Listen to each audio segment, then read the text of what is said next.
initiated the Civil War. In 1935, Edwin Armstrong presented his invention of FM radio to the world. In 1956, the United Nations General Assembly called for a ceasefire in the Suez Crisis, which Egypt accepted. In 1975, the Green March began as around 350,000 Moroccans marched into the Western Sahara to claim the land from Spain. And in 1999, Australia held a referendum on becoming a republic, which was rejected in favor of maintaining its status as a constitutional monarchy.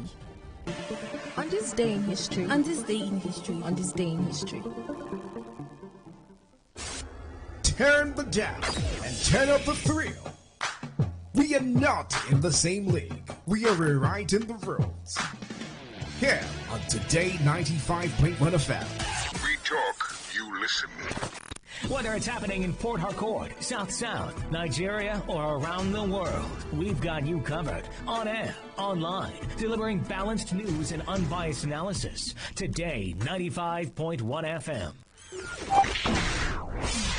Today 95.1 FM. Port Harcourt. News update.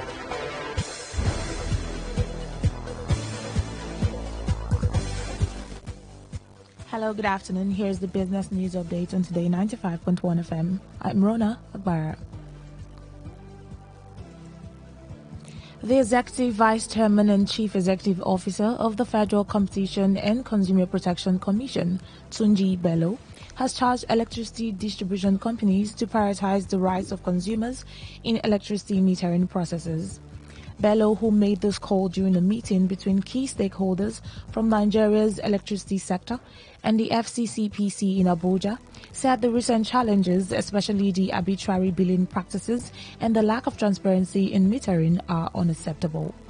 The meeting addressed mounting concerns over metering issues, including billing differences and the handling of obsolete meters, particularly in the wake of recent announcements by Discuss. Bello's remarks came as the FCCPC addressed growing concerns over the phase-out of the Unistar prepaid meter model, which could potentially create additional hardships for consumers.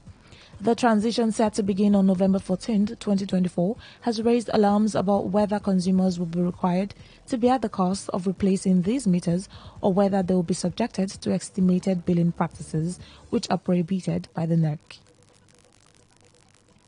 A tax expert, Adebisi Oderinde, has appealed to President Bola Tinubu to shelve the plan of executing a new tax reform in Nigeria.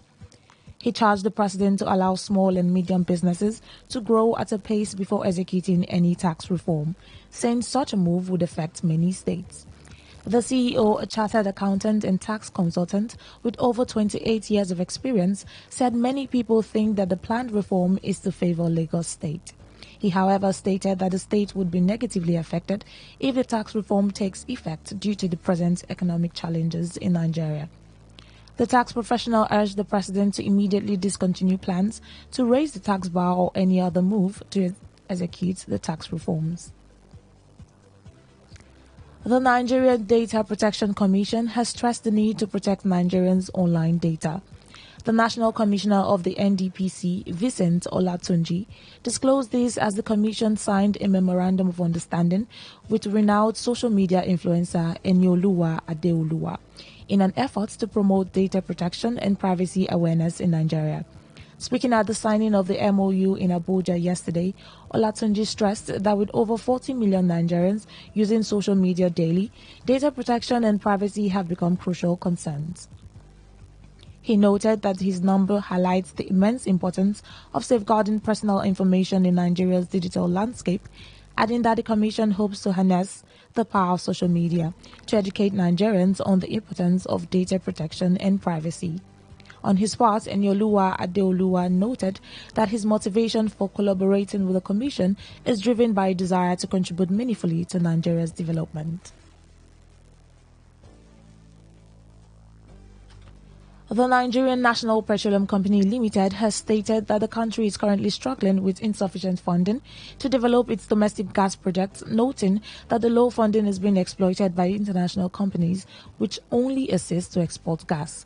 The Group Chief Executive Officer NNPCL, Mele Kyari, made this disclosure while speaking at a strategic panel session titled Decarbonizing Operations Across Upstream, Midstream and Downstream at the ongoing Abu Dhabi International Petroleum Exhibition and Conference in Abu Dhabi, United Arab Emirates yesterday. Kyari, who was represented by Executive Director Upstream Orishemiwa Yesan, said Nigeria sits on huge gas reserves of up to 209 trillion cubic feet, noting that access to capital for funding gas projects has been a challenge as the balance sheet, which could be easily used for raising money to fund gas projects, comes mostly from the international oil companies, which is largely focused on export gas. The National Oil Firm also called for more collaboration and transparency among parties in the global energy industry's quest to phase out carbon emissions across the oil and gas value chain and achieve net zero by 2050. He added that as a signatory to the Oil and Gas Decarbonization Charter, Nigeria is focused on achieving gas flare-out by 2030 through the utilization of gas for automotive and power generation.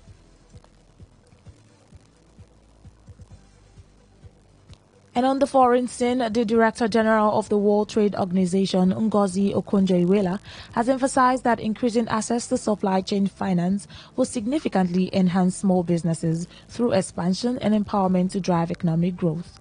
Okonjo-Iweala said this at a roundtable with heads of multilateral development banks on the sidelines of the World Bank Group and International Monetary Fund annual meetings held recently in Washington, D.C., USA. The WTO DG highlighted the role of supply chain finance in integrating small businesses from developing countries into global trade. She commended the progress made by the WTO and the International Finance Corporation in promoting supply chain finance. She also supported the agreed-upon next steps by multilateral development banks to enhance access to finance, observing that despite the growth in trade finance, small businesses in developing countries had yet to fully benefit from the expansion, hindered by issues like weak legal frameworks, insufficient technological infrastructure, and high costs. And that was the news update on Today 95.1 FM. I'm Rona Agbara. Many thanks for listening. Good afternoon.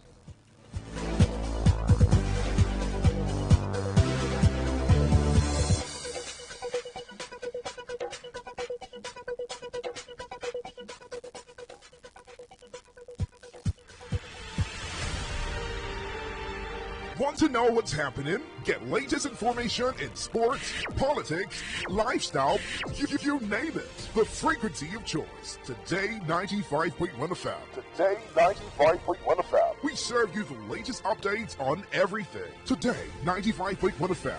We are the voice of the people.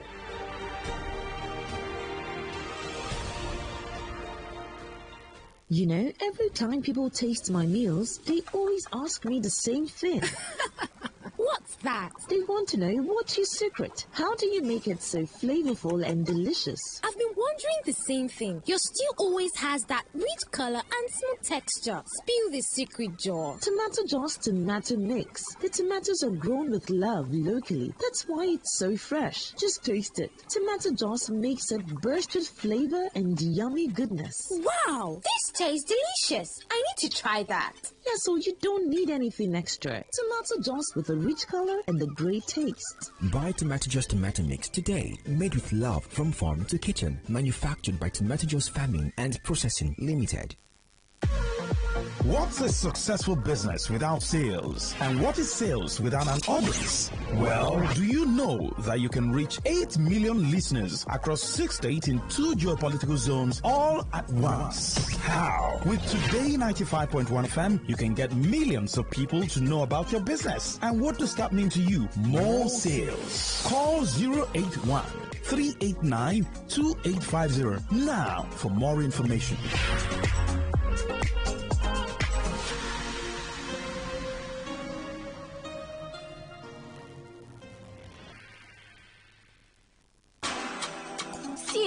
I tell you, that man na ritualist. You don't ever see as that man dressed like normal human being before. Every time na black, blue. That man na ritualist. Just leave them. Now so those people will come from that place. Now so they behave. You see this our neighbor. You see that fair guy where they always they carry laptop up and down. If you observe, you know they go work in the morning, but every time he go they change car. But I don't they observe and see. this. I know they there. I know they there. Now for you. But me, I know say, people where they come from that area, and all of them they behave. You know, dare me tell anybody if you tell me 9 drunk. What is it with all the hate and the way we talk? Hate speech does no one any good. It only makes a bad situation worse. The aim is to stir more hate and anger rather than bring us together. All they want is to set you against your neighbor or even your brother. Will you let them? Hate speech is not just criminal, it is intended to destroy you. Shun hate speech. No one truly benefits. A message from Today 95.1 FM, the voice of the people.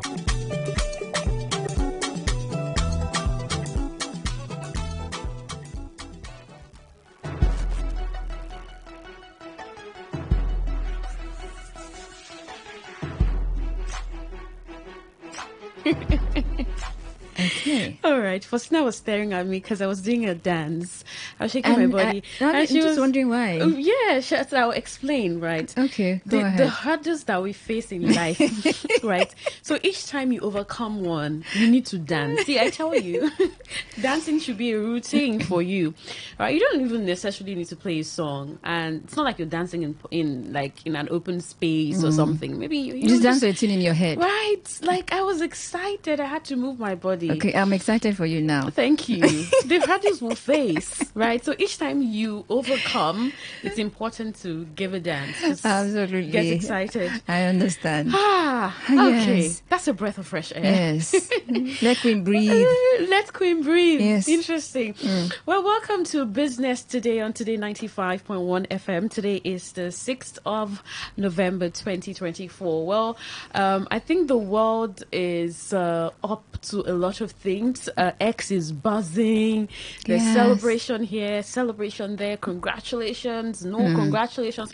Now, the thing with wins is that there are the people who are excited, and there are the ones who are like, oh goodness, this was not what we expected. And they feel disappointed. And that's what life is, right? So sometimes you win, other times you lose. But then again, all of those, I think it is, but it is life. Yeah, that's the reality of life, and you have to brace up for both. Absolutely. Right? So when it's time for you to win, you win, and then you're excited. Then when it's time for you to lose, you lose, and then you're encouraged. Yeah, that's the word. You should be encouraged. All right. My name is Queen Chima. And I'm Faustina Oputu. Thank you so much for joining us. Yes, absolutely. So today we'll be having a conversation that concerns you and your business. That's what we do every Wednesday. At this time, we talk about you, your business today. And today's conversation is one that you might have heard, but I don't think you could have heard it in this dimension because it's going to be expatiated why it is important when you do business. What is that proof that your business is genuine? Like and when I talk about business, I mean your brand. What's the proof that is genuine and people should associate with it? You. Or with you. Your business. Yes. Yeah. So what's that proof? And that's why we're having a conversation around the importance of registering your business as a business owner. Interestingly, we're going to be having that conversation with Seminefa Franklin Matthew.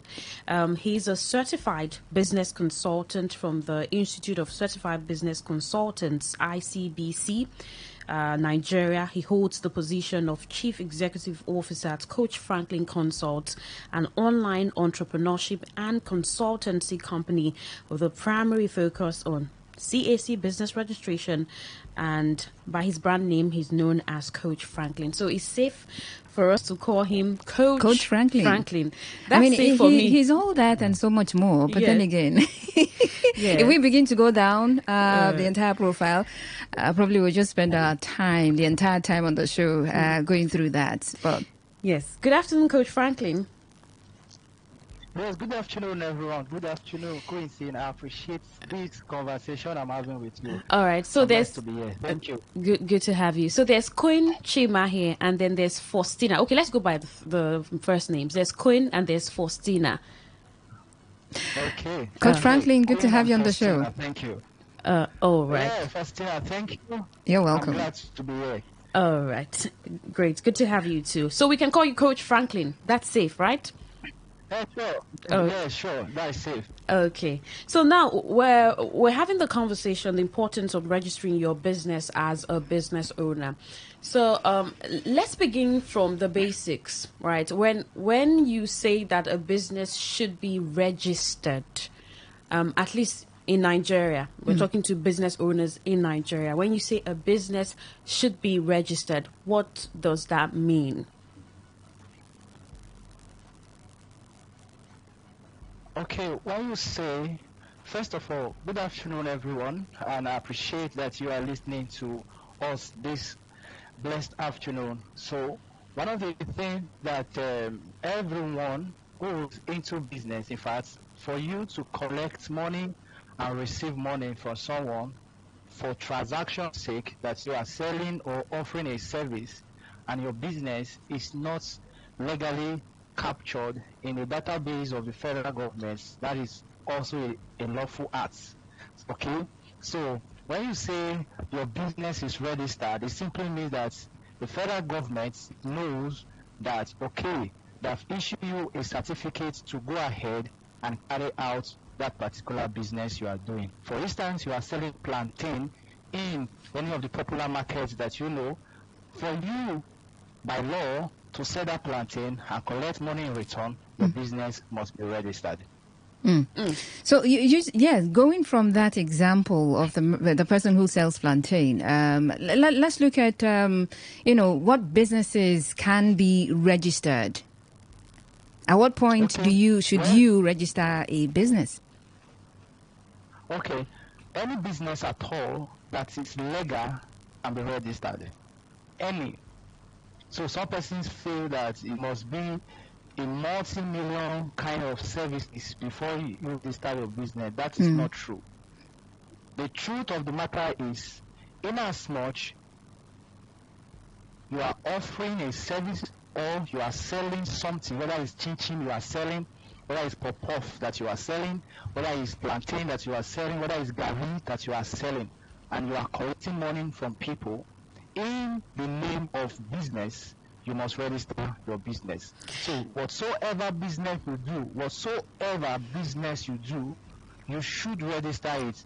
Now, at what point should you register your business? At the point of commencement. Oh, okay. Before you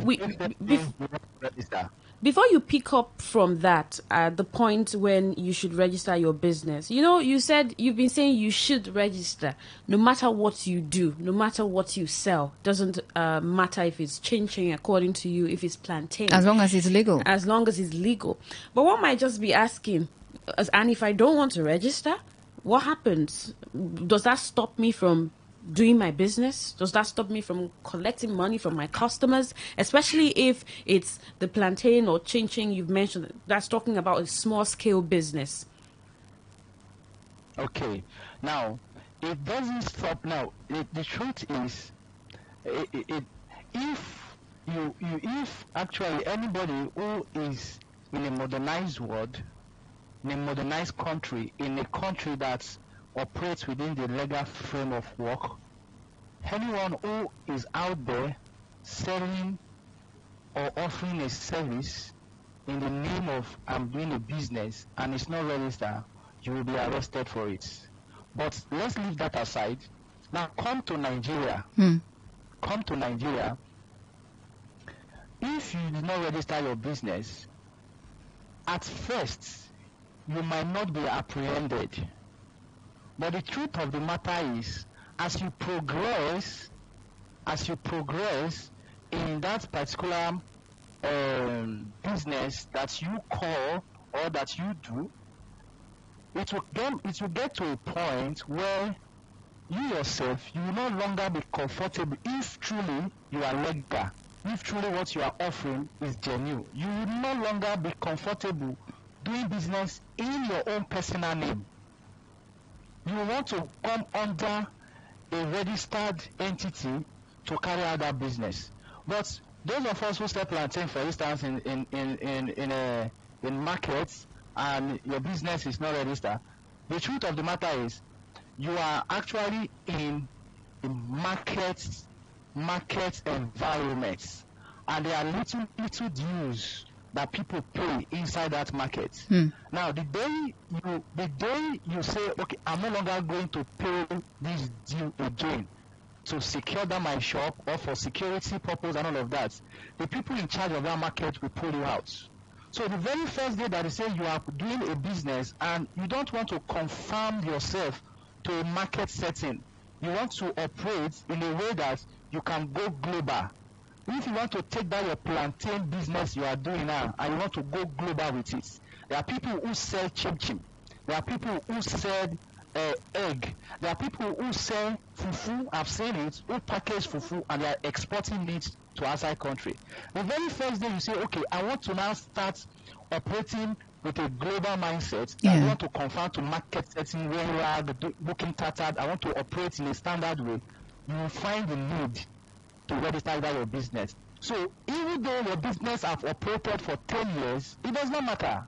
It's the very first day, the day you decide to do the registration, that is the day it is counted in database you're in operation. And that is the mistake a lot of people do, because you might have been in operation for 10 years, and the truth of the matter is you want to now apply for some grants or for some loan, and the criteria is you must have been in business for 3 years, must have been in business for 4 years, and whereas it does not have any legal document that shows that, see, I've been in business for 10 years, you will definitely lose. For someone who understand this principle long time ago and have got his business registered, the person will win you, even though the person is not doing much as you do.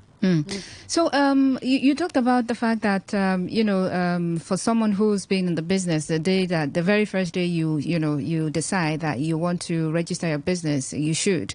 Now, meaning that there are steps that should be taken from the day you decide that you want to register your business. So for someone listening, what was like that first step? Are there steps that one can take to do this business registration?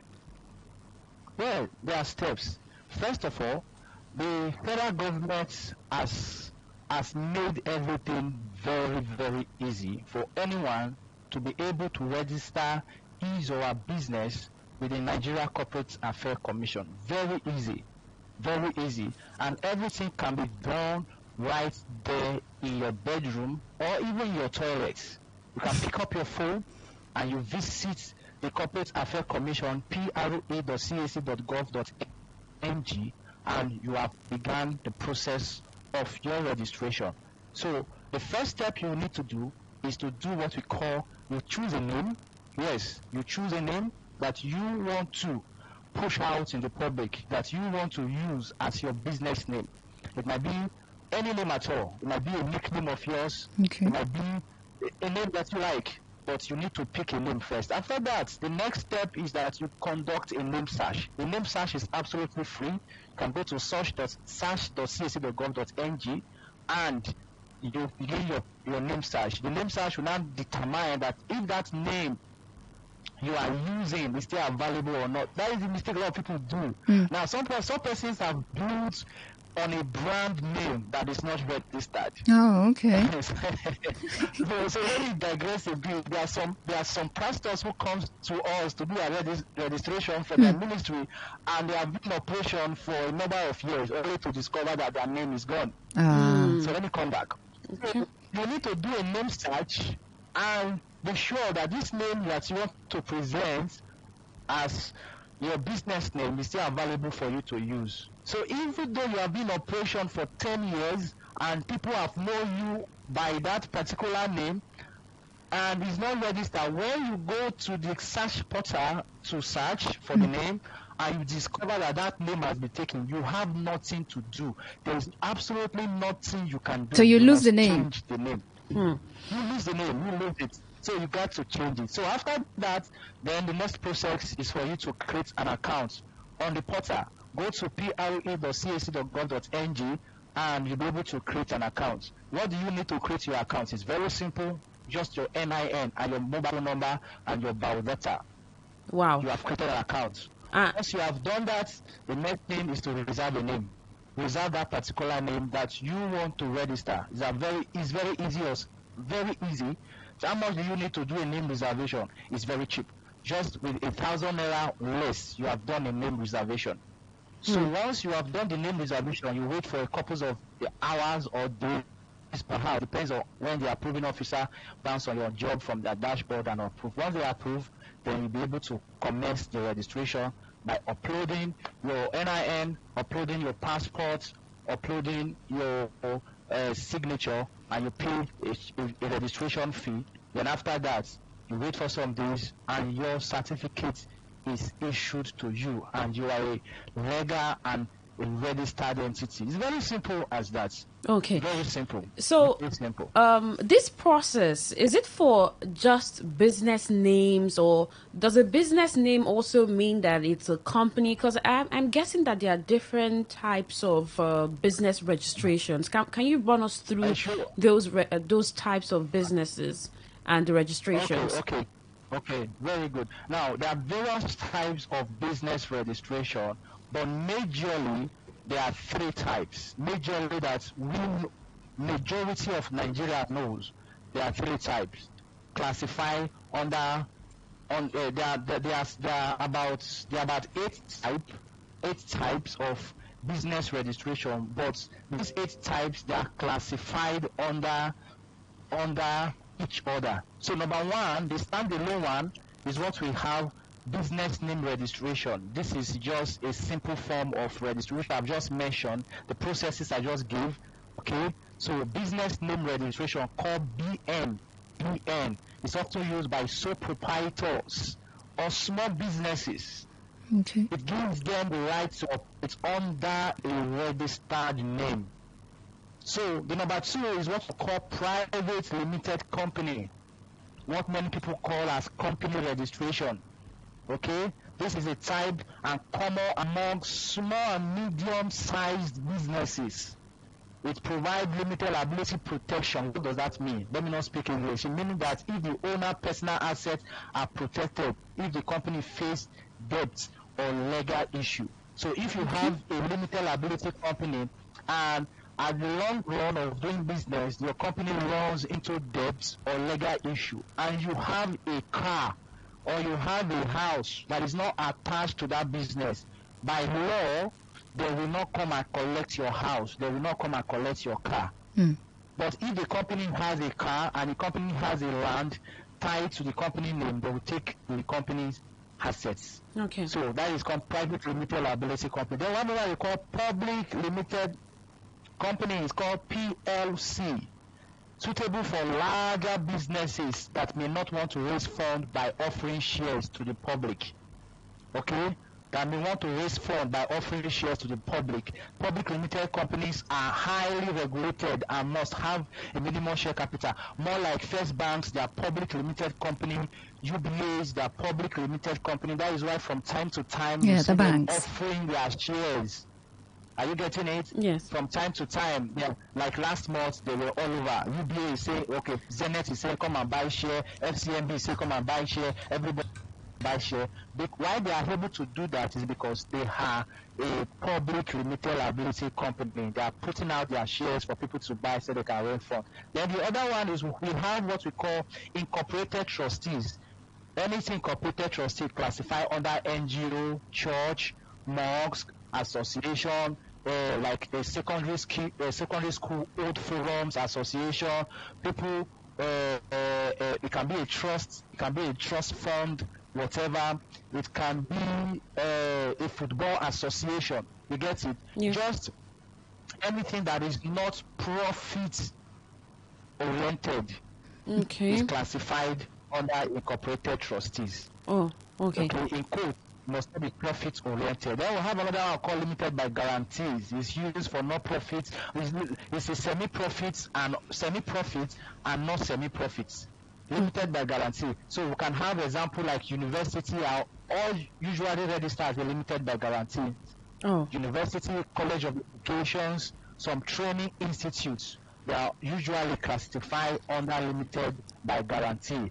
Okay, so these are the various types of registrations that we actually have. But the common one is just business name, company which is limited liability company, and incorporated trustees. This is the most common one. And if you want to go into business, and you want to grow big, most definitely you definitely fall under business name or a limited liability company. All right. And the procedure and amount for all of these registrations, I'm guessing it's different. I mean, price. Yeah, sure. Okay. So, but there's something called a trademark. I'm guessing when someone thinks that their name is a brand and they want to register, is that part of what the CAC does? Is that part of business registration? No, it's entirely different from what CAC does. It's not CAC responsibility to trademark a name. Oh, okay. What CAC does is to issue you a legal document for you to operate. Now, the mistake a lot of people do that you can actually have a name and someone else go and trademark it. Okay. Get it? Yes. Yes, you can actually have a name, then someone else who can go and trademark it. Oh, and in that you cannot actually have a trademark. Most especially, somebody can trademark a logo. Somebody can trademark just a service. Somebody can trademark just a name. You get it? And sometimes it's more necessary not that it is registered with the Corporate Affairs Commission. It has its own different jurisdiction that it operates out. That is not what we might not be really diving in into that. That's perfect. Yes. You while you were talking, you highlighted the importance of a business registration, basically business name, and there were some importance that you threw in, but I would want you to emphasize on them again. Highlight them. Highlight or reiterate maybe the ones you've mentioned, and then probably additionals. Why a business should be registered.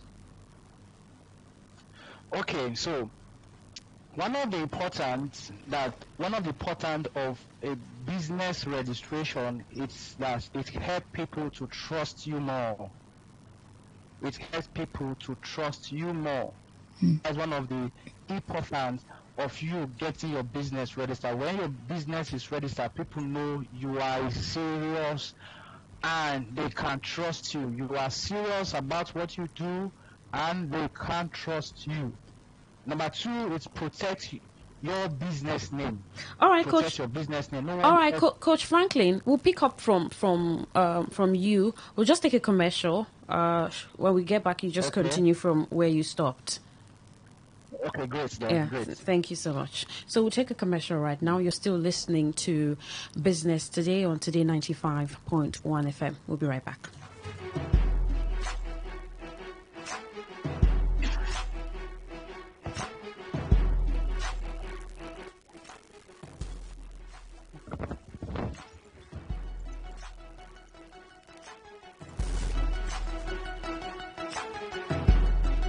You know, every time people taste my meals, they always ask me the same thing.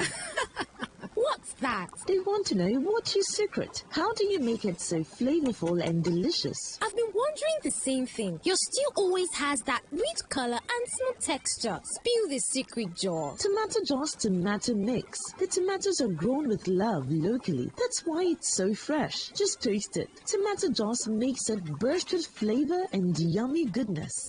Wow, this tastes delicious. I need to try that.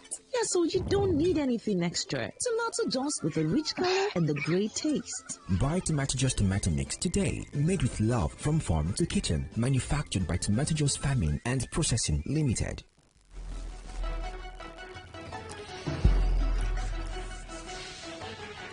All right, it's the Business Today on Today 95.1 FM. We have been speaking with Coach Franklin, who is a business coach. Absolutely. About the importance of registering your business as a business owner. Yeah. And just before the commercial, Coach Franklin was just highlighting the importance of registering your business. He was talking about trust.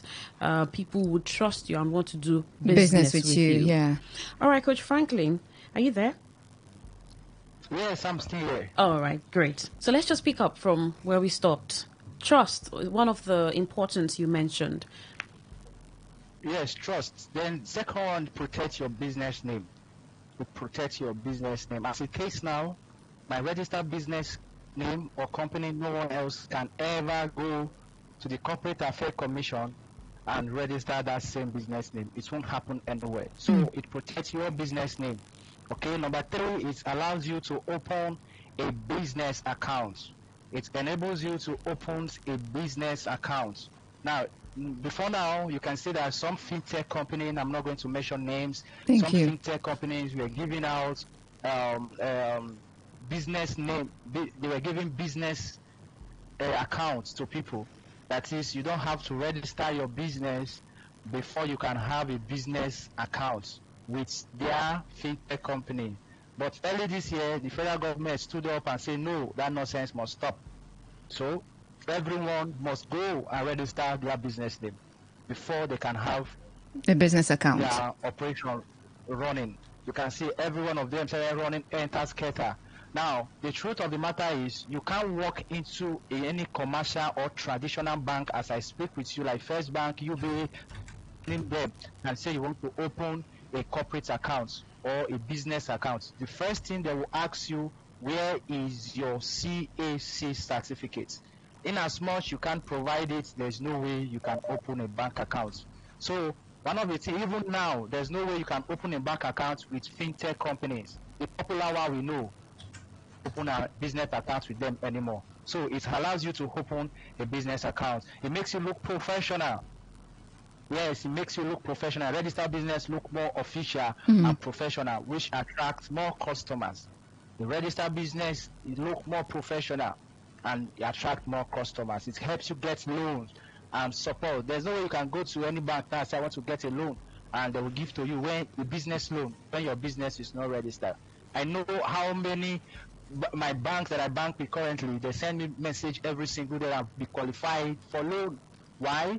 Because every now and then money goes into the account and money comes out of the account. So I can walk to them any day, any time as I want to get a loan and they will give it to me to expand my business. So that is what a registered business does for you. It lets you work with big companies. Yes, there's no company as it is. Maybe though you are building a personal brand and that personal brand is not registered, it will get to a point whereby you want to receive fund, they will be skeptical of sending it into your personal accounts. That is the truth. Even though it's a personal brand you are building and people knows you very well, to come to a point where you are doing business with some big companies, they want to send the fund, they want to send to you into a registered business account. So that is it. So it shows that you are serious and committed. Right. When you have a business, it simply means that you are serious and committed. Look at it. The person who sell, I'm using a common name that everybody knows. The person who sell plantain chips, or no, let me be the person who sell, what will I call it? The person who sell like popcorn. Let me use that in the markets, in the open markets. Person who sell popcorn in the open market and his business is not registered, and the person who sell popcorn online and he has a registered business name, you will find out that at the time we come, people will be able to trust the person who have a registered business name and is selling his business online without going to the open market. Okay. So what am I trying to say? It makes you look serious that this popcorn business that you are doing, you are serious with it and you know where you are going. For you to stand up and register this your popcorn business, it means you are truly committed and serious about it. Now it protects you from personal risk in the sense that now with a registered business name, you are likely not going to lose personal money if something goes wrong in the business. Something goes wrong with the business, you're not going to lose personal money. Like I told you, for a limited liability company, it secures your personal property from your company's money, as the case may be, or assets. Now it helps you get government benefits. It helps you get a lot of government benefits.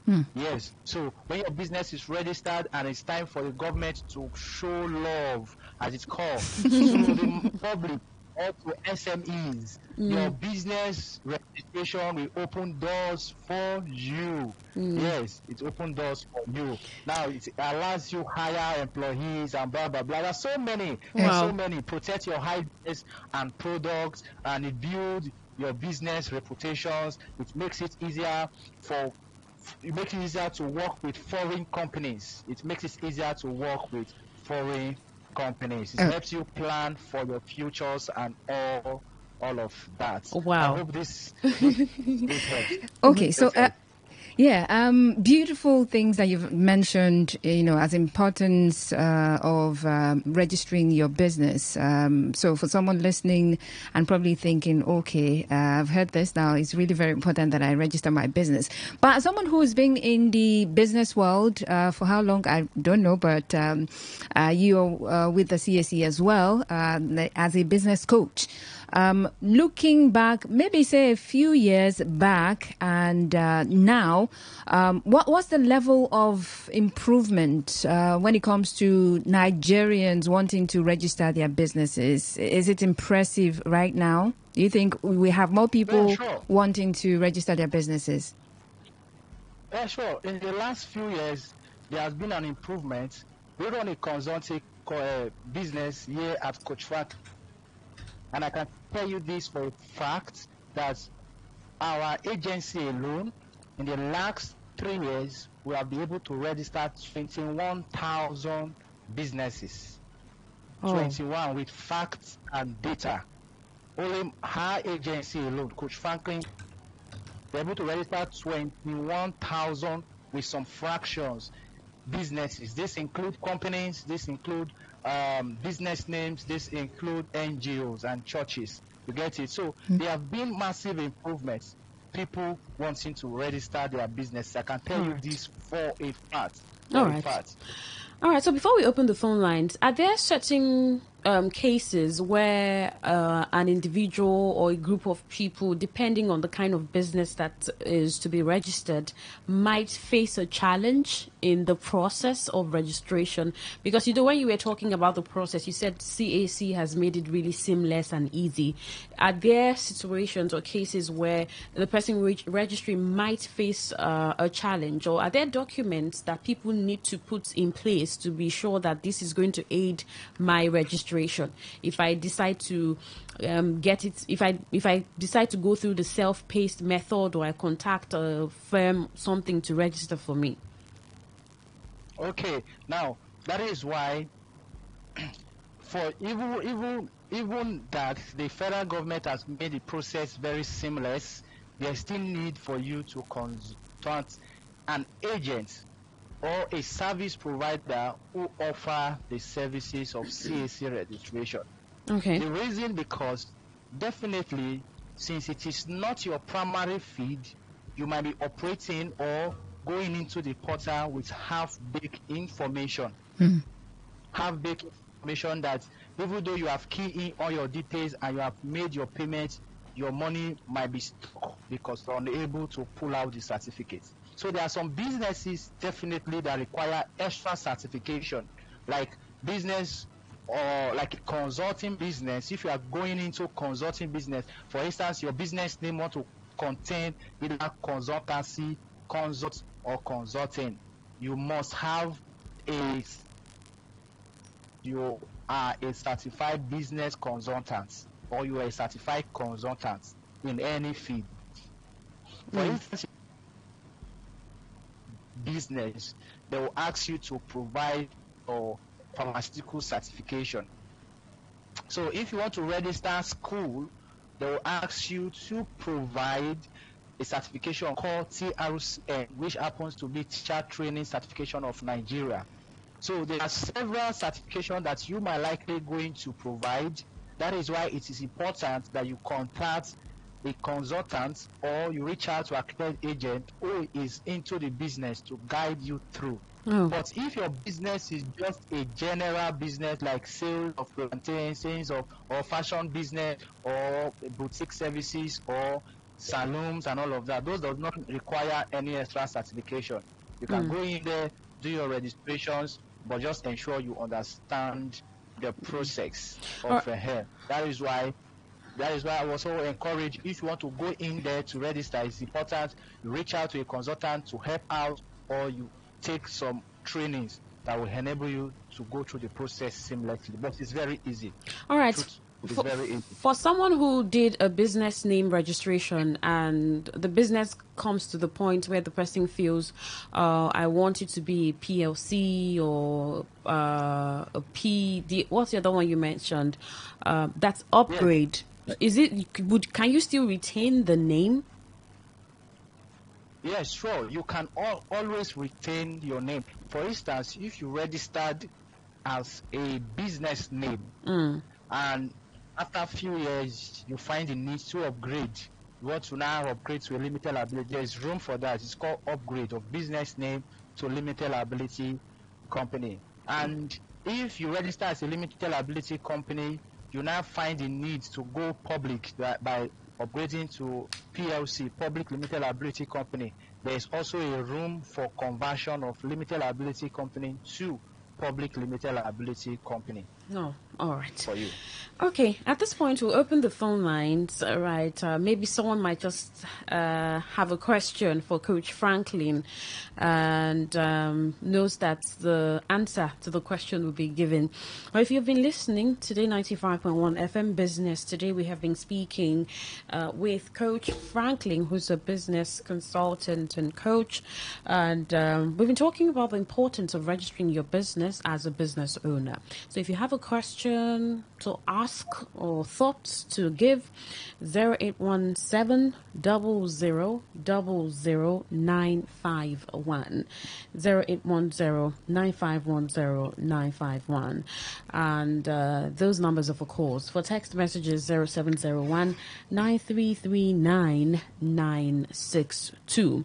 For text message or WhatsApp, 0701 9339 962. All right. Good afternoon. Your name and location. Good afternoon. Yes, we can hear you. This is calling from GRA. All right, go on. I want to appreciate the coach there. He has really elaborated on businesses. But here in Nigeria, it's just a way of the government getting revenue from the citizens. He made mention of those selling plantains, that they pay little money to people, looking at it as though they are paying tax. I don't think so. Those are just touting. It is things that government are supposed to checkmate for these little businesses to now bring those revenue to the government. But the government are paid in this area. They only look at business registration as a way of making revenue. If they can get everything right, I believe that these are ways they could have raised more money for themselves and do projects. So we should not be comparing ourselves with the outside world when it comes to where they want to make revenue. However, the things we said, it is very important that we register our business. Personally, I've done so. I did it for myself, not because of any other person. In case I need it, I need anything that needs business registration, I can be able to go about doing it easily. Thank you very much. I appreciate it once again. All right. Thank you very much. All right, you can call 0817 000951, 0810 951 for questions or comments. For text messages or WhatsApp messages, 0701 9339 962. Okay, so there is a message here. It says, what if your parents had a CAC certificate and along the line they become ill, and as their child, you want to continue the business? Do you need to get another CAC certificate in your name to continue with the business? All right. Coach Franklin, did you hear that? Yes, I got that perfectly clear. Okay. The thing is, if your parents had a CAC certification before, that is a registered company or a registered business name, and you want to take over as their child, the thing is we need to look at the registration, in the sense that there are some payments that we believe that your parent did not complete, in the sense that when you register your business name, there are some other obligations that you are meant to carry out yearly. So when we check and those obligations were not met, what you will do as a child, you clear it off. Once you clear it off, then you can now proceed to now do change of information. So if it's a business name, we can now remove your parents from the registered as the owner of the business and put your name. Then if it's a company, then we need to change the director and the shareholders of the company. Then after that, then if it's an old time registration, you can decide to now generate another new document that is currently in vogue in this present century with Corporate Affairs Commission. Then you can make use of it perfectly well. Okay. With that, you are qualified to have a whole company registration that can stand the test of time in terms of government benefits and in terms of having grants and loans and support from governments or agencies. Thank you so much. All right, let's take this call. Good afternoon. Good afternoon. Okay, I think we lost that connection. Do well to dial back. Okay, so the last caller talked about, it does seem like he was, talking about some challenges of business owners, saying we shouldn't compare ourselves to other nations. It does seem like the government, this is a way, registering business is a way of the government making money out of the business people. Now, do you think for the people who are maybe reluctant in registering their businesses, do you think this is one of the reasons they hesitate to register their business? Do you think it's a way? They probably would think. Some of them think that I register my business and the government starts collecting taxes from it. So it's better I just do my business without registering and I don't have to pay any tax. Okay, so the thing is, even the federal government is not, to be honest, the business world in Nigeria is not too tax driven let me use that word when it comes to the Western world. When it comes to the Western world, they are very tax conscious and tax compliance. Unlike Nigeria here, yes, the federal government will have to collect some of their dues and charges, but trust me, there are a lot of people out there who have registered their business and they have never paid tax once. Yes, they have never paid tax once. They have never filed their annual return once. That should not discourage people from registering their businesses. The truth of the matter, when you need it, you will register. And if you feel that you don't need it now, a time will come when it will become very urgent, and if you cannot get it, you will miss that opportunity. Yes, there are some charges you will pay when your business is registered, and that is done yearly. For a registered business name, you are paying to federal. For a registered business name, you are supposed to pay what we call yearly annual return. The normal charges the Corporate Affairs Commission charges just 3,000 every single year. So you can't tell me that you are for a business name. For a business name. Okay. Yeah, you can't tell me that you are a registered business name and government asks you to pay 3,000 to maintain your name on their database. 3,000 every year that you can use to just buy data and burn and watch laughable stuff online and jokes and memes that you cannot pay.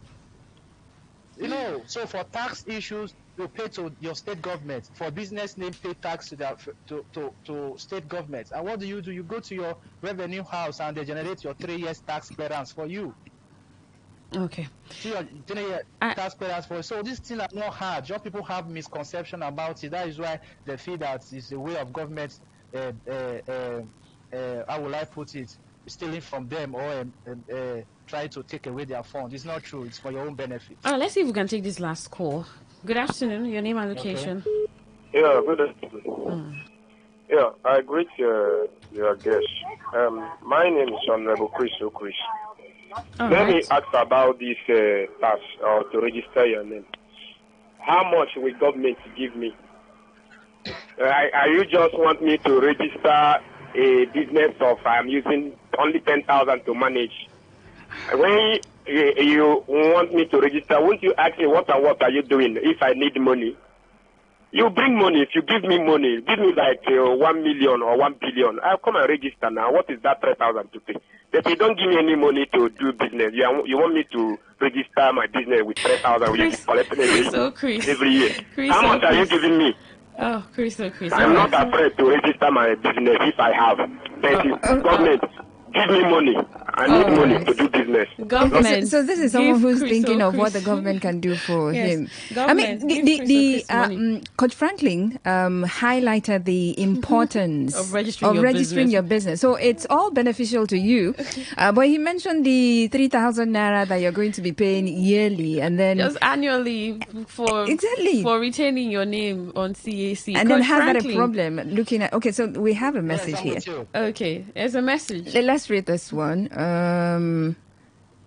Okay, I went to bank to account for my family, but they said I should bring CAC certificate. So what registration is required of me? Okay, I don't think I follow this. You went to bank to do what? It's not clear. For my family, it's not clear. All right, we'll wrap it up here. Actually, let's see. Can we squeeze in this, please? 30 seconds. Oh, didn't even connect. All right. Well, we tried. Thank you so much, Coach Franklin. I don't know if you have some concluding thoughts. We'll just. Okay. So once again, for you that have listened to me this afternoon, you're on the right track. If your business is not registered yet, find it as a duty. You owe yourself that duty. You are not owing the federal government. The government does not owe you that duty. It is for your own benefit at the long run. Nobody will build a lasting business without a lasting brand, without registering with the federal government. There's nobody who does that. So if you know that whatever you are doing now, you have it at heart, you are looking at the future, please reach out to a registered agent or reach out to a service provider and get your company, get your own business registered. All right. Thank you so much, Seminiefa Franklin Matthew, Certified Business Consultant from the Institute of Certified Business Consultants, and Executive Officer, Coach Franklin Consult. Thank you so much, Coach Franklin, for coming on the show. Thank you so much. All right. Do have yourself a fantastic time. Fantastic day, too. Thank you. Okay, so that's the size of our package for business today. Totally. Chris, don't worry. Yeah, but then again, I really do think that you should think about all of the benefits that he mentioned. And that's why we brought about the show. It's basically the benefit for your business. And there were a number of them that he mentioned. The trust your customers will have in the business, the fact that you can access loans and grants and all. And just the integrity it gives your business and so much more that he mentioned. And that's why we thought to have this conversation. And I'm sure you have the world in mind, you know, when setting up your business. So if you want to go global, especially if you want to build a conglomerate, they like it that way. You have to think about all of the importance that Coach Franklin has talked about. Absolutely. Thank you so much for tuning in. 2 o'clock, Rona will be here for news update, and afterwards we'll be here for Talk That Talk. It's still Today 95.1 FM. My name is Queen Chima. And I'm Faustina Obutu. Thank you so much for staying tuned.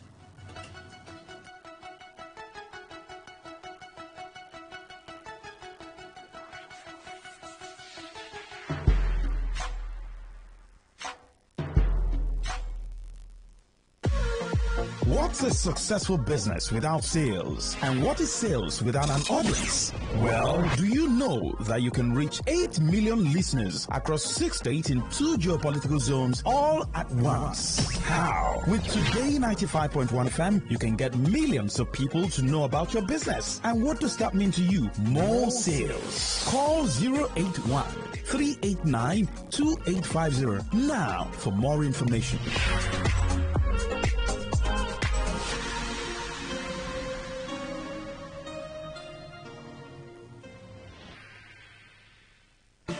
On this day in history. On this day in history. On this day in history.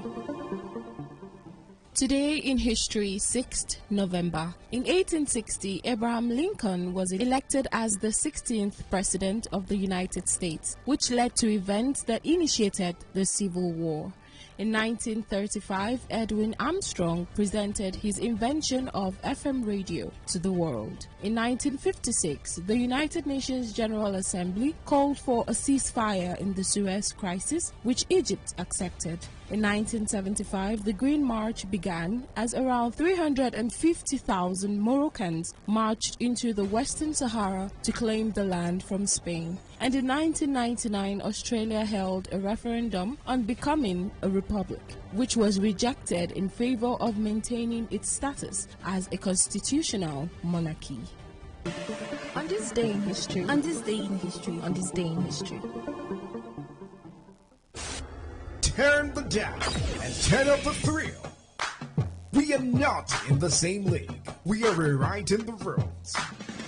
Here on Today 95.1 FM. We talk, you listen.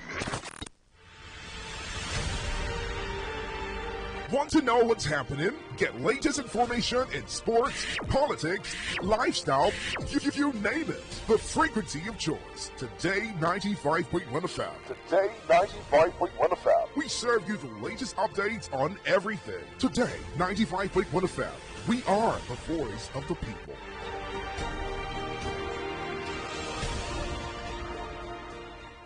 Happening in Port Harcourt, South South, Nigeria, or around the world. We've got you covered. On air, online, delivering balanced news and unbiased analysis. Today, 95.1 FM.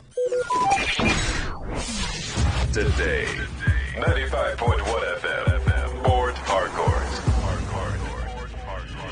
News update.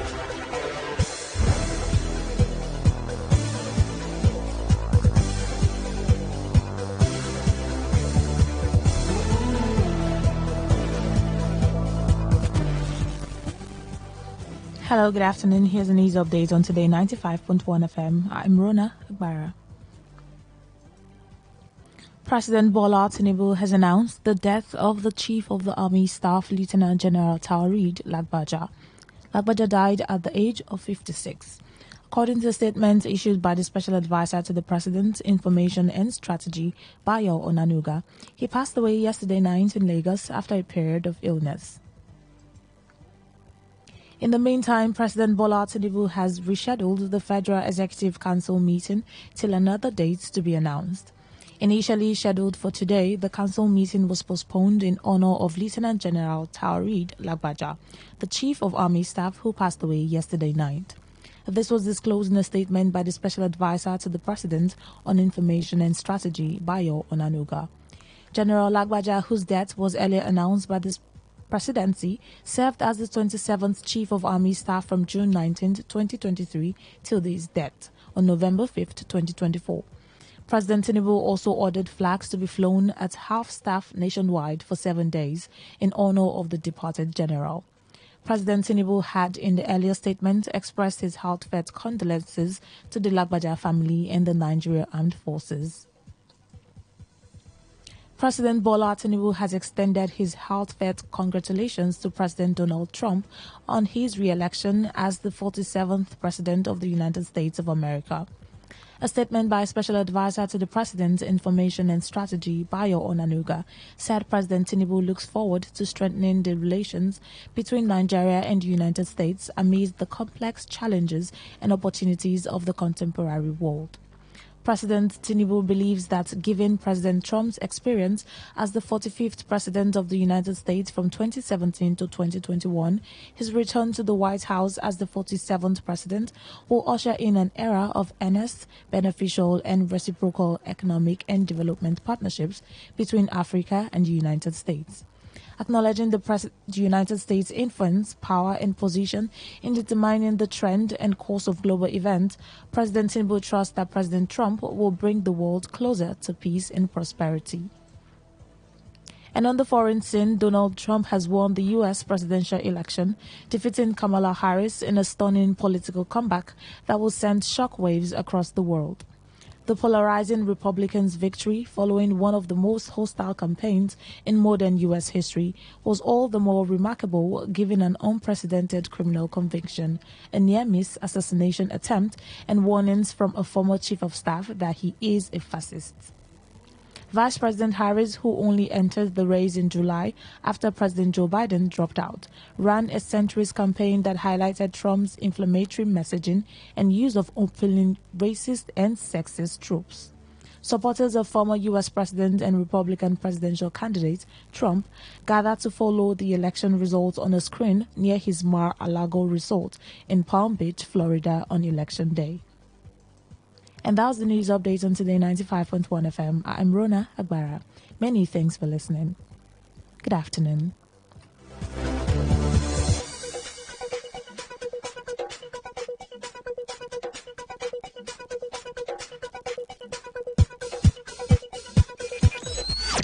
Talk radio. I listen to a lot of talk radio. 95.1 FM. Say no to the ordinary. Embrace the extraordinary, because we are the voice of the people. Voice of the people.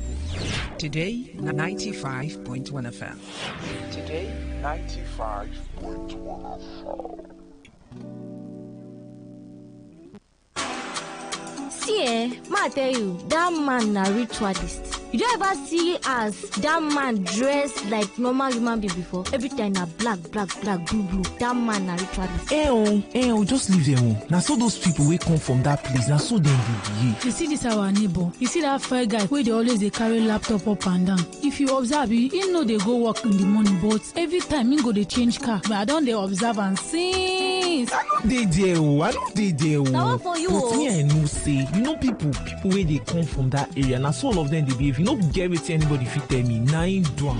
What is it with all the hate and the way we talk? Hate speech does no one any good. It only makes a bad situation worse. The aim is to stir more hate and anger rather than bring us together. All they want is to set you against your neighbor or even your brother. Will you let them? Hate speech is not just criminal, it is intended to destroy you. Shun hate speech. No one truly benefits. A message from Today 95.1 FM, the voice of the people.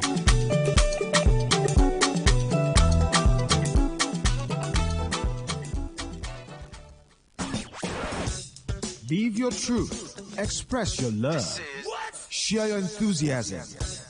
Take actions towards your dreams. Talk your talk. And walk your walk. It was years ago. There's a statute of limitation on this stuff. Make today worth remembering as we discuss issues as it affects Nigeria moving forward. Talk that talk. Weekdays, 2 p.m. Exclusively on Today 95.1 FM Port Harcourt. Voice of the people.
Eight minutes past 2 p.m. Quinn and I were back again for Talk That Talk on this frequency. Time for us to talk again. Absolutely. The talking never ends, all right? As long as we have the issues happening and occurring all over the place, we'll keep talking about the issues. So welcome to Talk That Talk on Today 95.1 FM, Voice of the People. My name is Faustina Oputu. I am Quinn Chima. Okay, so, okay, let me not go there. But Remember, we were having this conversation yesterday, and I think it was you who mentioned or you talked about the fact that, if we could have someone in that area, or people in that area, we would have more insight on what exactly happened in the area. And if you're wondering what we're talking about, maybe you missed it yesterday.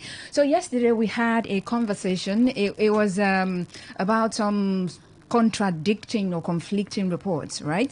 So we had from the River State Police Command, and we had from Nolge. Yeah. All right. So we're talking about what happened at Ikwerre Local Government Council. Yes, where it was said that, I think first it was the Nolge who said they were at the council, all right, on Monday. They were to resume on Monday, and so they went there, and they had to plead to get access into the council. All right. So when they got into the council, the chairman came and addressed them. Absolutely, he addressed them. And during that period, the next thing they saw was a truckload of police officers. They came and then they started shooting. What's the word now? Sporadically. Indiscriminately. Okay. Yes. And there was the release of tear gas to, according to the Nolge chairman, in that council. And we did speak with him. We tried to talk to him quite early, but he reached out just as we were wrapping up the show, gave his thoughts. I think it was 5 minutes to when we were wrapping up the show, and then he gave his account of what happened. Well, the police had put out a statement saying that they sent police officers to control a mob action, that there was a mob activity, that so they sent police officers to control the situation. The police command also confirmed that there were questions about the presence of police officers in other local government areas. Now, why just the Ikwerre local government being the council where you have stationed police officers? And she said that because of the extent of the damage, and now this damage that she was referring to was a damage that occurred on the 7th of October. After the local government elections.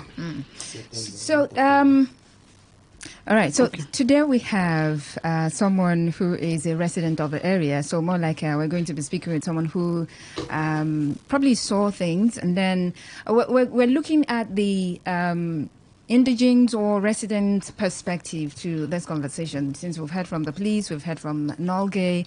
Let's look at how this entire, what's the word now? The big word, imbroglio, is affecting the residents and inhabitants of that particular area. So we have joining us Barrister Temple Weji. Good afternoon, sir. Thank you so much for joining us. Thank you for having me. Okay, so thank you, listeners. All right, so let's begin from what, from your angle, your perspective, what really transpired. Well, recently, yesterday at 6:30 a.m., I was privileged to listen to Radio 92.3, where the police was credited to saying that they were in the council to ward off hoodlums who had besieged the place. Now, I think that that is an unfair comment for the police to say, because the chairman, like you have rightly said, interfaced with the workers for the very first time and then gave them a charge that the council is open for them to come and work and earn their salaries. Okay. That was essentially what the mission was. And then it was quite a fruitful meeting, an interface like that. And then by the grace of God, I was one of the privileged ones to talk in that meeting, and then asking that the chairman, having showed them this friendliness, they also reciprocate by being committed to their job. And then the cleaning exercise in the entire offices, the surrounding commenced in earnest. Okay. Yes, there was peace at that point. And then the chairman now had to meet with the traditional rulers from drawn across the LGA. They were seated in the palace of the paramount ruler, His Royal Majesty, the Enwale Isebo. So the chairman went to meet with them. The chairman having left, Okay. And then these policemen drifted in their number and then began in a commando fashion, shooting sporadically like you were told, and then also releasing canisters of tear gas. And then very many people in that pandemonium sustained injury. Some had health challenges, being asthmatic. They were prone to very life-threatening situation. And I think we've actually passed this stage. If there was, who told them that it is hoodlums that are in the council? No, but at the point when the police came, yes. What was the scenario like? What was the scene like? Was it really rowdy? Were people just, going about cleaning, or were just... Essentially, some were in the office, cleaning their offices, dusting and all that. Then those that were cleaning the streets and all that were also doing their own. So when the shooting started, those that were in the office had to run out and began to scan for safety. So there are reports that there are stationed police officers at the council. These officers, are they outside the council, inside the council, just around the council? Well, when I visited the council, I saw the police officer and ASP in one of the hillocks. I said, "Okay, how you did? I hope all is well. You are keeping the peace. All is well." Yeah, he said, yes. And then I confirmed that everything was well understood. No, I mean before the resumption of workers, there are stationed police officers at the council. Yes. You just mentioned one. There are not more than one. No, I had opportunity to interface with this particular one to ask what is the situation like. So the reason he gave a clean bill, and then I also proceeded to join them in the council. All right. No, the reason I'm asking this question is the NOGA chairman had said that when they got to the council, when the workers, they had to talk to the police officers there to let them get in. And he said it was not an easy feat. But they finally got in, and then the chairman arrived and talked with them before suddenly, according to the NOGA chairman, there was this truck of police officers arrived and started shooting. So do you have an idea if there was some sort of altercation before they got into their offices with the stationed police officers? No, there was certainly none. There was certainly none. Like what happened, there was a smooth sail. There was a smooth sail into the company in the council premises. It took some time before the chairman arrived to address them. I was present there. Oh, okay. So let's look at how this has impacted probably residents, workers, and anyone that is being impacted by this. Yes, I think it's an in-wind that does not portend anything good for the LGA. And then I think, too, the police, they have some vested interest in this matter. Recalling the fact that it is one building that was that experienced the arson case. If you have visited the council, you'll find that there are 8 or more buildings that are detached, distinct from one another.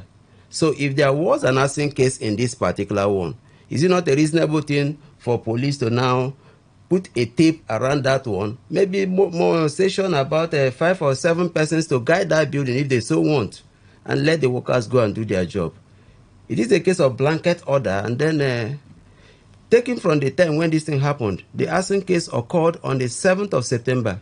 If you reckon from 7th of September to today... October. No, it's September. October. It's October. Yes, October. Okay. After the election. Okay. Because the election was October 5. And yes, it happened October 7. Yes. If you reckon from that time, what have they done with the so-called investigation they claim to be doing?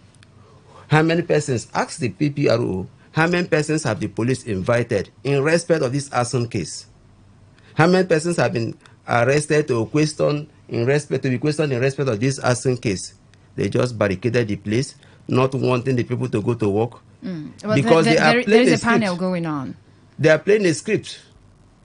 They are now, as though they are politicians, taking side, which ought not to be. It's an unfair thing. And then for the police to now begin to brand the local government workers as hoodlums. Some of them there have reason to be superlatives. Grade level 16. in the ministry is not a small distance. You understand? These are the kind of persons they are now referring as hoodlums because you are wearing the police uniform, because you have a gun.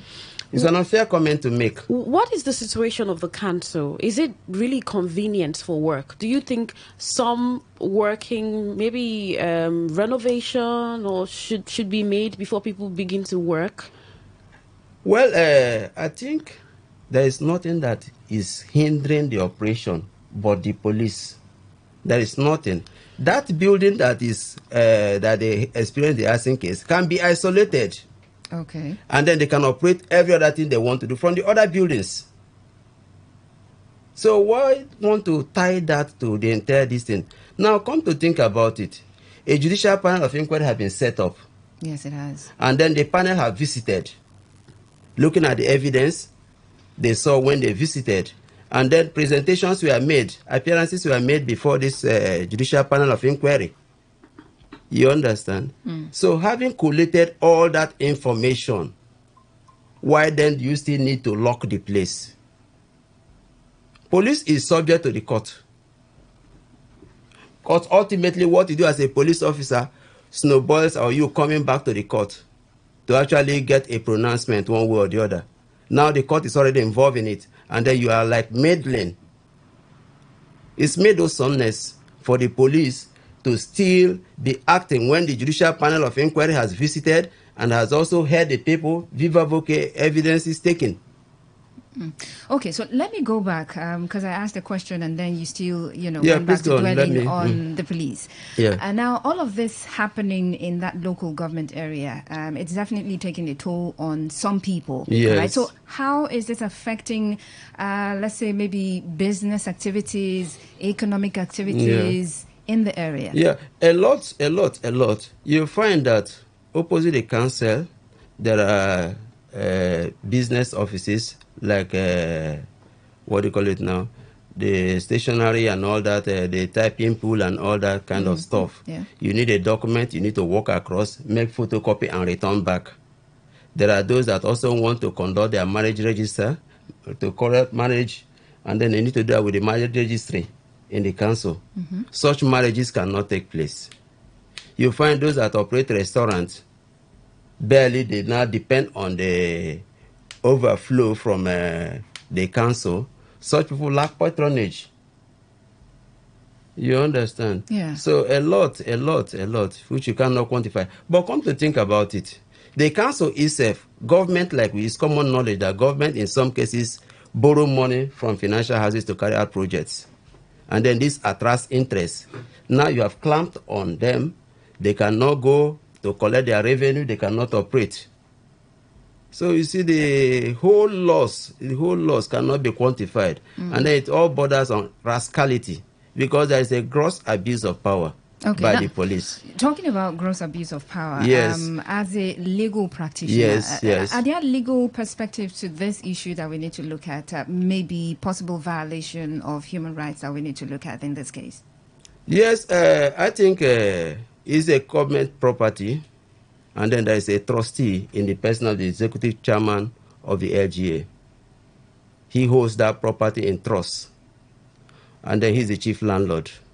So should there be anything the police want to find out, his phone number is within the public domain. The police, a reasonable police officer, ought to reach out to him. Chairman, see what we're observing within your council. Can we talk over it? Nugget chairman, see what we find in your council. Can we talk over it? 3 persons can sit and not to be panicking the entire community. Shooting tear gas, shooting gun. Mere sound of gun is enough to make some persons even pass away. So you mentioned that the chairman was around earlier, addressed the workers, and then headed to the palace of the traditional ruler. Yeah. When all of this was happening, was he still at the palace? Did he come to the spot, to the council, or he was not aware? Well, the point is that when he eventually got that information, out of abundant respect for the traditional rulers, he could not suddenly leave. And then before the meeting ended, information got to him that they have left. So he now went back to his place in Port Harcourt. Oh, Okay. So, did workers resume today? Well, the police have continued to barricade the place for very inexplicable reasons. And I think a reasonable this thing should call, police chairman, let us see you. How do we sort out this thing? You don't carry gun and begin to intimidate people. There could be accidental discharge. And then anybody could die and life cannot be replaced. Okay. So why not explore that medium? So, when all of this happened and is happening, some people began to wonder, why is this happening in Ikwere local government area? Did you wonder as well? Yeah, I think obviously police ought not to take side with politicians. They ought to act professionally. And then from the way things so you think they are taking sides? Yes, I think they are trying to feather somebody's nest. Because, like what I said, a policeman that do not have interest would objectively look at the matter. Yes, there is a case of arson. Is that why the place should be locked for so long? Meanwhile, what are you doing? What form of forensic investigation are you carrying out? Nothing. Particularly when the court have come into the same matter. I know that as a lawyer, you have a case with the police, and then once you take the matter to court, the police is bound to maintain some measure of this pending the outcome of the matter in court. But here, to their knowledge, the matter was in court, as was stated by the police public relation officer when she came before you, that they are aware of the judicial panel of inquiry. If you are aware of the judicial panel of inquiry, then what are you still then doing? Barricading people from carrying out their legitimate duties? You as a policeman, it is forbidden for them to also obstruct you from carrying out your own duty. But now you are now robbing the other people from carrying out their own duty. It's not fair. Well, but their angle is that they were there to, basically protect lives and people. property. But there are different sides to the story. That's the reason we've got the side from the Nolge chairman of the local government area, and then from the police as well. Now, you, a resident of the area as well as a lawyer, that's the reason, we brought about this conversation. So we can further hear from different angles and from different actors in this case.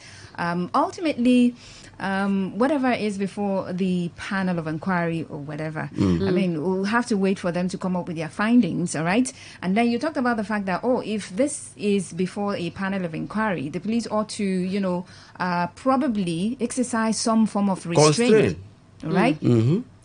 But I'm looking at, as a barrister, is there any form of infringement in this entire scenario?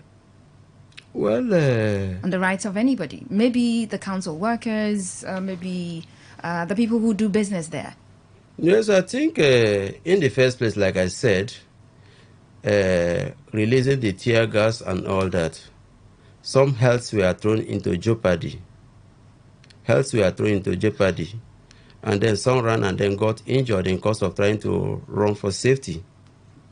And then I think it's a thing that calls for some remedy. It's a thing that calls for some remedy. The police do not have absolute powers. They are confined within laws.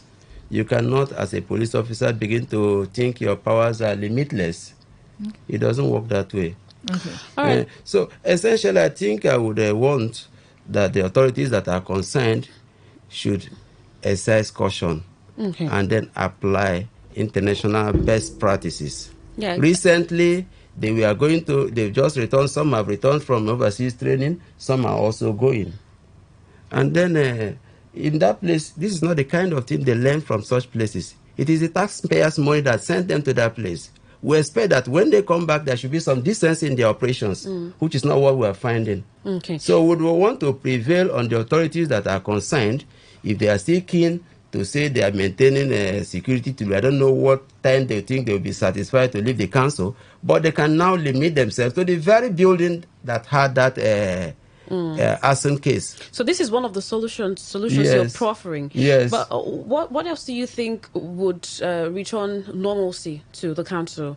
There's there's the panel, of course, the investigation going on. So this investigation, if you also think that the area of the council that was damaged, that's where the police should stay and all. Yes. Are there other things that you think should be carried out, maybe by the government or the police, to ensure normalcy, and then that the workers can go back to work and the Ikwerre local government is at peace? I don't think we have difficulties restoring normalcy. It's just that this excessive and naked use of the power, that is the only challenge we have that is threatening the normalcy. Workers are going there to do their legitimate work. And then if the police is still interested, then limit yourself to the very building that got burnt. And let the workers use the other areas.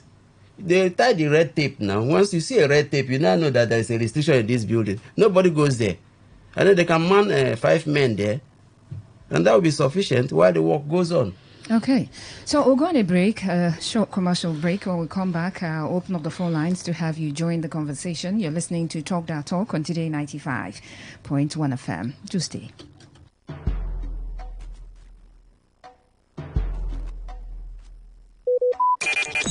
Talk radio. I listen to a lot of talk radio. 95.1 FM.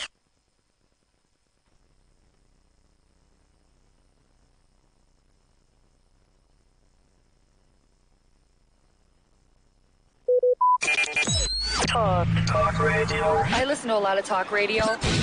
95.1 FM. You know, every time people taste my meals, they always ask me the same thing. What's that? They want to know what's your secret. How do you make it so flavorful and delicious? I've been wondering the same thing. Your stew always has that rich color and smooth texture. Spill the secret, Joe. Tomato Joss Tomato Mix. The tomatoes are grown with love locally. That's why it's so fresh. Just taste it. Tomato Joss makes it burst with flavor and yummy goodness. Wow, this tastes delicious. I need to try that. Yeah, so you don't need anything extra. Tomato Joss with a rich color and a great taste. Buy Tomato Joss Tomato Mix today. Made with love from farm to kitchen. Manufactured by Tomato Joss Farming and Processing Limited. Say no to the ordinary. Embrace the extraordinary, because we are the voice of the people. Voice of the people. Today, 95.1 FM. Today, 95.1 FM.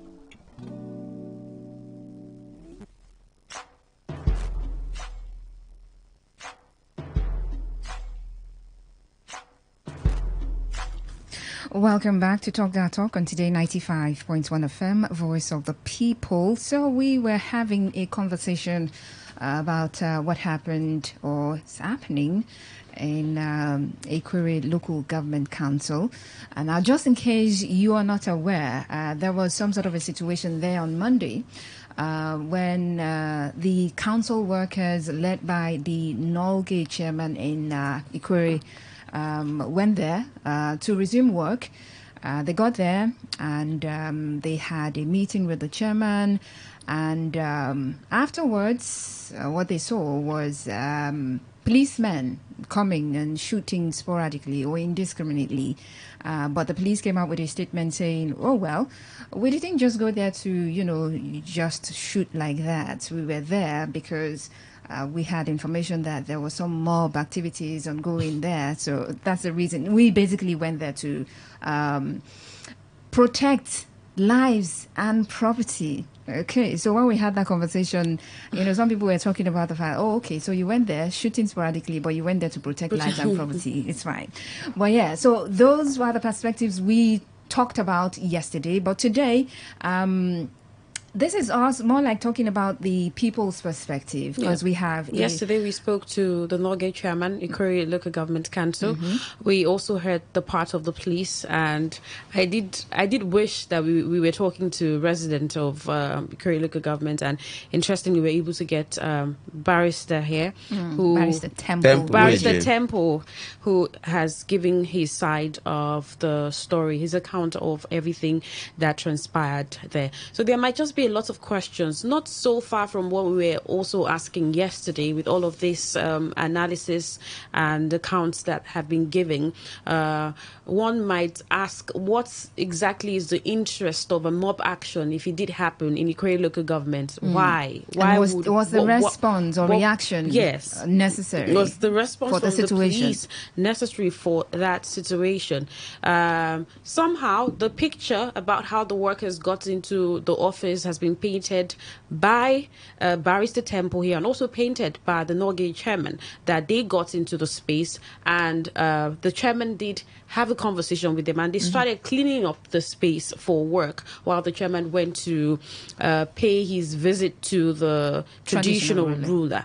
And suddenly they saw police officers come, and the police says, we were coming to protect lives and property. But the residents, I'm sure, did not get the response, because they are recording. It was recorded that some people were injured in that whole chaos. Well, it's time to getting your thoughts. If you were there when all of this happened on Monday and you're listening to us, it would be good to really hear from you, to also give your own thought of what happened, what transpired Monday. And if you were not there, of course, you've been following up the story. What do you think? We asked Barrister Temple here a question about restoring normalcy. There's the panel of investigation.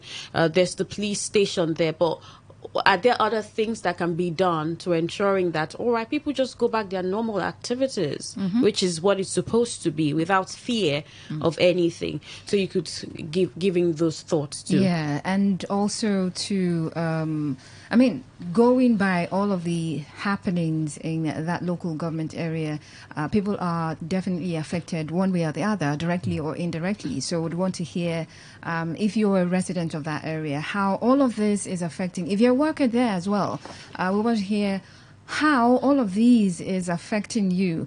And most importantly, like you said, profile solutions, more solutions, in addition to what Barrister Weji has just profiled.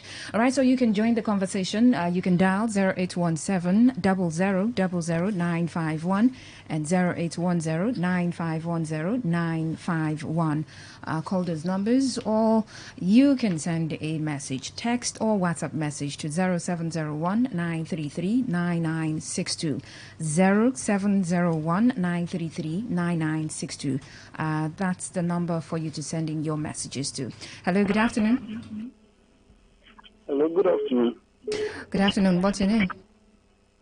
Yes, my name is Prince Abovu, and I'm calling you from Rundele. Go on, Prince. Well, what is happening in Ikore local government is very disheartening, especially the police coming on warrantedly to Ikore local government day before yesterday. It's so disappointing and embarrassing. The 23 local government areas of River State has been locked up for some months now. There has not been business. Civil servants have not been going in there to do their legitimate business. People cannot access the health centers around there. Workers cannot go in. Nothing is happening. The whole place is bushy. Until after the election, the police have to leave all local governments that give room for the burning. And now the workers, the chairman has emerged. The workers are back to work. So of what essence will police now come, in their numbers, numbering up to 8 heroes, loaded with police officers and ammunition, coming to bombard and embarrass civil servants in Ikore local government council without the permission of the chairman, or the CP is even telling us is not aware. The traditional rulers there are not aware. So who invited the police, and for what reason that they came to Ikore local government? And when the CP was interviewed, he said he's not aware. So is he telling us there are police officers or there are unknown gunmen in police uniform using police vehicles to attack Rivers people or civil servants? I mean, we are not making any headway. All right. We can't make any headway like this. Allow people do their work. These matters, and a lot of them are in the court. Let the court take decisions. But for today, the elected local government chairman are the chairman of that council. Right, if police want to go to the council, they should be notified. And it should be with cogent reason. Not to take the council unaware, embarrassing civil servants, embarrassing Rivers people, embarrassing Ikore people. We cannot be subjected to one man. One man cannot bully us all the time. See, we have gotten to the point that we have been pushed to the wall. And when a man is pushed to the wall, he will have no option than to bounce back. All right, thank you very much. Will come when the people will bounce back. All right, and when thank you. people will bounce back, it will be very right. Thank you very much. So we can take other calls. Thank you very much. Okay, thank you very much. 0817-00000951 and 0810-9510-951. Good afternoon. Your name? Good afternoon, Faustina and Queen. Yes, good afternoon. Thank you very much. Upet Chima is my name, and I'm calling from Port Harcourt. All right. Faustina and Queen, what is happening in River State, particularly the local government, is unfortunate. How police protect the interest of a certain individual, undermining the whole essence of their job, which is to protect life and property, and ensure that everyone's interest is protected. But the police always deviate from their job. It's not making sense anymore, I tell you, Faustina and Queen. You understand? Okay, look at, I watched the video when the people the police were calling hoodlums. I watched that video. They were not hoodlums. If hoodlums, we know the activities of hoodlums, how it affects, maybe if they gather in a certain place, their activities, what they can do and all that. These were not hoodlums. I watched that video. You understand? These were workers who want to gain entrance into the local council. And you tear gas them, they shot radically on the air. I mean, are we in war in this state, for crying out loud? Look at what happened in just the U.S. when I was just watching U.S. election. Everything is just going normal. You have not seen any person anywhere being intimidated or using federal might and whatsoever. All right. Because here the police believe to protect the interest of the general public, not for a personal interest. You understand? So I think the police should be able to exercise restraint in their quest to protect the interest of a certain individual. Okay. And I'm calling on the IG. If at all he can be able to heed, because all this while we discovered that the IG is working with somebody somewhere there in Abuja. I tell you. So all right, exercise restraint, because people might push to the wall. Well. All right, thank you very much. Okay, so keep your calls coming in and messages as well. Now, in as much as we want to talk about the problems, it's always beautiful to talk about way forward. It's always beautiful to talk about solutions. So we don't just go about on and on and on dwelling on the problem. Oh, the problem here is. Do you have any solution in mind that even if you think that the people would not listen to your solution? Exactly. Because if someone from Ikore local government area is listening to you now and you're saying, oh, this is what I think should happen or not happen, it gives a haven for peace or calmness, right? Pointing out who's responsible or not. You could bear your grievances, but who is responsible or not might not be an area that you want to get into because you don't necessarily have proof to that. All right. Good afternoon. Your name and location. Good afternoon, Queen and Faustina. Good afternoon. This is when you started with laughter. Is that what? So you started with laughter. Yes, because you keep going on barrister. I don't understand whether it's the lawyer that tells you to call them barrister. Because barrister is not a title. In fact, there's nothing like barrister.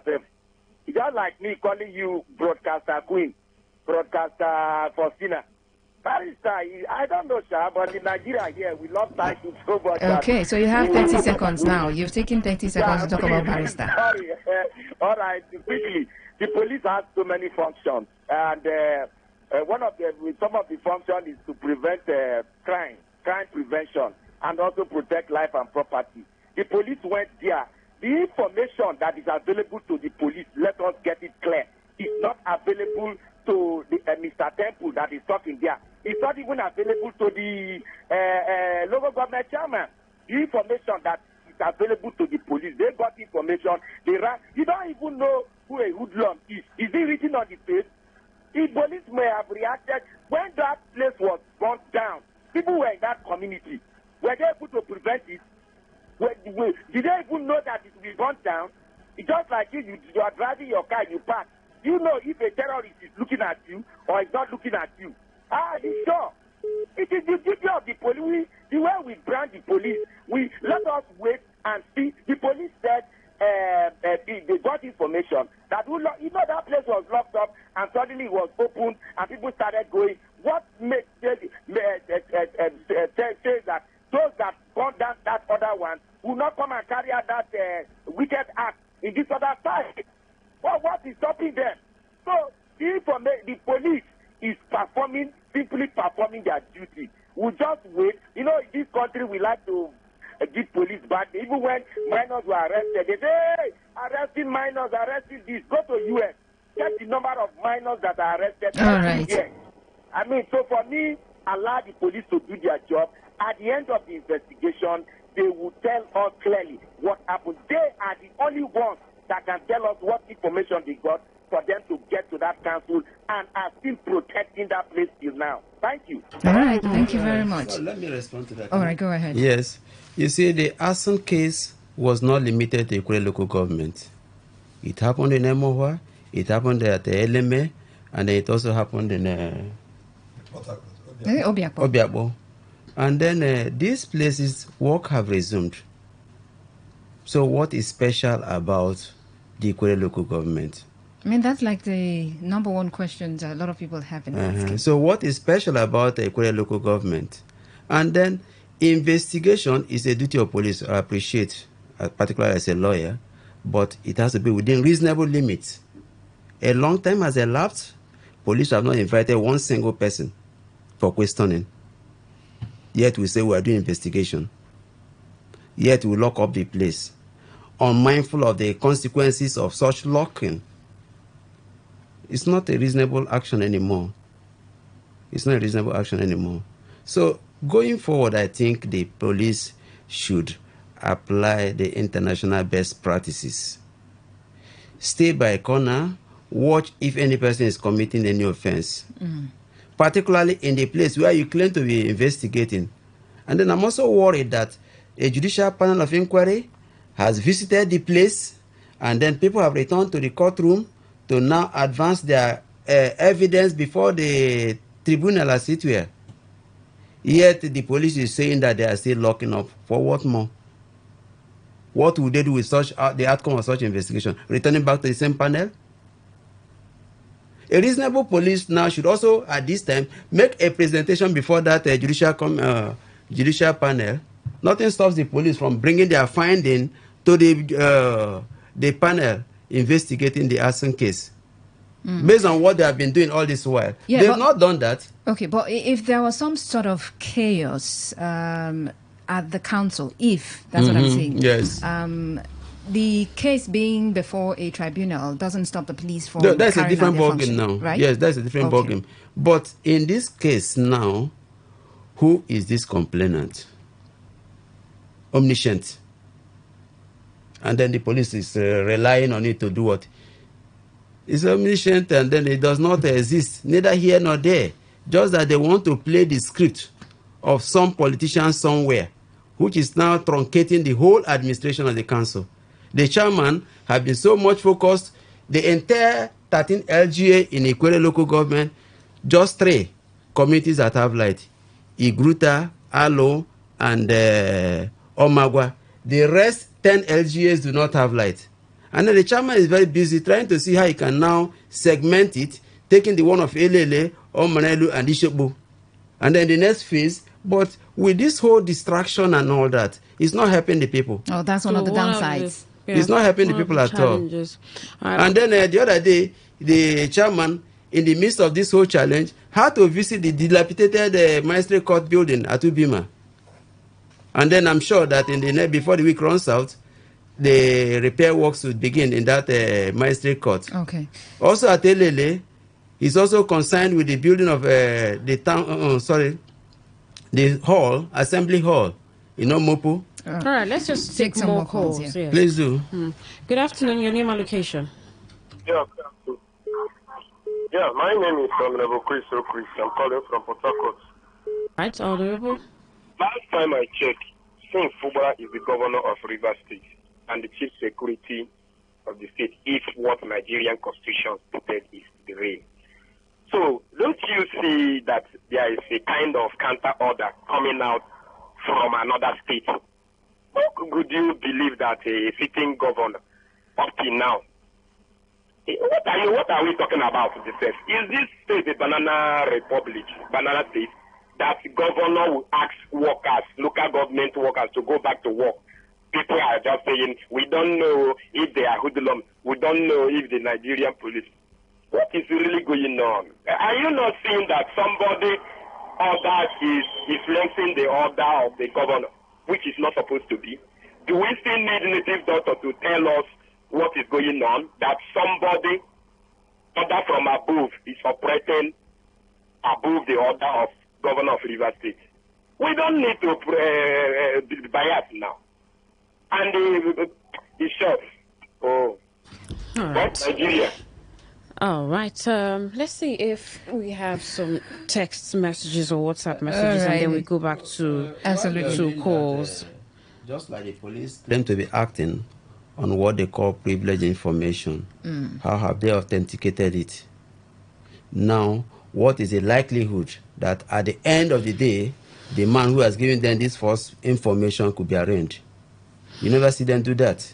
Oh, well. All right. So you cannot determine how the police got the information if it was a man or a woman or they always have their way of getting information. But let's take a look at some of the messages. Frosty and Queen, what a charade, sham, unintelligent defense by the State Police Command. May I know how many of the hoodlums that were arrested in their Commodore-like operation? They're obviously taking skewed political position. Kano said that. And hi, Queen and Oputu. Ikore local government area, please. I want to tell Samuel Wanosike to allow peace to reign in that local government area. He has served his 6 years term. Election or selection had been conducted and winners had emerged. I feel very ashamed and disappointed at the statement of Rivers Police PRO. If she doesn't know what to say, it's better she... Okay. Instead of branding Ikore local government area staff as hoodlums that came for mob action to police is a lie from the pit of hell. Old men and women, some masters and PhD holders that came to work have suddenly become hoodlums. Police should be held responsible for any breakdown of law and order in this state.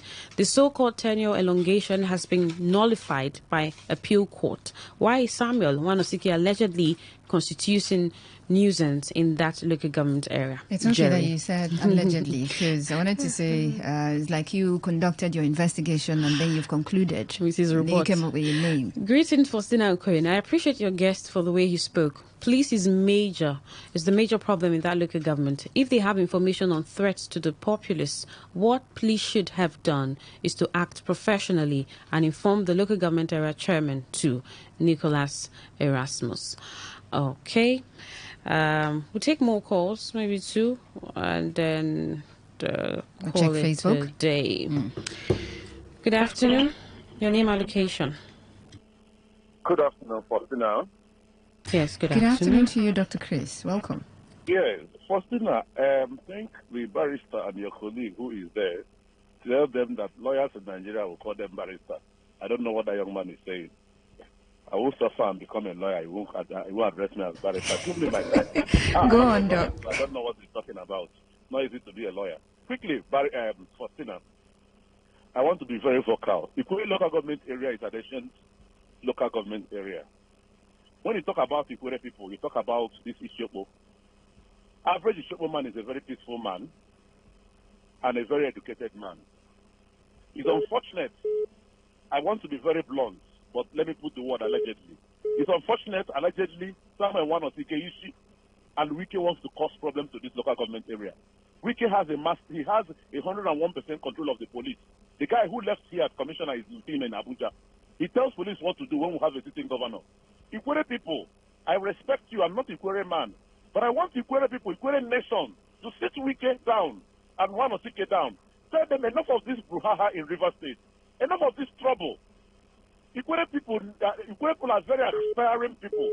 They're educated people all over the world. Why would these two people be bringing shame and ridicule to the land of Ikwere? It's enough. We want peace in Ikwere land. We're all enjoying Port Harcourt. That's Ikwere land. So we don't want a situation whereby there will be Ruhama always or mayhem in Ikwere local government area. Enough of this. All right. Let's call spade a spade. These two guys are responsible. If you have any issue with similar, go and sort it out and leave the entire of Ikwere. You can't tell me master's degree holder, PhD degree holder who are working in that local government area calling them hoodlums. Who told you that hoodlums? Isi, the former local government chairman, and Wike should please leave this local government area alone and leave this place alone in peace. All right, Dr. Chris. Ikwere people should stand up to it and call them to order. Allegedly. Okay, yeah, allegedly. You are alleging all the names that you've called and all of the allegations you've leveled. Allegation level. So it's good that you put that forward so people don't just carry that and run with it. All right. So. All right. On Facebook, good afternoon, Faustina Uputu and Queen Chima. Concerning this matter, it will greatly affect the people because the workers won't be safe enough and would like to go work again and again. Those who gained admission can't do their LG certificate again or court marriage in the country. One thing I know of is karma. Let them ask CP Mbu how far now. Godwin from Alakaya. All right, and last message here. I just want to apologize to your guest on behalf of one of your callers. My brother, you're a barrister. Don't mind bad belly people. Calm down. Peace be unto every one of you. Yeah. Okay. Okay. So we'll just have your final words on the show so we can wrap up the conversation. Barrister Temple Weji. Yeah. I think essentially, like you have said, going forward, the council is there, focused with its chairman, Honorable Israel Abose, willing to deliver the dividend of democracy. Okay. But that has to be under a very clement atmosphere, and that is what we are craving. So we are appealing to the police to limit themselves, the worst case scenario, to that particular building where the arson took place. We can buy them the tape so that they can tape round. I'm sure that. I'm sure they have that. And if then, that's the suggestion you're making. And then secondly, I want to empathize with the local government workers who are being maligned, who are being derogated by the police PPRO calling them hoodlums. I think they deserve, on their behalf, I will crave the PPRO to tender an apology. These persons are not hoodlums. It is not an easy thing for you to work and ascend to that level of being a superlative, grade level 16, all right, grade level 14, and then somebody is describing them as hoodlums. It's an unfair thing. So she owes them an apology, and we strongly demand that from her. Thank you. All right. Thank you so much, Barrister Temple. Melody from Uniport says the Ikwere chairman and people should learn from Ubiakbo, who sounded clear warning to the actors that if they destroy the council, their own investment will be destroyed too. We're just too afraid to call out the actors of this menace. Call them out. Call them out. Enough of the lukewarm attitude. All right. Well, with all of the investigations going on, I'm sure that normalcy will be restored in the Korean local government.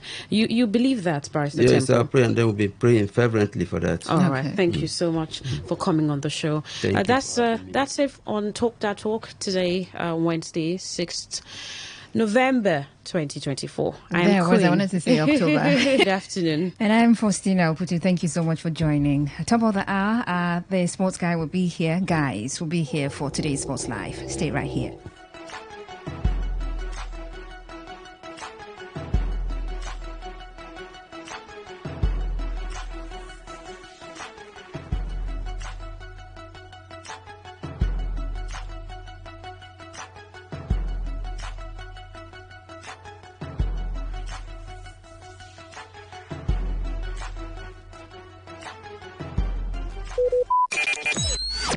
Talk radio. I listen to a lot of talk radio. 95.1 FM. On this day in history. On this day in history. On this day in history. Today in history, 6th November. In 1860, Abraham Lincoln was elected as the 16th President of the United States, which led to events that initiated the Civil War. In 1935, Edwin Armstrong presented his invention of FM radio to the world. In 1956, the United Nations General Assembly called for a ceasefire in the Suez Crisis, which Egypt accepted. In 1975, the Green March began as around 350,000 Moroccans marched into the Western Sahara to claim the land from Spain. And in 1999, Australia held a referendum on becoming a republic, which was rejected in favor of maintaining its status as a constitutional monarchy. On this day in history, on this day in history, on this day in history. Today's news in 60. The federal government has announced the formation of an advisory committee for its 3 million technical talent 3MTT with the appointment of key leaders in Nigeria's tech community as its members. In a move to strengthen its position in the financial services sector, Nigeria's biggest telecom, MTN, has acquired the remaining 7.17% minority interest in Momo Payment Service Bank for 6.95 billion naira. The Nigerian Communications Commission (NCC) has urged the judiciary to impose stricter penalties on those involved in vandalizing telecommunications infrastructure. Nigeria's Babcock Business School has announced a partnership with Think Cyber Nigeria, aiming to bridge the country's critical cybersecurity talent gap as businesses face escalating cyber threats. On the foreign scene, Apple Incorporated has submitted a proposal to invest close to $10 million in Indonesia, targeting to expand its product manufacturing footprint in the country. Today's news in 60. What's a successful business without sales? And what is sales without an audience? Talk radio. I listen to a lot of talk radio. 95.1 FM. On this day in history, on this day.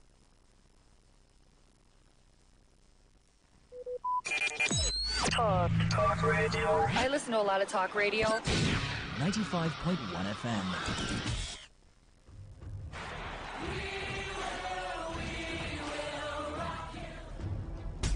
This is what we've waited for. The showdown. The fastest men in the world. Hearts racing. One light, two lights. They're backing off and backing. Pulse rising. Who will come out on top? Who'll take 3 lights, 4 lights. He's ready to be the star. The anticipation. Powerful, strong. There's Beckham. Tyson get right. Hold all the way. He's looking right. The heart stops.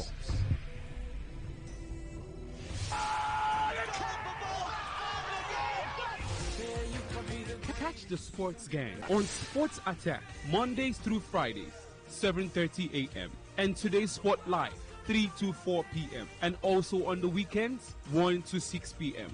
Only on your premium sports radio. Today, 95.1 FM. My name is Gianni Infantino, FIFA president. For the best of sports, always listen to Today Sports Live on Today 95.1 FM, Port Harcourt. Hello, my name is Kanu Wanko, aka Papilo. For the latest and trending sports stories, always listen to Today Sports Live on Today 95.1 FM, Port Harcourt.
it wasn't an exciting UEFA Champions League night in some corners, but for neutrals, it was very, very exciting as Ruben Amorim announced himself further to become the new Manchester United manager by beating Pep Guardiola, defending champions of the English Premier League, in the match day 4 of the UEFA Champions League. Elsewhere, it was a clash of titans, clash of the biggest winners of the trophy. Real Madrid having won it in double figures as against the second best team in the UEFA Champions League history, AC Milan, but this time it was the second best team who had the better of Carlo Ancelotti's Real Madrid at the Santiago Bernabeu. Of course, it was a dagger being thrown into the heart of the Madridistas last night. What a UEFA Champions League night it was for those who love the beautiful game of football. Great to have you join us, and a very good afternoon to you. This is the midweek edition of Today's Sports Live, reaching you from this particular frequency. It is Today's Sports Live. 95.1 FM is the frequency, and my name is Reliable Reliance O'Daniel, returning to duty on mic 1 to take us into the proper discussions of what we witnessed last night in the UEFA Champions League. But make no mistake about it, tennis is equally ongoing. The WTA finals, as Coco Gauff upsetted Iga Swiatek, the world number 2, to make it to the final 4 of the WTA. And just before we came into the studio, Yasmin Paulini defeated by Zheng Qinwen, who made history to become another Chinese to make it to the final 4 after Lina did it in 2013. So a lot to talk about, majorly topical issues on the show this afternoon, and that's why we have the pleasure of having you tune into the studio. The SMS on WhatsApp portal is there, 0701 933 9962. That is 0701 933 9962. Henry Ogugwa is here. Chikuziteye is here, and then there is also Gift Ejegu to balance things off, even though she is the only lady in the midst of the guys. First off, let's do the honors of having Gift Ejegu talk to us. Gift, great to have you here, and a very good afternoon to you. Good afternoon, Reliance. Good afternoon, PHCT. Good afternoon to my fellow colleagues. I'm here once more. I'm so delighted, and I'm so happy to be here talking football and sports in general. You're as happy as Manchester United fans. They are not in the Champions League, but for what it's worth, they are happy. They are very happy. Yeah, very happy. The arrival folks. of Ruben Amorim. You know, just hoping, and maybe he will bring Victor Gyökeres along with him. Okay, they don't go. This is the path that Erik ten Hag told, and Manchester United fans, most of them were not happy with it. But after a display like that against Man City, Chukwueze, you just have to admit that maybe the replacement of Rasmus Højlund could be coming in January. Great to have you. Good afternoon. Good afternoon. I have my colleagues in the studio. Please, all this noise they are making now, let them rest too. It's United for crying out loud. So I'm worrying. He's just having this. I don't know. Like, I can't actually begin to blow out his trumpet for just winning a City game by 4 goals to 1. Sorry, Pep has done it over a long period of time. So maybe one off, but I think the noise is becoming too much. Okay. So down the tempo, he says. Down the tempo, he says. And Slots is also the new kid on the block. Winning and winning and winning. And of course, the momentum keeps on getting higher. Henry, say hi to us. Good afternoon, Reliance. Good afternoon to my colleagues. Good afternoon to our lovely listeners. Great to be here. Slot is doing it. Slot ball is on a roll. Slot ball, interesting. Slot ball, yeah, it's on a roll. And Gyökeres is not interested in following Amorim to Manchester, so Amorim should manage Højlund and Zexi. Not bad strikers, but wait to see what Amorim actually brings when he comes to United. Does he stick with his favourite three at the back, or does he change system when he gets to United? Only time will tell. After the international break, we shall know. Sir Alex Ferguson found a way to enter this conversation. You will find out more when we return to get into the stories proper.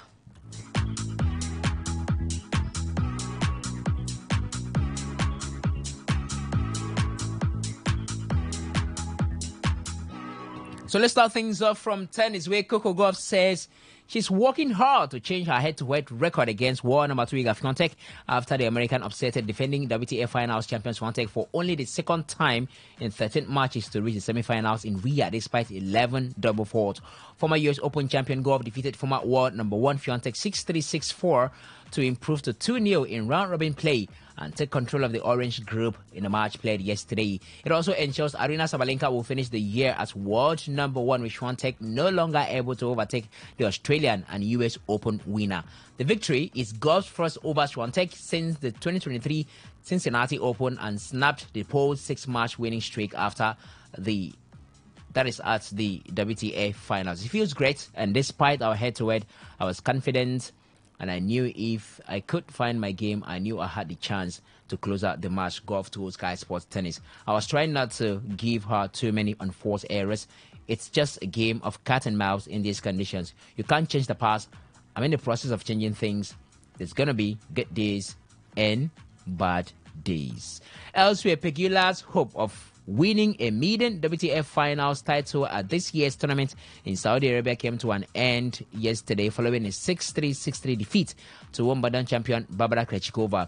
6-seed Pegula suffered a second successive straight sets defeat in Orange Group and has no chance of reaching the semi-finals heading into her remaining match against Swiatek.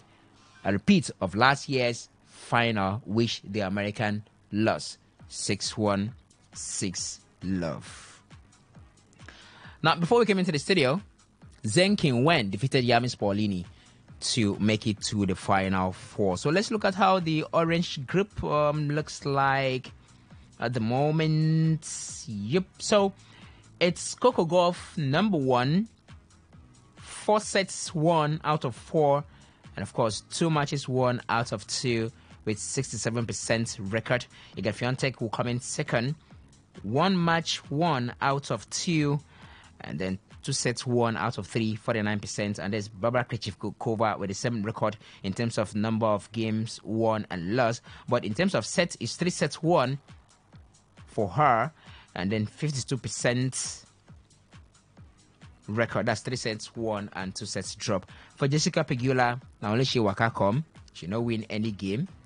All losses and, of course, no sets won, which will mean 31%. But what it means actually is that Coco Gauff is into the final 4. Before we look at the purple group, where Arina Sabalenka will finish the year as world number 1 because of the defeat by Coco Gauff on Iga Swiatek. So, Henry, it's what it is. Coco, I mean, you just have to find a way to master whatever you need to master in order for you to kill off in tennis context, that is your boogie lady at this point. I mean, you look at the head-to-head, not so encouraging. Many going into that match with thinking it was going to be another run over Coco Gauff by Iga Swiatek. But here we are, talking about Gauff into the final 4. Yeah, only a second victory in 13 attempts over Iga Swiatek, and he's the ATP Tour Finals. It tends to bring up some surprising results. So, I mean, based on this season, do you think Paulini will lose to Qinwen Zheng? You don't think such will happen, but that's it with the ATP Finals Tour. So, surprised a little bit. Maybe if it was Clay, it would have been something different. Maybe Gauff wouldn't have stood a chance, but she did stand a chance this time, and she defeated Iga Swiatek.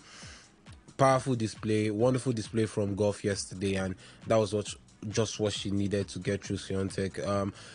You might want to say post French Open is not really been the best end of the year for Swiatek, but I mean, she's gradually the year is gradually winding down. Not gradually, it's already winding down. It's almost like we're already at the end. We're in November, bro. We're in November.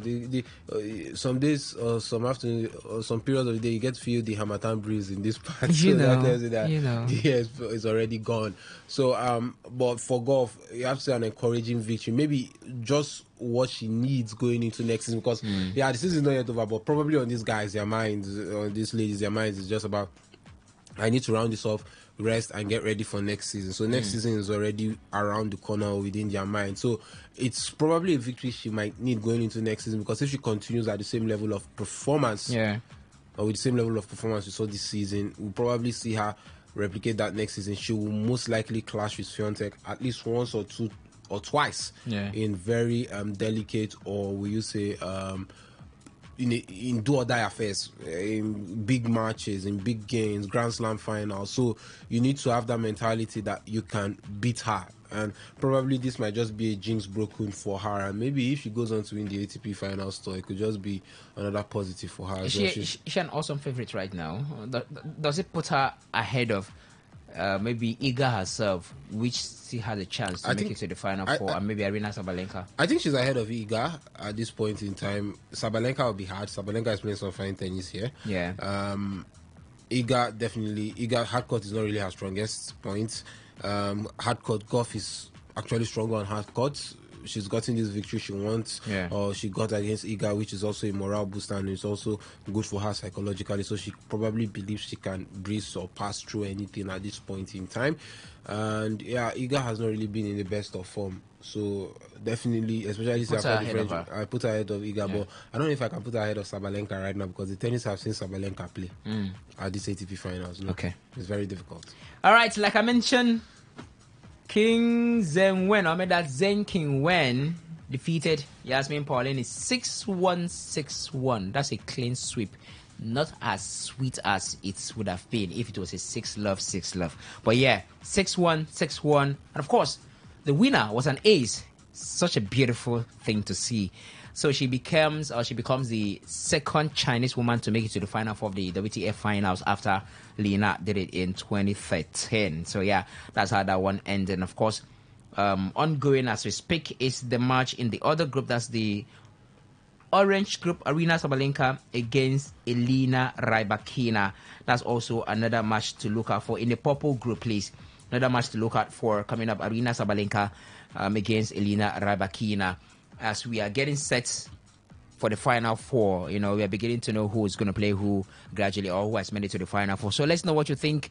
Does that win over Iga Swiatek, that's like a boogie lady, make her an even more awesome favorites to win the WTA finals for American US Open, former US Open champion Coco Gauff? Let's know your thoughts on the show this afternoon. Elsewhere in the ATP, defending champion Novak Djokovic has pulled out of the ATP finals because of an ongoing injury. Well, Djokovic did not tell us the nature of the injury. He only told us that, look, I was really looking forward to being there, but due to ongoing injury, I won't be playing next week. Apologies to those who were planning to see me. Wishing all the players a great tournament. See you soon, he said. Okay, like I mentioned, he has not told us the nature of the injury. But what this means is that let's not forget that on Sunday and Monday we talked about those who are likely to get into the final 8. 5 players already qualified for the final tennis game of the calendar year, or let's say the game for the best 8 of the year. All right. Now, what does this mean for others who are vying to get into that top 8? It means Norway's Kasper Ruud, Australia's Alex de Minaur, and Russia's Andrei Rublev, who look set for an exciting battle this week, but the final 2 places have qualified as a result. So Italy's Yannick Sinner, Spain's Carlos Alcaraz, Germany's Alexander Zverev, Russia's Daniil Medvedev, and Taylor Fritz of the United States had already clinched their spots. The tournament takes place in Italian Serie between 10 to 17 November, and it's going to be the first time since 2001 that the event does not feature at least one of Roger Federer, Rafael Nadal, or Djokovic. This era that we are enjoying, chicks, you don't end like this. It already ended. I think it ended a long time ago. I think you start from Roger Federer when he retired, and so you say we had one man down, and so the remaining 2 continued. Even though you say Rafael Nadal was not as much as we expected him to last. Injury worries was mainly, it was disturbing a lot of times. I think you always say that Novak Djokovic was the only one still pushing through and to try to keep his own on his own ground. So I think the era really tried. We actually saw a lot when you talk about the eras that lasted. We have to actually look at and begin to confirm that these men have done wonderful things in tennis world, and you look at the men that with the record, Roger with 20, Federer with 23 Grand Slams, and Novak with 24. It shows you the gap of qualities with the next generation, the likes of Zverev and less of Yannick. Yeah, let me just say Yannick Sinner is the next. Okay, let me just say the next younger generation. Yes,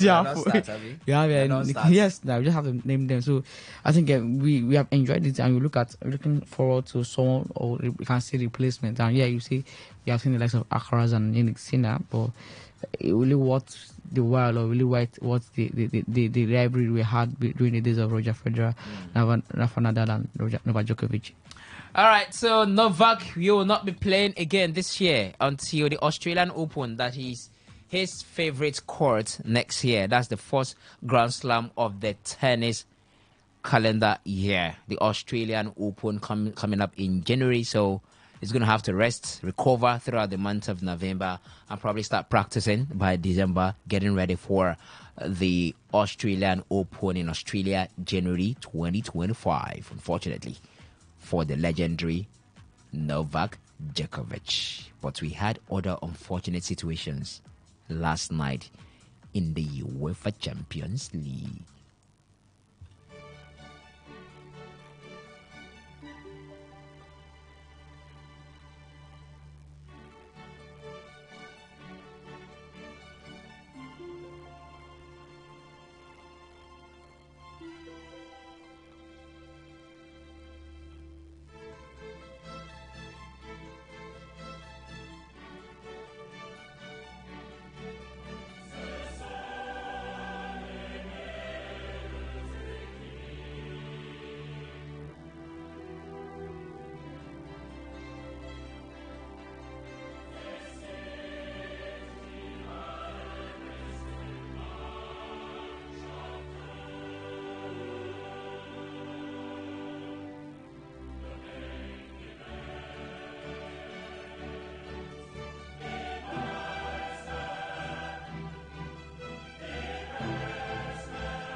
It is called the most glamorous inter-club football competition on the planet for a reason. It is called the League of the Champions for a reason. But in the meantime, Bernardo Silva revealed Manchester City are in, quote, a dark place after their 4-1 thrashing at the hands of Sporting in the Champions League. But Pep Guardiola insists he is ready for the challenge and willing to fight as he bids to turn around his side's fortunes. Ruben Amorim endeared himself to Manchester United fans before even arriving at Old Trafford by engineering a stunning 4-1 defeat of Manchester City with Sporting in Lisbon. The Portuguese was taking charge of his final home match at Sporting Bars before officially starting work as United's head coach, and watch as his side came from behind to thrash Guardiola's side. City took an early lead through Phil Foden, but Sporting hit back with a hat-trick that included 2 penalties from Victor Gyökeres and a strike from Massimiliano Araujo. It was the first time City, for whom Erling Haaland missed a penalty, have lost 3 games in succession since 2018, excluding a later sequence in 2021 that included the Community Shield. Bernardo Silva has just predicted doom for Manchester City. Well, yeah, disappointing because we're a bit in a dark place right now, and everything looks to be going in the wrong way. Even when we play well, we don't score our chances and we concede too easily. So yeah, definitely we need to look inside, check what we're not doing well, and start being better very quickly. Otherwise, it will be difficult to come back from these losses. Difficult is going to be to come back from these losses, according to Bernardo Silva. But Pep Guardiola insisted Manchester City played really good football and they are shock hammering away to Sporting Lisbon, with the head coach taking a view at odds with Bernardo Silva's claim that the Premier League champions are in a dark place, a total disagreement with his player. Pep Guardiola on Today's Sports Live. Hi, Pep. Bernardo was said to TV that Manchester City are in a dark place at the moment. Is that how you see it, or is this a bigger challenge? I'm not agree with him. You don't agree with him, or you? No, we're not in the dark side. We played really bad against Bournemouth. We played really good today. Don't regret we can concede the third or fourth. You have to, it's not necessary, the penalties. I would say, we cannot start the second half scoring a goal. Yeah, it can happen. They do the good action, can happen, but 44 minutes or 47 minutes left, and emotionally we were in that position stable. I think we make a really good first half against a top team. We were close to score the second, the third, and emotion is difficult when we play the first half that we played, and after 2 minutes second half we are losing 3-1. Not easy to swallow, but it's an experience, and I'm here. So it's a big challenge, and we knew that will be a tough season for a start. We know it. We talk about that for many reasons, but this is what it is. I like it. I love it. I want to face it and lift my players and try it. So life is like this. So maybe the past, the 6 Premier Leagues in 7 years, 4 in a row is the exception. Then naturally sometimes you lose. So in sports we play really good. Today we play really good. Bournemouth, they deserve it. And yeah, continue. Hi, Pep. All right, so that's Pep Guardiola speaking right there. They played really good, really good. He is in total disagreement with his player. His name is Bernardo Silva. But how on earth do you play really good and concede 4 times? That's 1, that's 2, that's 3, and that's 4 after you were ahead in the first place. It's only one man that can explain that. His name is Pep Guardiola. You can add Joseph to it, because actually he just said Pep Guardiola. All right, elsewhere, still talking about the match yesterday, Ruben Amorim joked that Manchester United fans think he was the next Alex Ferguson if Sporting produced an unlikely victory over rivals Manchester City. After a comeback like that, those comparisons may become irresistible. Such was the excitement after Sporting's 4-1 Champions League win over the Premier League champions that it was hard even to turn it, as evidenced by a timely repost of the club's announcement of their new head coach. Amorim feared that such an eventuality might take life difficult for him when he arrives at Old Trafford, a place that has become a graveyard for managers since the Ferguson retired in 2013. Maybe he may want to accept the realms of Jose Mourinho. The new arrival doesn't want a forced dawn before he's even started. Welcome, Sir Alex Ferguson. He is Ruben Amorim post-match. Wow, congratulations, Alex. Our agreement. I just wondered how you feel tonight. That send-off from your players, that send-off from, I know you've got another game, but tonight at home from the fans. And what message does that send to the Premier League, that performance? Yeah, it's misleading. Like I was saying, we were very lucky today in the game. So, but the feeling with my players, the way they celebrate this win, the moment with the fans, was very, very special. So I take this to Premier League. When I arrive there, it's a different world, a different pressure. I will try to be the same. So will be fun, very fun, and I'm ready for the challenge. Thanks for your help this week and your understanding. Yeah. Thank you very much, Sir Alex Ferguson, in the waiting. Wow, congratulations. All right. Now the voice of Sky Sports reporter Gary, by the way, who joked about Ruben Amorim being the next Sir Alex Ferguson. But yeah, he found a way to come into the conversation anytime we're talking about Manchester United and Ruben Amorim these days. So guys, let's talk about how well Manchester City played, but conceded 4 goals. Henry. They played well. Frankly, in an attacking point of view, they actually did decently. Some 3% ball possession, had chances. I mean, if Haaland had scored that penalty and it was 3-2, the game might have taken a different dimension. But you also have to hail the tactical approach of Ruben Amorim. And it's one thing where I'll keep on saying, look at the manager. Don't look at one run in the Champions League like what Ten Hag had with Ajax. Look at the manager and the consistency we've seen him produce over the years, over the season.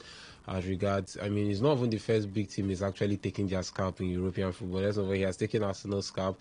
He has defeated Arsenal. He has defeated some other big teams across the seasons in the UEFA Champions League. So, I mean, the man has shown his mettle. He's shown what he's capable of doing, and that's what he showed last night. But it doesn't take anything away from City. Profligacy is something that City need to get worried or start getting worried about against Bournemouth. I think the game it was so much evident in was the Southampton game, that they could have even thrown that victory or that game away and drawn it at the end of the day because they were so profligate in front of goal. And that's something that could or should be worrying for Pep Guardiola. Erling Haaland started like a house on fire, and He's still scoring goals, don't get me wrong, but I mean, the rate at which he's scoring compared to he started scoring in the season compared to now has dropped a bit, and the man in front of goal has looked like he can't deliver as regularly or as much as we expect him to. Then I think they're also missing the presence of a proper defensive midfielder, someone who can do what Rodri does. Or Rodri used to do in that team. No, let me not say used to do. Rodri is still a Manchester City player, so like what Rodri does in the team because of the man's injury. So it's a problem. So it's not easy for them to carve them over. I mean, you even saw that was the first goal was Gyökeres, the shot. Second goal was the penalty. Yes, I think that was the third goal, Araujo's goal. Maximiliano Araujo's goal. The way Pedro Gonçalves just picked up the ball close to the halfway line and ran and broke through like nothing happened or there was no one in front of him and just slipped the ball through for Araujo. Even the fact that Araujo's run wasn't even picked up properly and all that stuff. So, I mean, there are things that aren't right fundamentally with Manchester City. I think it's not down to the coach itself. I think it's down more to individual performance level of the players. It needs to improve. More needs to come from the players because, I mean, the next game, I think Brighton, in the weekend, is actually going to be a troublesome one for them. But if you're talking about terms of attacking impetus, City were good, but profligacy in front of goal, it was a big problem for them yesterday. And defensively, they looked shaky every time Sporting Lisbon tried to attack or go forward. All right, Chooks, let's talk about it. That may have raised the hopes of Manchester United fans and on what they hope to see from Ruben Amorim after having a victory like that in a farewell match. I think so. That's why the noise around him was actually much, and that's right. I think they think they have a savior right now in Ruben Amorim. But like I said earlier, you just have to calm down. There's winning the focus on the players, and the evidence of the players trying to play for this man is so evident. So you begin to wonder what it's Amorim, or you look at the tactical approach of Amorim. And how was it in the game? And look at the lapses of these players. Haaland missed the penalty yesterday. Look at the mistakes from the goal. The midfield was so lacking. And look at the run from Victor Gyökeres for the first goal. They had the chip to get that first goal. You have a lot of mistakes and say, mistake gets you goals. But truth be told, you look at how City on a normal day will play. It's far from a City side, but you won't actually want to blame them or leave. Don't give this Amorim with flowers. I think it's deserving that he won the game. But I think it's more of a poor performance from City. See, poor performance. It's not about poor performance. Even poor performance or not, he beat City 4-1. How many times have you seen somebody beat City 4-1? How many times has somebody beaten City 4-1? And you're saying, or you're looking at it, he did this with a Sporting Lisbon side. What will he do with a Manchester United side that, quote unquote, have more quality than a Sporting Lisbon side? When is that match, by the way? 15th of December. 15th of December. Hopefully by then he's had decent amount, but it's not enough time for him to actually imprint what he wants in the United squad. So I won't want to see when now. I think just qualify for Europe. Try and qualify United for Europe this season. The man thinks he was lucky last night. Who? Amorim. Yeah, he could think it was a lucky performance. So he could think that way. I just say he's being realistic with that assessment. Maybe that agrees with the school of thoughts that it was rather a poor performance from City than a brilliance from Sporting Lisbon. If the man thinks he was lucky. City has been poor in many games and nobody has been able to beat them for score for. You have to be brilliant to capitalize on a poor City as well. I mean, City were poor against Southampton, but Southampton could not capitalize. I mean, City poor. I mean, they were poor against Bournemouth. Bournemouth could only score 2.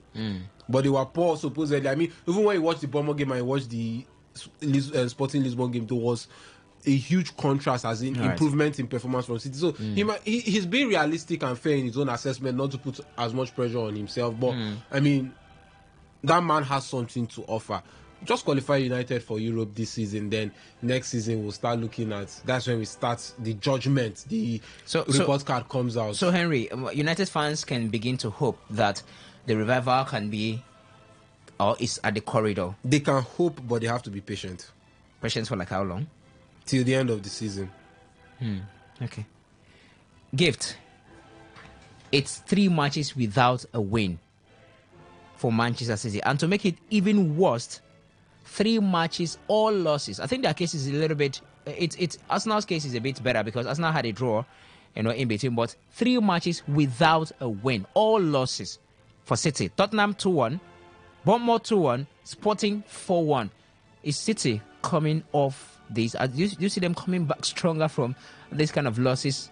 Bernardo Silva said they are in a dark place. So, do you see them coming back and maybe contesting for the Premier League title or even the Champions League trophy? And if you think that's the case, how soon? Well, that's the intention of every club actually, contending for the Premiership and contend for the title as well in any competition. But it's been 4 consecutive years for City to take this title, and I think it's time for, with these current results they're getting, I think it's time for them to at least, for other clubs to at least go for that title, and they should at least give space for the competition to be more interesting. As Bernardo Silva said, they're in a dark place, but City can any time, at any point they can they can come up at any time. But for me, I'll feel Liverpool, Chelsea, if possible, Aston Villa can start dreaming. A whole lot of them can start contending. You didn't put Arsenal there. Arsenal, well, things can turn around for Arsenal because currently they're in number 5 and in the 5th position, and comparing to last season where they were at this point of the season. Yes, but Arsenal, I can practically put them there, but City, they need to just shift a little for others to come in. All right, football is not a reward system, many will say, but let's know what you think about the City Sporting Lisbon match and a part of the Manchester United aspect, which is Ruben Amorim, I beg your pardon, becoming the next Manchester United manager. That's imminent, all right? And then, of course, was it a rather of an Amorim's brilliance or a poor Pep Guardiola's City that earned them the victory last night? Okay, that was not the only centre where we had surprises. Jude Bellingham has every right to be annoyed with Kylian Mbappe because he's trying to do the Frenchman's job for him. These are the thoughts of Thierry Henry after a 1-3 loss to AC Milan last night. The England star kicked a bottle as he was taken off 74 minutes into Real Madrid's 3-1 dismantling at home by AC Milan in the Champions League Tuesday night. Madrid are having a dysfunctional season after signing Mbappe, sitting 9 points off Barcelona in La Liga after being hammered 4-0 by them, and in the bottom half of their beloved Champions League. Henry highlighted how Bellingham constantly made runs in behind and accused Mbappe of making little effort to either attack or defend. Also is frustrated with him, which I can understand. It's not an easy one, and Alessandro Del Piero said something very important, that you need to give him time. But in the meantime, he's going to have to learn, like I said before, to play as a 9, and the desire and the will of running in behind. And I heard that a bit too much since the beginning of the Champions League, what Luka Modric has been saying, that we allowed the team to play. We talked about it at the beginning. They're allowing teams to play through them. They're not compact. They don't really run. They don't make any effort as a team. But I'm going to show you some stuff that we spotted all together from what Bellingham was trying to do and what your 9 here, Mbappe, is supposed to do. It's always, more often than not, I won't say always, but more often than not, Bellingham trying to make the run, trying to make the team play, running in behind. That's him again trying to break the line. That's your 9. That's your 10. Again, who's going to make the run in behind? Who's going to try to go? It's him. It's Bellingham going, not your number 9. Again, who's making the box? Him again. And I think there is a little frustration, and this one for me is actually, look at him. Look at your 9. Look at on the other side. Same. Your 9 is not going. Your 10-ish is going. And I know it can happen sometimes, but not all the time. Every single time. This is why I'm trying to say that I know he's not the number 9. I know this is not what maybe he likes to do. But do you think he likes to make those runs? Like to try to stretch a team? He'll do it because he has to do it, because desire speaks, because will speaks. And I know he still didn't score a goal this season, but look at where he started. He's going to pass his 9 to make a run in behind. What are we talking about here? You can't win games like that. You can't win games with your 10 breaking the line, coming back, trying to bend his run, trying to defend, trying to go on the other side. And then after he gets a substitution, I would have been upset too. I see him kicking a bottle. It's him again going. Look at where your 9 is. Yeah, I will be upset also. Of course I will be upset.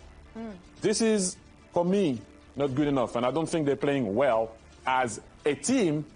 But this is what we were talking about before, Jamie. On the ball, also he has to do way more. So that's the analysis of the loss by Thierry Henry, because he knows what it means to play in Spain. So he took some time, Henry.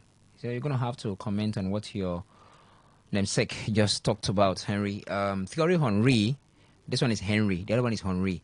Okay, so because you can't do what the man has done in football. Come on, man, you can't. What makes you think so? Because I know you can't. I don't know you for years. The last don't see me finish. Rest, brother, rest. Today is Wednesday. Okay. So rest. Thierry Henry spotted 10 good instances where your number 9 was jaywalking on the field of play. It was rather Jude Bellingham making the runs in behind and all of that. What do you make of Kylian Mbappe as a number 9 at Real Madrid? He's not a 9. I think that's one thing. He can play there. Everybody will attest to that. He can play there. I mean, it's like Luis Diaz played as a 9 yesterday, but you know Luis Diaz is not a 9. He's not a 9 traditionally. That's not his preferred position. Jota can play as a 9, but he's not a 9 preferably. Call any other player. Joao Felix can play as a 9, but he's not a 9 preferably. It's not his strongest position. So, Kaya Havertz is playing as a 9 for. But we know it is not his position. Yes, but to make runs like that, I mean, somebody like Kylian Mbappe should be able to do that. There are certain things that come instinctively. There are certain things that come with playing in a position regularly or doing something almost every day, muscle memory, practice. And that comes with being you don't expect Mbappe to have the same understanding as even Darwin Núñez has a better understanding of the number 9 position than Kylian Mbappe does. How about Jude Bellingham, who was making the runs? Bellingham was playing more like a midfielder coming from deep, making those runs in. He was used to doing that at Borussia Dortmund. Yeah. I was used to doing that last season with Real Madrid, so it's not new to him. I mean, Mbappe has played at 9 positions severally also. It's not new to him, but I mean, context, new team, everything is just so different. The requirements, the expectations are different compared to Paris Saint-Germain. This is Real Madrid, this is not PSG.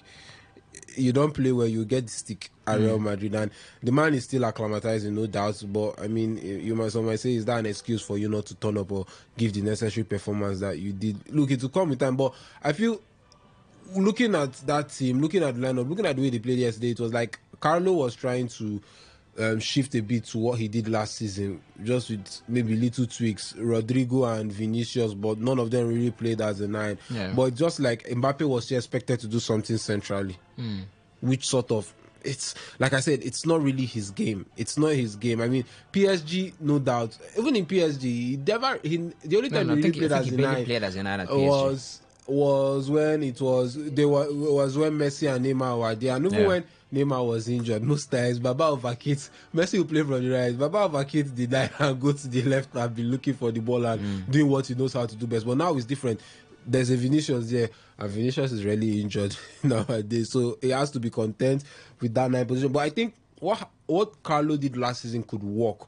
But I think shift Mbappe out wide, anywhere, left or right, shift Mbappe out wide, and let Bellingham keep on making those runs he made.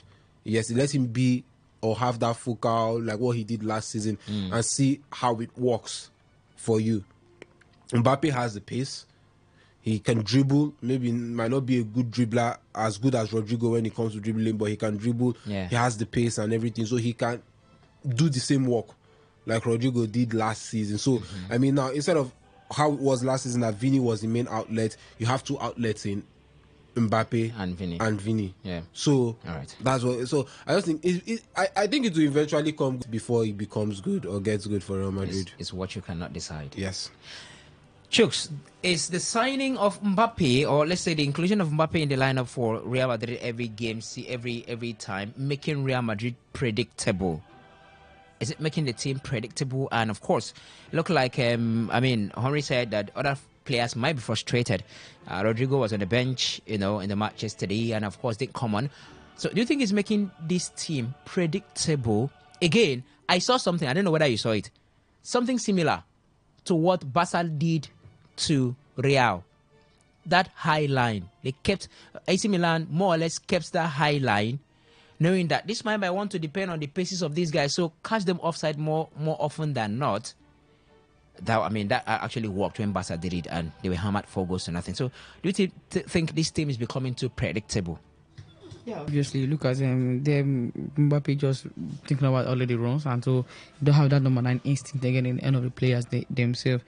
I think it's painful that you know that you have someone who should run behind. That you saw some flair from Bellingham, like Henry said. This is someone who has been used to doing this from the days at Dortmund to even his early days with Madrid. Well, that shouldn't define the player as a person. But if you look at how Madrid has been playing this season, like you look at the game against, I think that's Amaria. Look at the game against Barca. I think against the game against Milan, this is almost similar. There's Mbappe trying to hog the lines, and there's Junior who also hogging the lines there. And you look at how Ancelotti has been reacting to this. It's like the man is looking for ways, or actually trying to get ways to actually solve this issue, but it's not coming anytime soon. That's the problem. And so I feel it's out to actually gradually come good, but it's looking at how the Madrid will quickly turn over, or how they can actually go to switch when these days are actually coming as the worst. Now you have a loss to Barca, and now because just lost to AC Milan. It's back to back, and the same almost the same goal line scored. It's scoring considering 3 goals against Milan and just scoring only 1, and against Barca was 4 and just didn't score anyone. So the offside trap is now working, but I don't think who will be sacrificed. That's the issue. Ancelotti has not actually gotten the mind of that bosom to actually look at one of the players and say, okay, let's take you out and keep our playing our normal way, and then look at how you can actually come from the bench. If he does that, I think that's going to be the solution for Madrid being unpredictable. Right. But from now, it's just League 2 or nothing. I know what Madrid will play next week. All right, there's a lot we can talk about that Madrid side, and of course that AC Milan side as well, because I mean, if you want to look at it, that's what's his name, Emerson Royal. There is this what's his name, Morata. You know, I mean, Pulisic has been fantastic. Pulisic fantastic. Theo Hernandez, I mean, the captain of the night was equally fantastic, and they were able to tear Real Madrid apart at the Santiago Bernabeu. Just when Real Madrid decided to put a roof over their stadium, they are getting flogged. More like it. Well, it's what it is at the moment, guys. We can go talk about the defense line, because most of the blames are also shifted to the defense line. I mean, how were they caught snapping like that? More often than not, that defense line was torn apart. It didn't look like a defense line that's led by Antonio Rudiger. But we'll talk more about that. But before we leave Real Madrid, also Liverpool to talk about. There are matches coming up tonight. Atalanta against Stuttgart. Starboy Ademola Lookman will be on display again after scoring a brace, against Napoli, and so much expectations on him. Inter Milan against Arsenal is also the next match to expect after a run of so many unexpected or unwanted results for Arsenal. They'll be looking at the scab of Inter. It continues today. Tonight. So, but before then, do you think the new format of the UEFA Champions League might expose the record 15-time winners of the year of this tournament? It's exposing a lot of people, not just them. I mean, Atletico Madrid are not in a good place. PSG are not in a good place. Juve, we're seeing what Lille is doing. So I mean, it's exposing a lot of people. Let's just watch and keep on enjoying it. That's just all I have for to us say. now tonight against Inter Milan. Any chance of them getting a result? Best result is a draw. Why are you guys saying that? The best result Arsenal gets is a draw. That's Inter Milan, for Christ's sake. Look, Inter Milan are difficult not to crack. They're a difficult team to play. A very good side. Arsenal will be without Declan Rice today. Odegaard is not going to start that game from the onset. So you're now wondering, how is the Arsenal team going to look like going into that game? And Inter has a Marcus Thuram and Lautaro Martinez that the combination is so good. There's no Rice. Then you have a Hakan Çalhanoğlu, Nicolo Barella. Mkhitaryan that's working well in that midfield. How did then DiMarco and Dumfries as wing backs, and we all know Milan can keep it tight at the back Inter can keep it tight at the back if they decide to, and just look for those breaks. We saw what they did against City in the first game of the Champions League, and they are Inter is what one of the things Simone Inzaghi has built his team on, especially on the continent. That's where they play. So I'm looking at Arsenal and I'm like, best case result, or best result will probably be a draw. Let's take some reactions now. 0817 0000 951 0810 951 951 from the WTA finals where Coco Gauff is into the final four to Novak Djokovic will not be playing tennis again for this year up until next year. To Man City losing to imminent Manchester United new manager Ruben Amorim, and of course Real Madrid being dismantled at the Santiago Bernabeu. Good afternoon. Hello, good afternoon. Good afternoon. Good afternoon. Great to have you, Favor. Talk to us. Yesterday I predicted that Sporting Victor Gorikes is going to score and they are going to win, and it happened.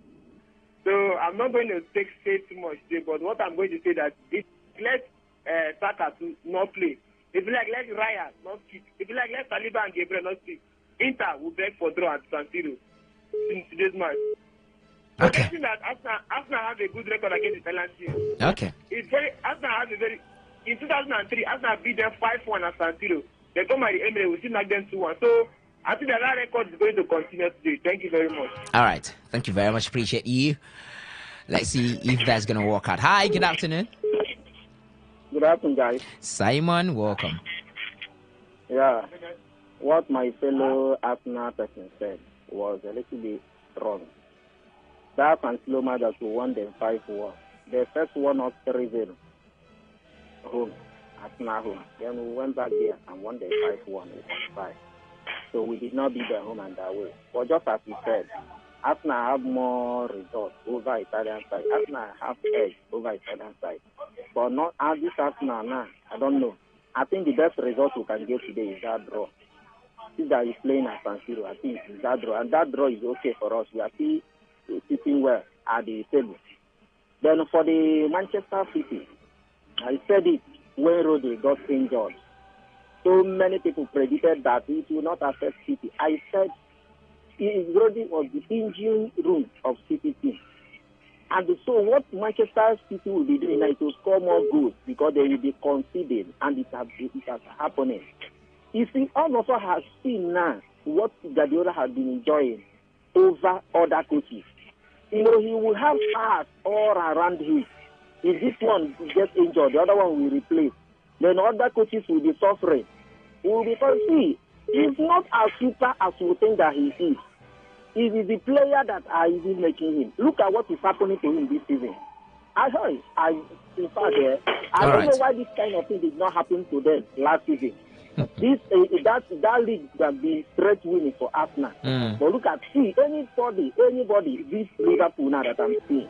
I think they are the people that win the Premiership. I don't know. This season. The match is still very far anyway. All right, thank you very much. Let's see if that comes to fruition.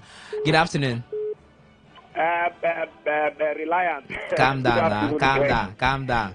Greetings. Lawson from Yenogua. Right, yes, thank you. Sorry, you don't understand. See, City was well beaten yesterday. Forget, the man was just trying to be modest when he said he was lucky. Look at what they did now, my brother. They attack. As soon as they lose that ball, they are all back to defending. Nobody was walking. They look at the level of commitment they showed in that game. Look at the level of commitment they showed. People don't know the worth of Rodri. I was saying, most people, when they watch football, they look at attackers. It's attackers they watch. They don't watch those that do the defensive duties. City has been back for a while. Rodri has been the one saving City. Even games where clearly City will lose, Rodri will make sure City don't lose that game. That is the importance of the man. That's why I said when that was given to him, no question about it. But those that are watching strikers kept there. My problem now is I am worried.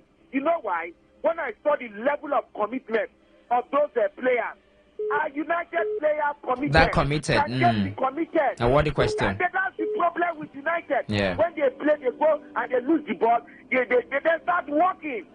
I know, see, honestly, if you can get them, galvanize them to be as committed as those players, I tell you, United will do better. But I doubt. Because of the United type of players, the type of players we have there. Liverpool is not surprising. If you check, it's still that same forward pass. It's a system that the club has already built. Is that forward? Liverpool, they believe in that forward pass. They hold the ball. They quickly move the ball to their center forward. They don't hold the ball. They quickly move it. That's why they are different from City. So that's how they are still playing. And I tell you, Reliance, I will be surprised if they don't win the Premier League. Thank you. All right, thank you very much. Liverpool, the awesome favorite to win the Premier League. Just already with a spot. Okay, let's see if that's going to work. Hi, good afternoon to you. Welcome. Hello, good afternoon, Lions. Tony Hosford, talk to us. Yes. Yes, there's a new beautiful bride in town in the person of Ruben Amorim. Yes. You can hear him coming on board of him. That he's the new Alex Ferguson. He's the reincarnation of Alex Ferguson. Wow. Yes, he's going to do it. He has so much to offer. Wow. Okay. He has so much to offer in his kitchen. Honestly, that young man, 39, he has so much. Only about so many people have the opinion that City did perform poorly. I don't think so. It was actually the brilliance of Ruben Amorim's side that actually did the magic. All right. So yes, let's just give him a chance and see how he what's going to happen. I know that man is going to turn out. He's the new Alex Ferguson. I can tell you. Okay. I can tell you for free. Yeah. Thank you very much. Thank you very much, Ruben Amorim. You don't go cause wahala. You don't go and you had to pay City before you go to United. You don't go cause yourself. You don't know what you've done. Okay now. Good afternoon. Welcome. Reliance, good afternoon. Hey, too. Welcome. Greetings to the house. Greetings to you, man. Talk to us. Reliance, I'm just scared of Ruben Amorim because I can't see a young man with a talent, a full bag of talent coming to a club that will just swallow your talent and bury your capacity. I'm scared for him. I'm scared. I always preach he would have come to that kind of a club. There's a club that a club that will suit you, that will play you a good football, and you can be able to command your player, and they will stand still for you. Not a club that some of the players are older than you or your age and the rest. You can't talk to them and they will listen. I'm scared of that man. Oh my goodness. As long as I'm concerned, the winning that he won Manchester City last night, I believe me, Manchester City are going to give Manchester United because of his sake back to back. All right. So I don't know. I'm scared for him. I'm scared. He wouldn't have done that. He would have won the Guardiola because he's going to pay back. Okay. He's going to pay back in the hard coin. Thank you, my brother. All right. Thank you very much for contributing. December 15th is going to be quite interesting. Hi. Good afternoon. Good afternoon, Reliance. Moses, the Man City fan. We collect yesterday.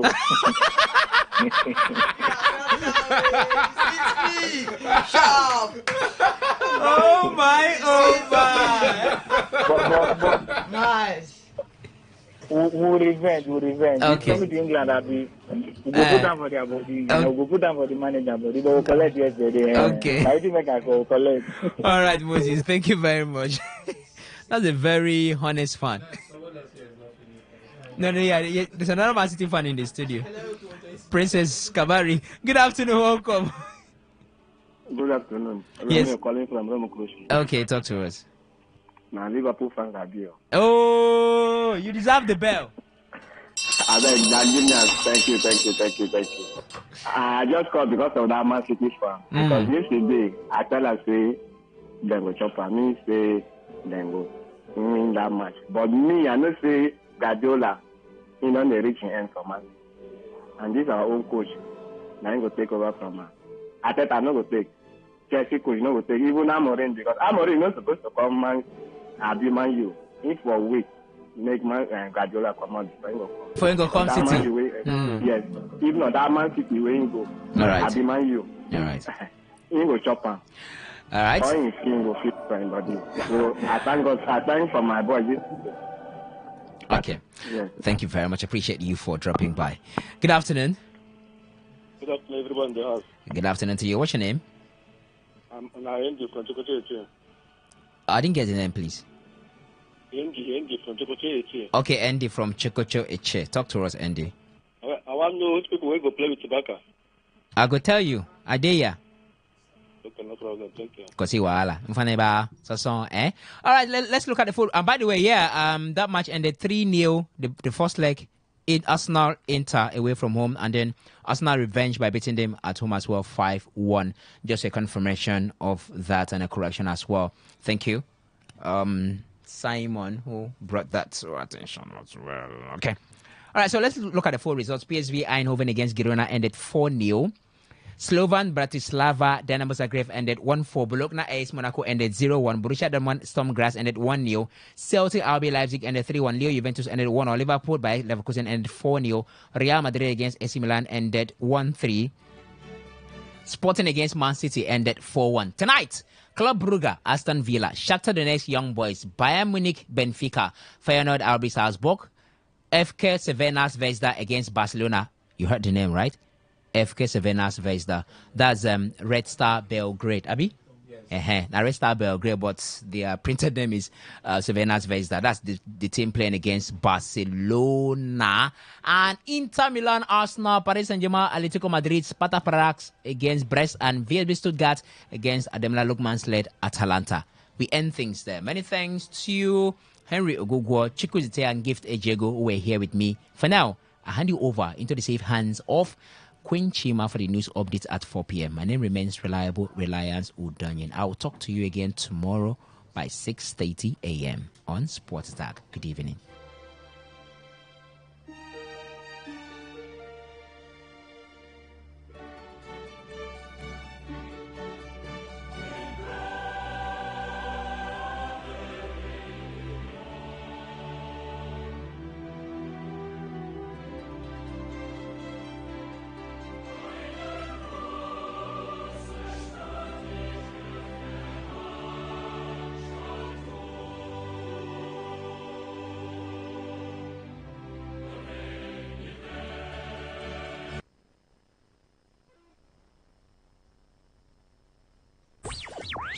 Tune in for a journey beyond the ordinary. Fasten your seatbelts. We're not just a station. We are the station. Today, 95.1 FM, the voice of the people. Today, 95.1 FM. Board Hardcore. News update.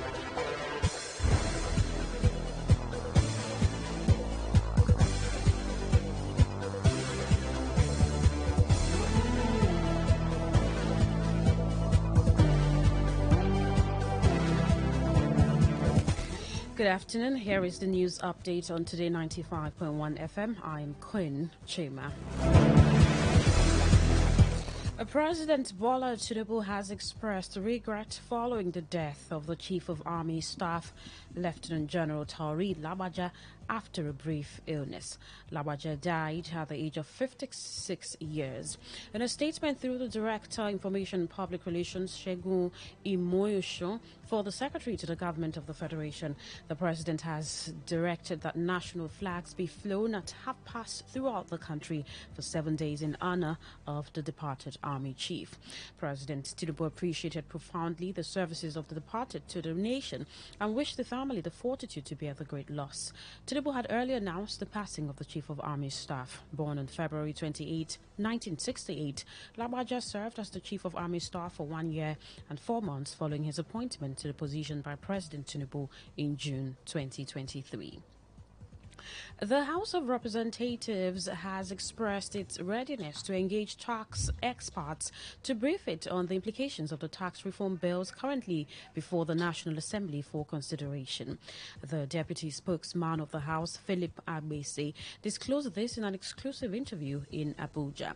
Recall that President Bola Tinubu and the Federal Executive Council recently introduced 4 executive bills aimed at streamlining the tax processes, establishing a unified revenue service, and simplifying financial obligations for businesses and citizens.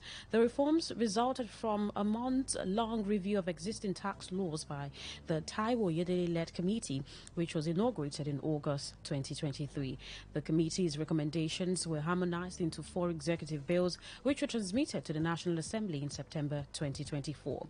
Last week, the 36 state governors called for the withdrawal of the bills to allow for more consultations. This followed the earlier position taken by 19 state governors who rejected the bill on the grounds that it was against the interest of the North and the state governments.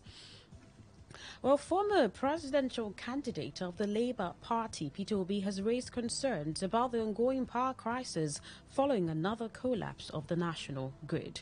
Nigerians were plunged into darkness yesterday following another collapse of the national power grid. Since January 2024 till date, the grid has collapsed 10 times. Within 1 week in October, the grid collapsed 3 times with its attendance blackouts, sparking reactions from Nigerians. In a statement on his X handle, Obi contrasted Nigeria's struggles with power supply to South Africa's recent success in achieving 7 months of uninterrupted electricity.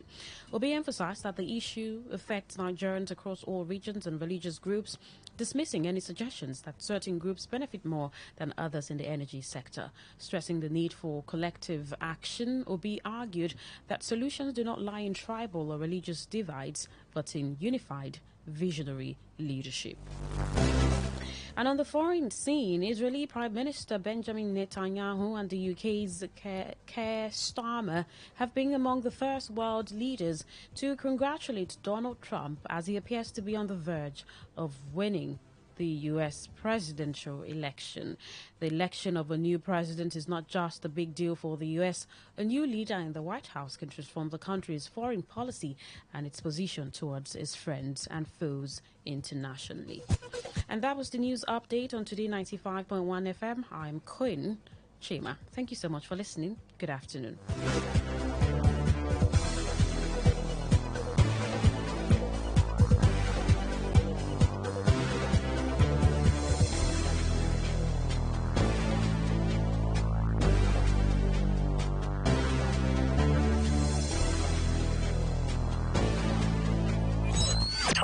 Talk radio. I listen to a lot of talk radio. 95.1 FM.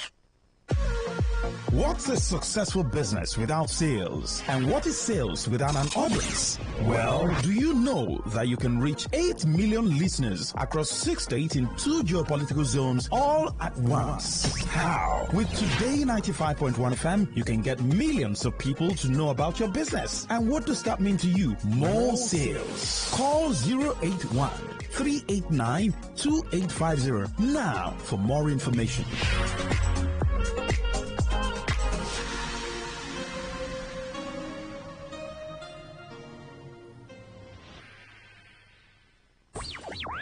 Tune in for a journey beyond the ordinary. Fasten your seatbelts. We're not just a station. We are the station. Today, 95.1 FM, the voice of the people.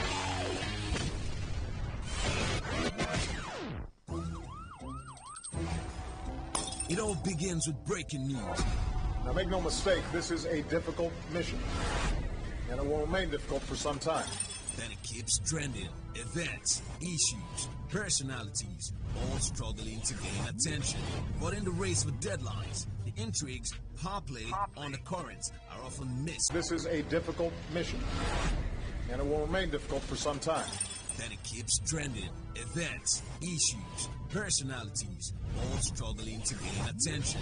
But in the race for deadlines, the intrigues, power play, on the currents are often missed or underreported. Insecurity here is basically a product of poverty. But not anymore.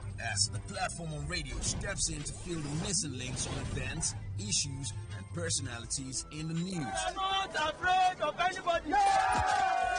The platform on radio serves only the hottest topics and trending issues. Only on Today 95.1 FM. 95.1 FM. Port Harcourt. Weekdays, 4 p.m. Get on the platform on radio and be set.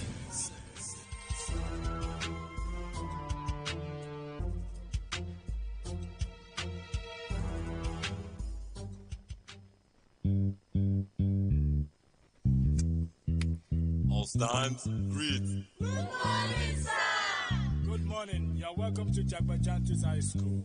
My name is Sam Sultan, your new mathematics teacher. By the way, do you understand pidgin English? Yes, sir. Okay, now what we go use S for? Okay, carry your paper. Them for my class. People of this world, them plenty. Sins of this people, many, so many. Many times plenty, multiplier.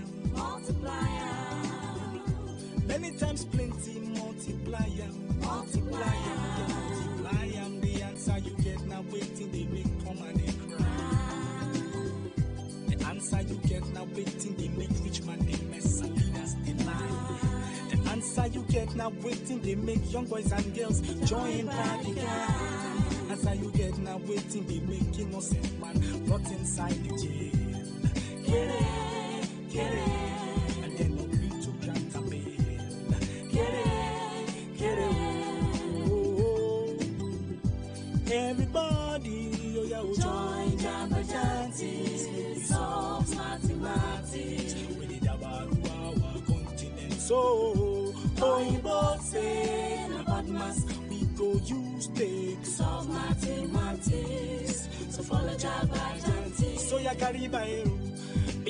On the menu today, maritime unions in Nigeria protest against oil company involved in alleged unfair labor practices. That's for breakfast. For lunch, 12-year-old rescued from abductors in Port Harcourt after confirming virginity status. And then for dinner, FRSC reiterates commitment to significantly reduce road accidents in River State during festive period. But before we kickstart, you take a listen to this.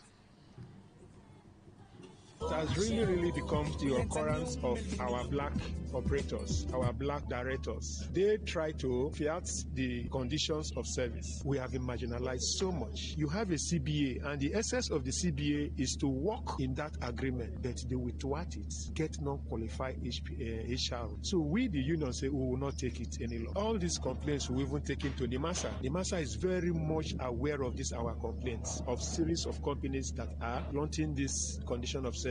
In fact, most of Nigerian seafaring companies have refused to allow CBA on behalf of the seafarers that work with them, because they will go take somebody who is not qualified and put in the system, take their own junior brother, take their own community people. And the master herself is even giving us challenge, because they are not calling them to order. Ministry of Labor will only wait when there are problems. When we write letters when there are no problems, they don't even call these people for compliance. Nigerians like 120 million.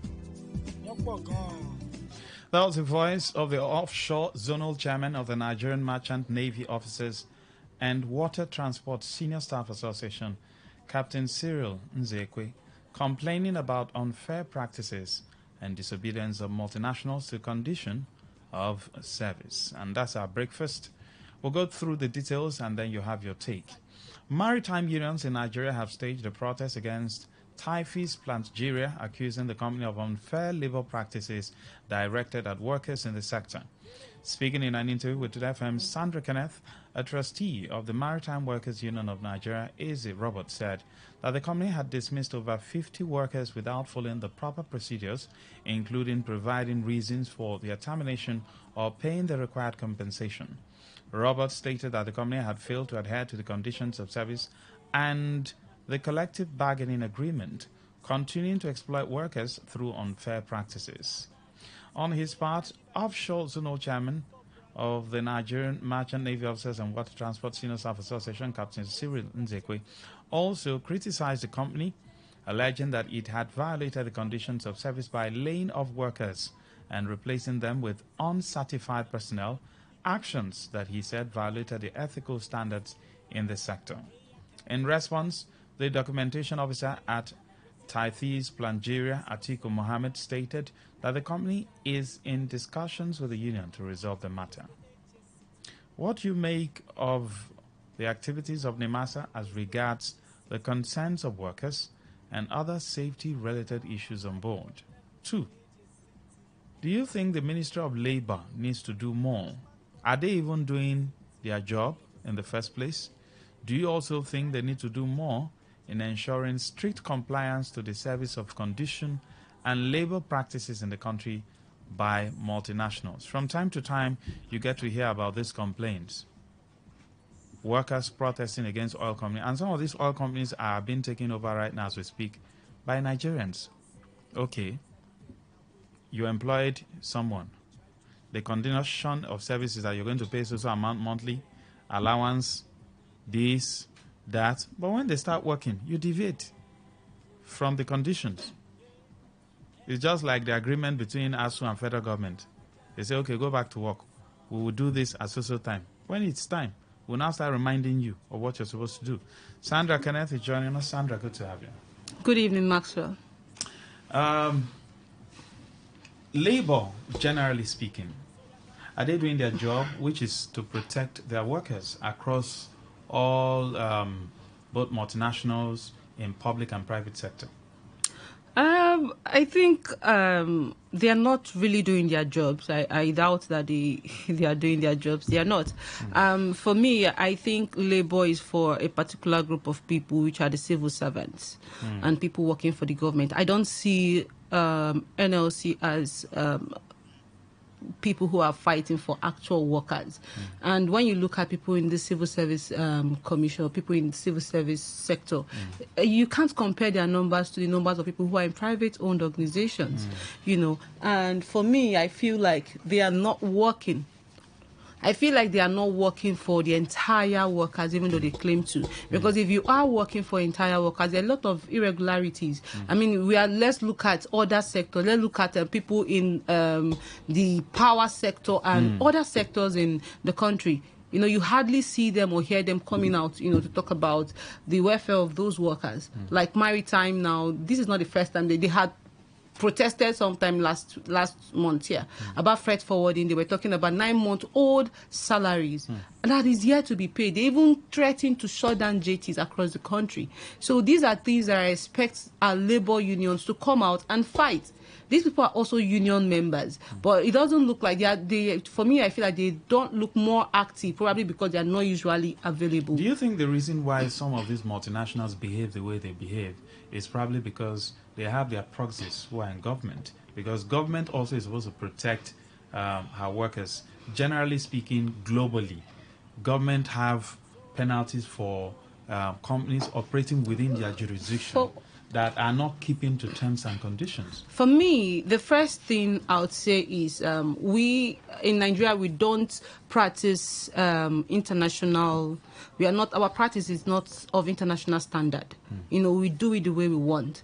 Over time, I've seen cases where we fear IOCs instead of making them or trying to enforce some form of rules and regulations that are already in existence. That's what I'm saying. Don't you think the reason is because they have proxies in government, friends in government, or even some of those IOCs are owned by those who are ex-this, ex-that politicians? It's just, I don't know, because I really do not have my facts. But the basic thing is, the government is not concerned about what they are not gaining from. You know, when they brought about this PIA, when you look deep, when you read through, you understand that PIA, it affects them, so they had to do something that would profit them and not just for the people. And then they have to put like a 1 or 2, 3% for the people. So if it does not affect the people, if it does not affect the government will not really do anything. In this case of maritime workers right now, I mean, they are complaining about a whole lot of things. You sacked over 54 persons from a company without giving them reasons as to why you are sacking them.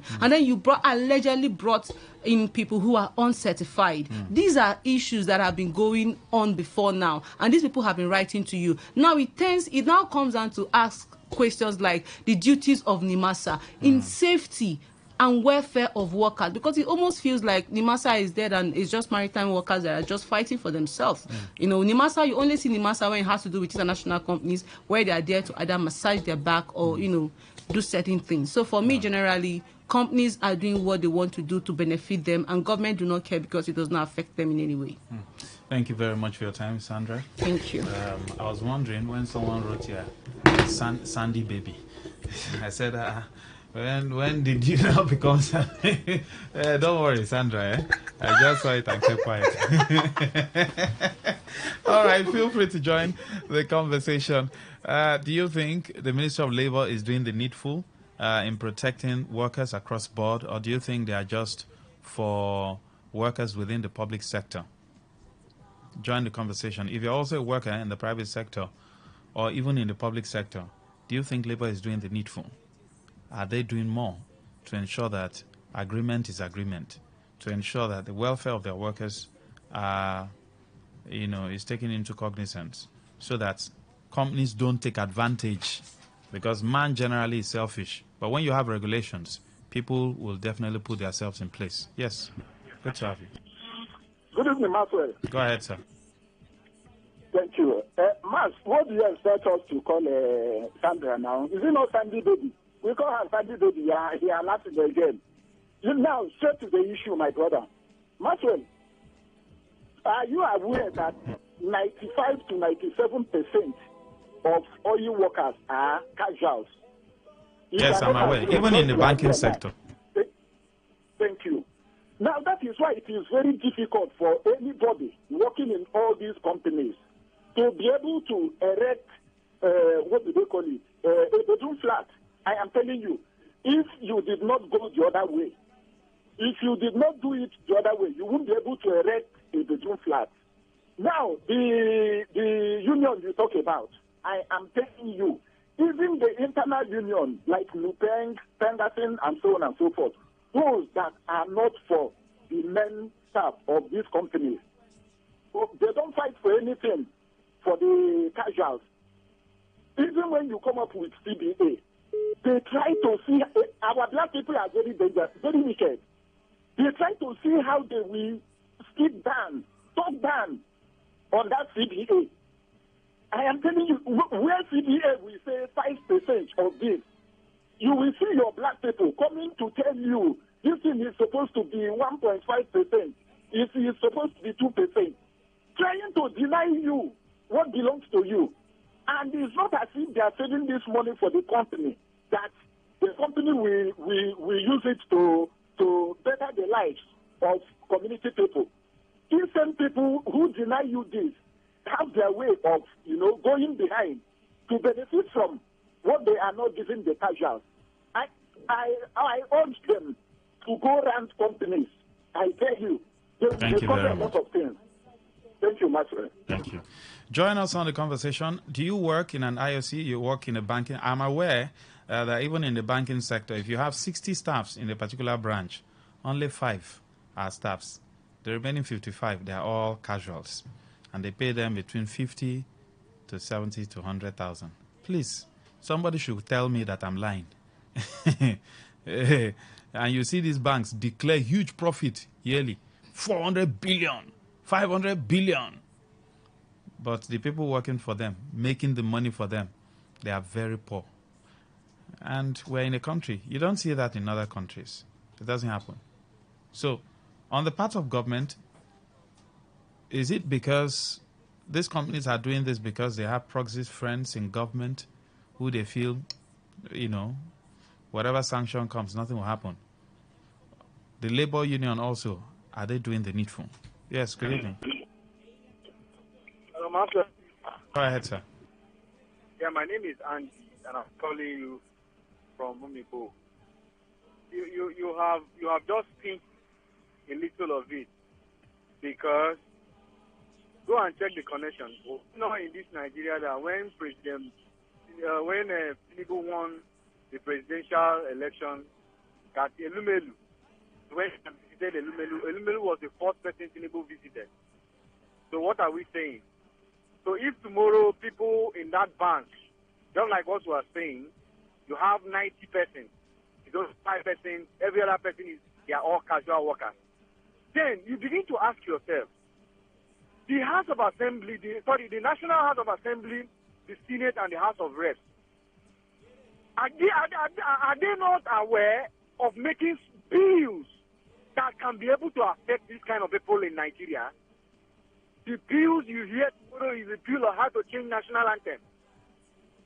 I see. Sometimes we begin to imagine, okay, let's say yes, for example, those individuals are doing those things ignorantly or deliberately, all in the name that they want to make money. Then you and I will send a particular person and vote for him. And we, under a political party, and at the end of the day, no bill, people will continue to suffer.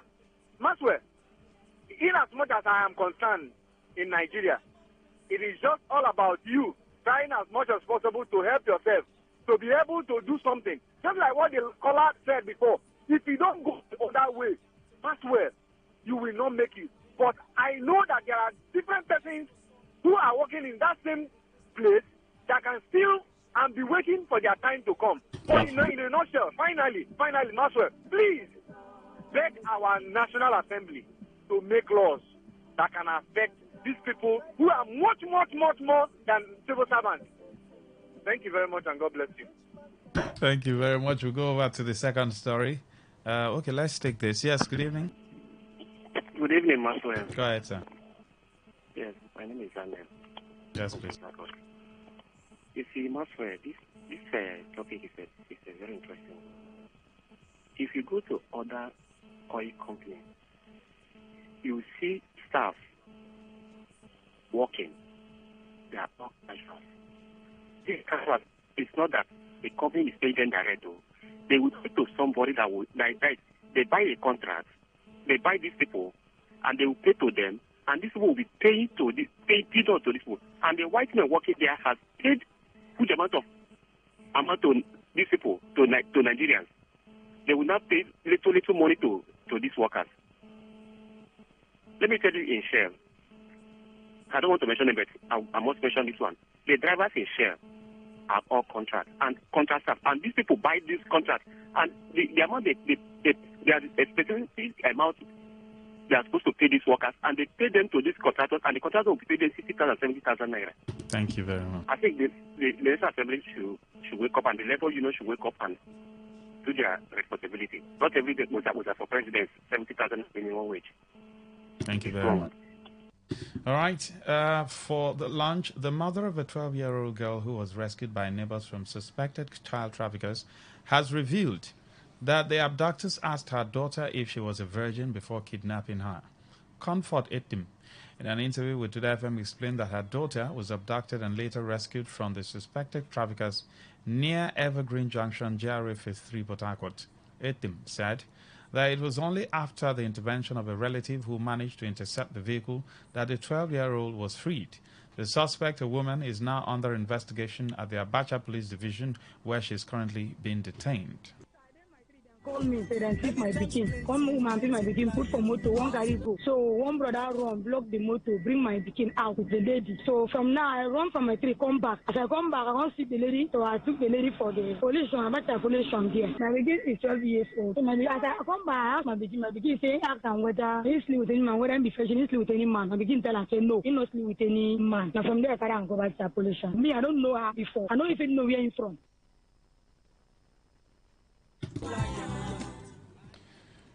The PPRO for the State Police Command, Superintendent of Police SP Grace Iringa Koko, confirmed the incident and added that the victim is receiving medical treatment in the hospital. Uchendu Ajoa, please, we need you here. Do you think checking points by security agencies are helping to solve these crimes? We have a lot of checkpoints all over. In fact, they are increasing by the day, and from what we see, the police is just busy collecting money. That's what they are busy doing, collecting money. Are they solving problems when issues like this happen? If someone was to be kidnapped like that and they got to a particular checkpoint and the lady raised alarm, will the police do the needful?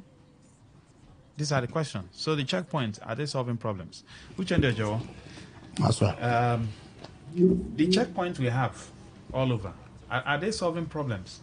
Are we seeing, some form of interceptions here and there? Yes, in most cases we will see.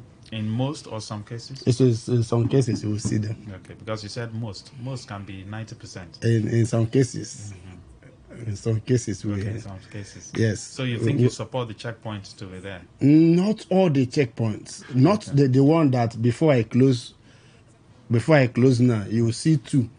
After where they are building flyover, you see one close to Oblique flyover. Those two, not like that. Okay. They should know. And after flyover, you will see another one before. Those ones we know why they come out. Why? And those ones give number to cars. Why do they come out? No, they just come out to do part of their work. What is the part of their work? Master, you will not hear it from me. But it's part of, let's say it's part, but they give numbers to cars. Okay. Where you see Keke, they give Keke number. You are number 4, you are number 5. They even give fruit. I was in one taxi, they gave the guy fruit, the name of a fruit. Fruit, as his own code. Yes, it's a watermelon. So, it's part of it, Master. But in natural sense, some of these checkpoints, we have seen results. Okay. And then remember, okay, that is not the current administration, not even the immediate past, but during Amechi when C4I was working, we have seen where a woman was conveying AK-47 through a vegetable. Wow. and that woman was arrested at this checkpoint after Choba, this C4I after Choba, going to MO side. And I've seen where what do they carry again? They use cooler of rice, cover it, and all that we've seen is in a checkpoint that this we have recovered. So in most checkpoints they recover some certain things, but now these ones look for Yahoo boys that they will recover some kind of thing inside their phone and then build them high.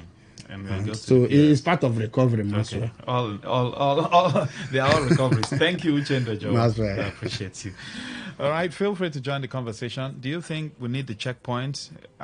Should they be regular, or do you think they should be at strategic places? But we need to go for this short commercial break. We'll be right back.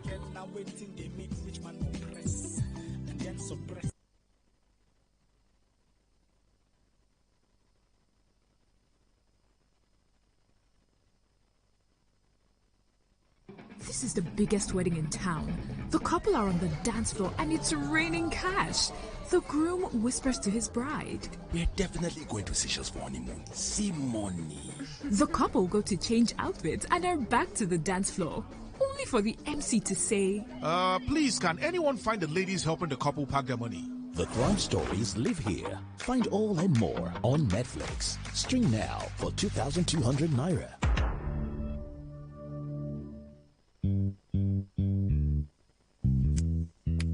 All stand, breathe. Good morning, sir. Good morning. You're welcome to Jagbajantu's house. All right, welcome back. So feel free to join the conversation. We've been having, children being kidnapped here and there. What is it that the security agencies also need to do to reduce the rate of kidnapping or the rate of missing persons? And then the checkpoints also, are they helping? Yes. Good evening. Yeah, Max. Good afternoon, Max. Right? Yes, go ahead, sir. Yeah, this is Joseph calling from Omagua. All right, sir. Yeah, the issue of the checkpoint and the police mounting most of these checkpoints. I think for me, the police are not ready to secure the citizens. They're after the extortion, the money they extort from motorists. If you are going to Owerri, from Rumokoro to Owerri, you have about 26 checkpoints, and yet people every day you have reports of kidnap, you have reports of children being kidnapped, adults being kidnapped. Now the question is, what are the policemen doing on the road? What are they doing? So the police are just there to extort us, not to protect us. They are there to intimidate us and not to protect us. I called them. I replied to Nigerian policemen. Some of them are licensed armed robbers. Some of them. That's what I just see that some of them are seeing. I just see that they are not prepared to do the work they are asked to do. Thank you. Thank you very much. Mm-hmm. But how can we reduce the rate of missing persons? The rate of kidnapping is on the rise. What's going on? What can be done to reduce it? The other day, in our report, you heard that the police rescued a 6-month-old baby from Port Harcourt to Uyo to Enugu. Yes, good evening. Good evening. Go ahead, sir. That's Congo. Some of the checkpoints, they are necessary. That's what I mean, students. And some of them are not students. You see, there are some of them, when you get to them, you know that they know their job. And there are some too, they do not do their job. You can imagine where a particular vehicle will be coming to a checkpoint. The driver will bring that hand, either 1,000 or 1,000. The police takes the money from that driver and allows the motor to go. Now, has he known the content of the vehicle? What I mean is this. When they find a particular car or vehicle coming, then they try to see into it and know the content of the car or vehicle. Some of them, they don't do that. And that's why we have problems. How can somebody Thank you. be shouting and will be taken away when the police are there? The only man, even the cyclist, the ordinary cyclist man, they will demand from him. Thank you. Yes, good evening. Oh. 0810951091. Let's do a little bit of justice to this particular story before we go over to Gina. Good evening. Welcome. Hello, Maxwell. Good evening. Yes, go ahead, Miriam. Thank you, Maxwell. Look, Maxwell, I've said it and I'll say it again. Young girls now are endangered species. Our girls now are endangered species, and nothing is being done about it, Maxwell. It is so heartbreaking. It is so disheartening. Roadblocks are good, Maxwell. It's not as if they are bad, but if they are the purpose at which they are being set up is being get as in utilized, but no way. When they see these Yahoo boys, Maxwell, they will just tell them, open your phones, let me check your account balance. And when they see the account balance, give 10 million, or so they transfer 6 million, transfer 5 million. And that's all. It is our girls that are sacrificial lambs, Maxwell. Our women organizations need to rise. This thing is so disheartening. If you have a girl child, you will be pained. This will pain you, Maxwell. Please, women organization, the police should please keep this point. It is our girls they are using. Don't just say Yahoo plus. It's just as if it's just a social thing now. But they are using our girls as sacrificial lamb, Maxwell. It is not. I have two daughters. I can't fight them. They will use them. You see them on the road. Some of them, they will lose their senses. They will not. Oh my God, Maxwell, I beg. I'm pleading. This little girl, you see what they asked her, whether she was a virgin. Virgins are not a danger species. What a country. Thank you, Maxwell. Thank you, Muriel. We'll go over to the last story where the FRSC, Federal Road Safety Corps, has reiterated its commitment to significantly reducing road accidents in River State during the final month of the year, commonly referred to as the Amber Month. The sector commander of the FRSC in the state, Corps Commander Inyang Umo, made the statement while addressing newsmen to launch this year's Amber Month public enlightenment and sensitization campaign themed Speak Up Against Dangerous Driving. Crashes kill more passengers than drivers. Corps Commander Umar emphasized that the FRSC's efforts will focus on enhancing public awareness and safety education to prevent road accidents and save lives. He also addressed a common misconception that road crashes during the Amber Month are caused by supernatural forces, but instead he explained that these accidents are largely due to the increase in travel and commercial activity during this period. Every sector command is ever committed to ensuring that these Amber months witness drastic reduction in road traffic crashes statewide. This we would achieve through heightened and sustained robust public enlightenment education, strict enforcement of road traffic laws and regulations, enhanced collaboration with critical stakeholders, traditional institutions, transport unions, and the media. The task of ensuring safer road motoring environment in Nigeria is a crucial and collective responsibility. Stakeholders in Rivers State in the transport sector are hereby invited to work together with Sector Command to address the carnages on our roads. The FRSC is calling on all road users to adhere to safety guidelines with the goal of making this Amber Month season safer, reducing fatalities and preserving property. What are other things you expect from the FRSC and security agencies during festive period? And again, is it only during the festive period that the FRSC is supposed to work? Is that the only time we usually have accidents? And what areas do you think they fail to focus on during festive period and non-festive period? All right.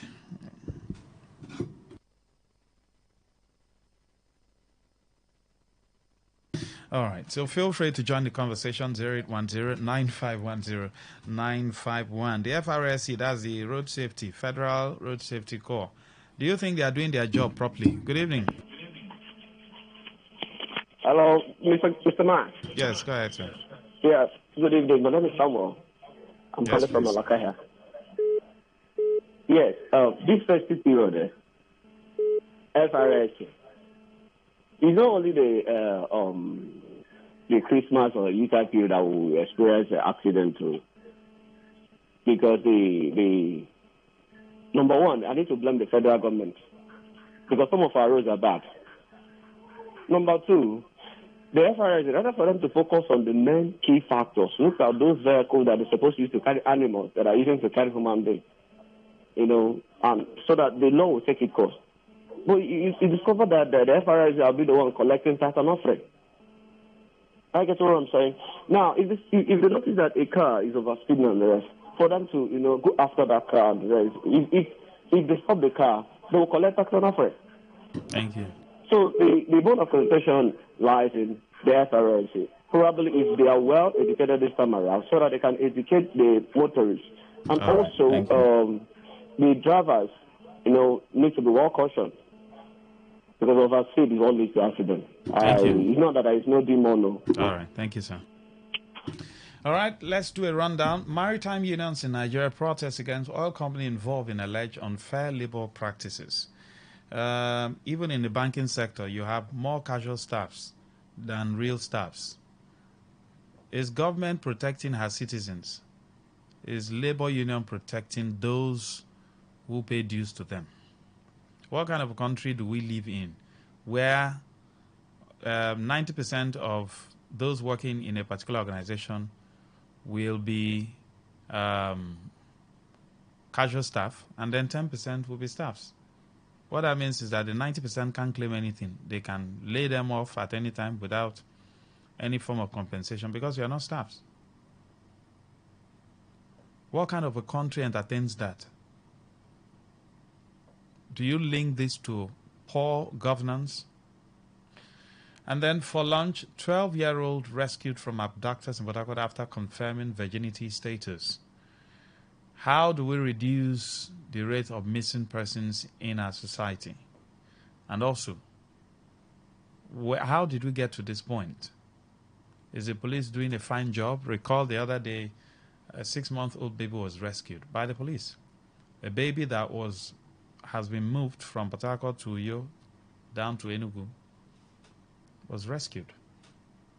And then for dinner, FRSE reiterates commitment to significantly reduce road accidents in River State during festive period.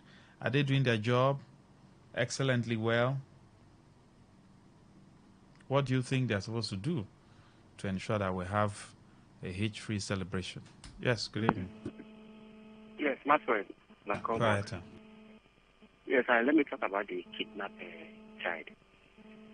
You see, Maxwell, any kidnap that happened in River State or in Nigeria, that person come out alive, just know that person's God, or in fact the relation's God is alive. Maxwell, if you carry somebody from Rumokoro, if you kidnap somebody from Rumokoro and put in a vehicle, we have people inside the vehicle. Once they pass Rumokoro police station, you see 2 checkpoints at local police. When you get to C4I at Alo Junction, you pass with 500 naira. That's what they are collecting now. Currently, I spoke to you now in Romoko, Alo Junction, that's C4I there. 200, 500 naira. And they will not search you. So any kidnapper that you see police rescue, know that your God is alive. It is not yet your time to die. So anything that's telling you there will rescue. It is that person's God that made the police to rescue you. But as for security, no. We are securing ourselves. Thank you. Thank you, Maxwell. Yes, go ahead. All right. Ugo says, a few years ago, Shell Nigeria took first position in a survey conducted amongst Shell drivers all over the world. Gabon, that came second in that survey, were given 1 plasma TV each, plus $300, while Shell Nigeria drivers that came first were given plastic food flask worth 300 naira. Ugo. Good evening, Maxwell. Will our opinions here change anything in this discussion of numerous checkpoints all over our roads? If it will, the authority should remove the checkpoints from our roads and adopt a better way to police the citizens. There are extortion points which go a long way to increase transport fares. Could you believe that there are about 4 to 5 checkpoints from Igruta to Chukocho, a stretch of less than 3 kilometers? The police say they are fighting corruption when it is right in their offices. Any IG who cannot end this extortion point is a total failure. Comrade Wogu. Thank you. Good evening. Yes, go ahead. Good evening. Maxwell. Yes, sir. Okay, my name. Go ahead. You see, all these police they send on highways. No one is fighting for any corruption. Even they are begging you to carry even crude oil for you to give them money. They want you to carry each bit for you to give them money. That's why when they see you, they will search everything. If they see anything that looks like the demand for money, all of them. Okay, take us from airport roundabout to Guta here. You will see up to 4 police at checking point. What are they doing? When they see you dress well, just more plant small head, you don't become a Yahoo boy. They will take you out from the motors, torture you, send money for them. So I see what they're doing. Okay, going from here now, say you are going to worry. Just pay them and go your way. You don't tell them that is the correct thing. My brother, that one is too much. I don't fight any corruption in this country. All right, thank you, sir. Good evening, Maxwell. The road safety are not doing a good job, truth be told. Their eyes are only on good private cars where they can get money. If they see any commercial car that are in a bad condition and unfit to put on the road, they will throw away their eyes. Ike from Iwofe. Thank you. Good evening.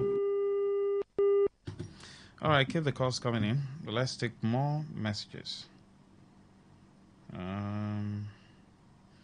Max, you've said it all. What plays out, obviously, is the entrenched interest of powerful personalities in these IOCs, retired and serving military personnel, powerful captains of industries.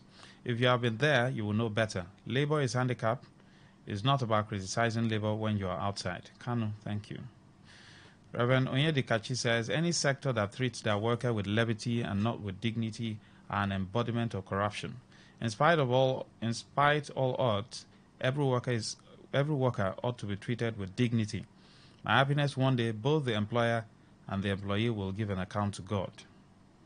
Thank you, Reverend. Greetings, Max. The IOCs are acting the way they are acting because the politicians have nurtured them not to obey court orders. So the people can only complain and they can't do much. Max, it's the society we found ourselves. Honorable Malon, thank you. Again, Max, the structure, operation of the checkpoints as operational for now negates its essence.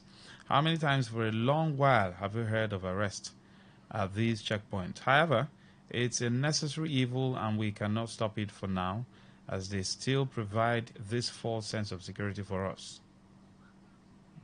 Okay.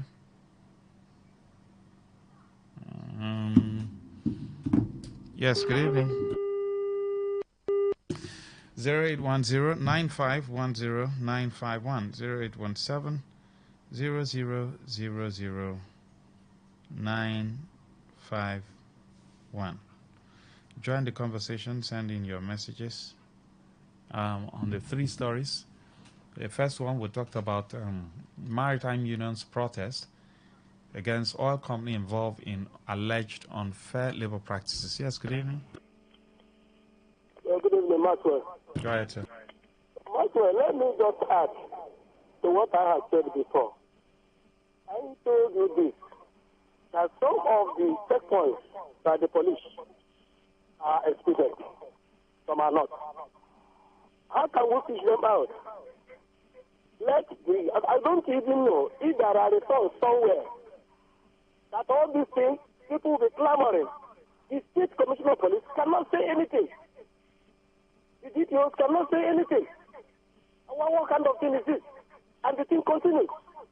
Look at where a child has been taken from you and found in Enugu. Passing checkpoints because they do not ask for the content of a vehicle, rather they ask for money. Let them try and do this. Nigeria, can't we graduate in one aspect? So given in every aspect, we will not graduate. We will matriculate only. It's a matter. Thank you very much. All right. If you're having difficulty calling, you can send messages. If you can't call, you can send messages. 0817 0000951. We have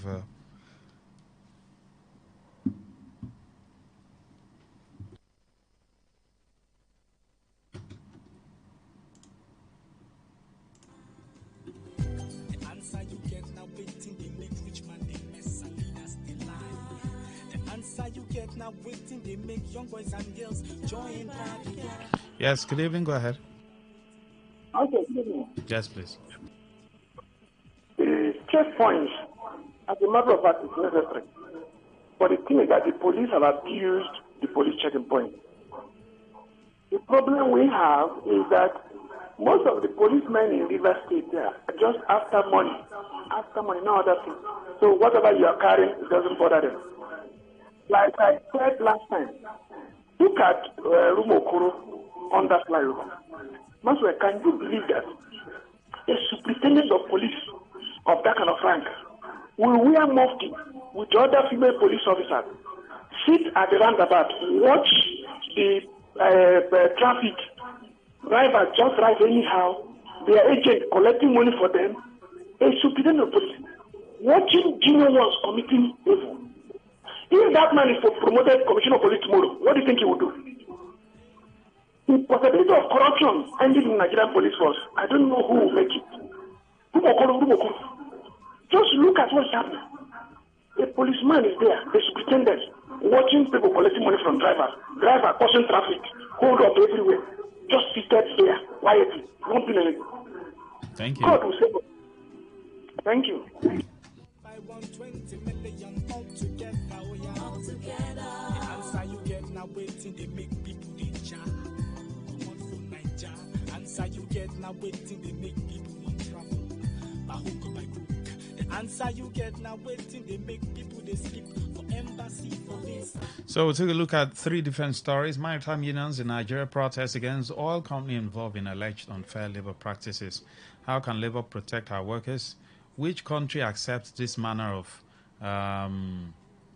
labor treatment where 80-90% of workers are all casuals and then just 10% or thereabout are real staffs? Cutting across any sector. Banking, I have people who work there. It's the same thing, the oil company, the other private sector.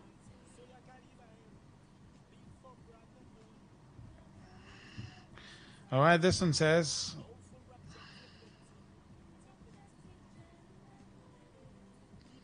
what will it take to mount CCTV along the road, especially strategic points? Okay, in order to checkmate this kidnapping. Then, for lunch, 12-year-old rescued from abductors in Port Harcourt after confirming virginity status. How can we, reduce the rate of kidnapping? And the checkpoints. Are they solving a problem, or we just have them there? Then for dinner, FRSC reiterates commitment to significantly reduce road accidents in River State during festive period. The FRSC, are they doing their job, or you think they are just after money? Because we've seen rickety vehicles on the road, and you have FRSC quarreling with someone from the other end to collect money from the person. All right. I think let's see if we can squeeze in one or two more, and then we're done with this conversation. Yes, good evening. Go ahead. Good evening, Maxwell. Yes, please. This is John. Go ahead. Well, concerning our checkpoint. Now, let me tell you something. The person that brought that checkpoint and the system whereby those checkpoints were created was to sanitize the entire system that deals with kidnapping, armed robbery, possession of illegal firearms, and what have you. But I discovered there is a virus that was injected in the police system, which has corrupted the mind and the manner in which the police trying to police their activities in those checkpoints. Now, believe me, that if you take a bus from Element to Aba, you discover that they build a mansion of checkpoints. No matter the kind of car you drive and the rest, you must settle them. And if you don't settle them, they will tell you that I will shoot you and nothing will happen. Okay, imagine the case of a kidnapping incident and the rest. See, let me tell you, in Nigeria, I was reading a story about Sokoto, one of the 5 local government that a new terrorist group have possessed and the rest. And the deputy governor is crying out loud. I can't you tell me that the federal government or the state government and there is not hearing the cry of those people? It's not insecurity. When they put some of those policemen in this checkpoint that are not doing anything and go down combating security. Thank you. See, in Nigeria, you are meant to protect yourself. Even the police people are looking for the citizens to protect themselves. So the system needs to be restructured, and so that they need to fix up the real fact, the reason why they call them to service. Thank you very much, Mr. Maswa. All right, that's much we can take on the conversation this evening. Stay with Today 95.1 FM as it comes up next with Waiting to Happen, and then the news at 6. Don't go anywhere.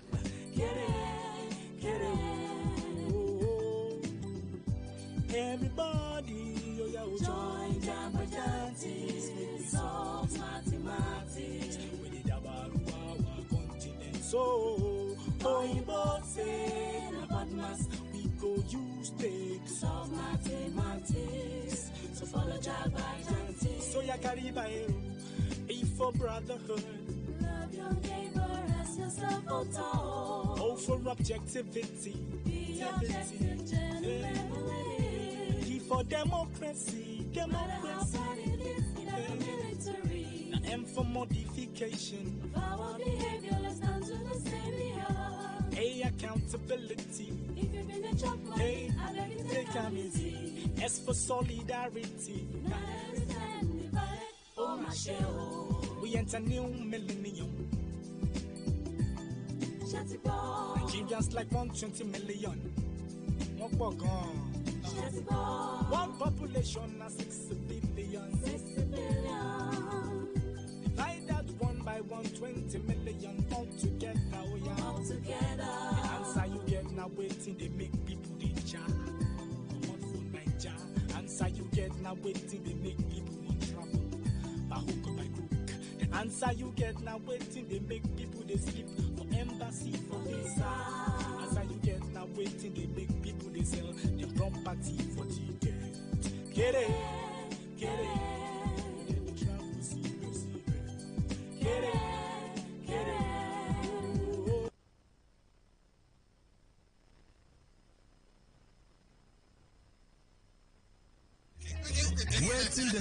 Waiting they happen. Now for Today 95.1 FM, 5 p.m. Monday to Friday, bomb quem. Now yeah, you go here. Waiting they happen for Niger and Obodo the world. Now that time where we they bring you Ogbonga study them. Where go shock you. You go wonder say a person do like this. Now so we they bring them come give you acid the hot. Now where would they find way to sweep this country? Don't run. You go stay blood in the chopper. You say this one. No worry.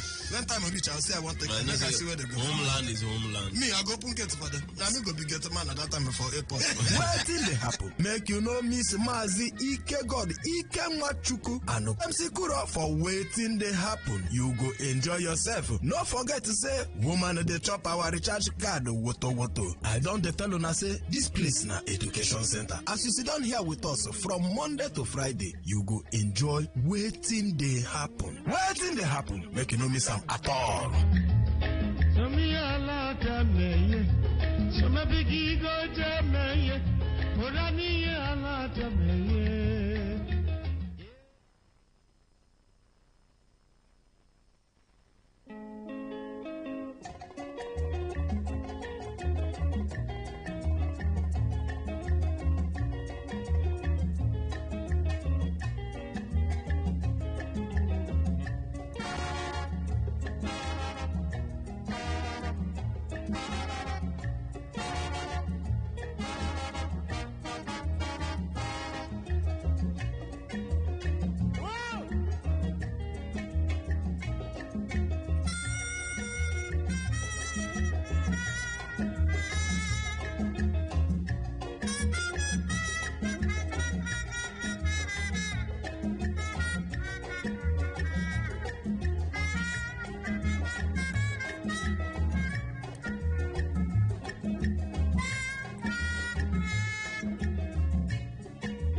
FM, Port Harcourt. Radio has never been this good. Today, 95.1 FM, Port Harcourt. Radio has never been this good. Today, 95.1 FM, Port Harcourt. Radio has never been this good. Journey beyond the ordinary. Fasten your seatbelts. We're not just a station. We are the station. Today, 95.1 FM, the voice of the people.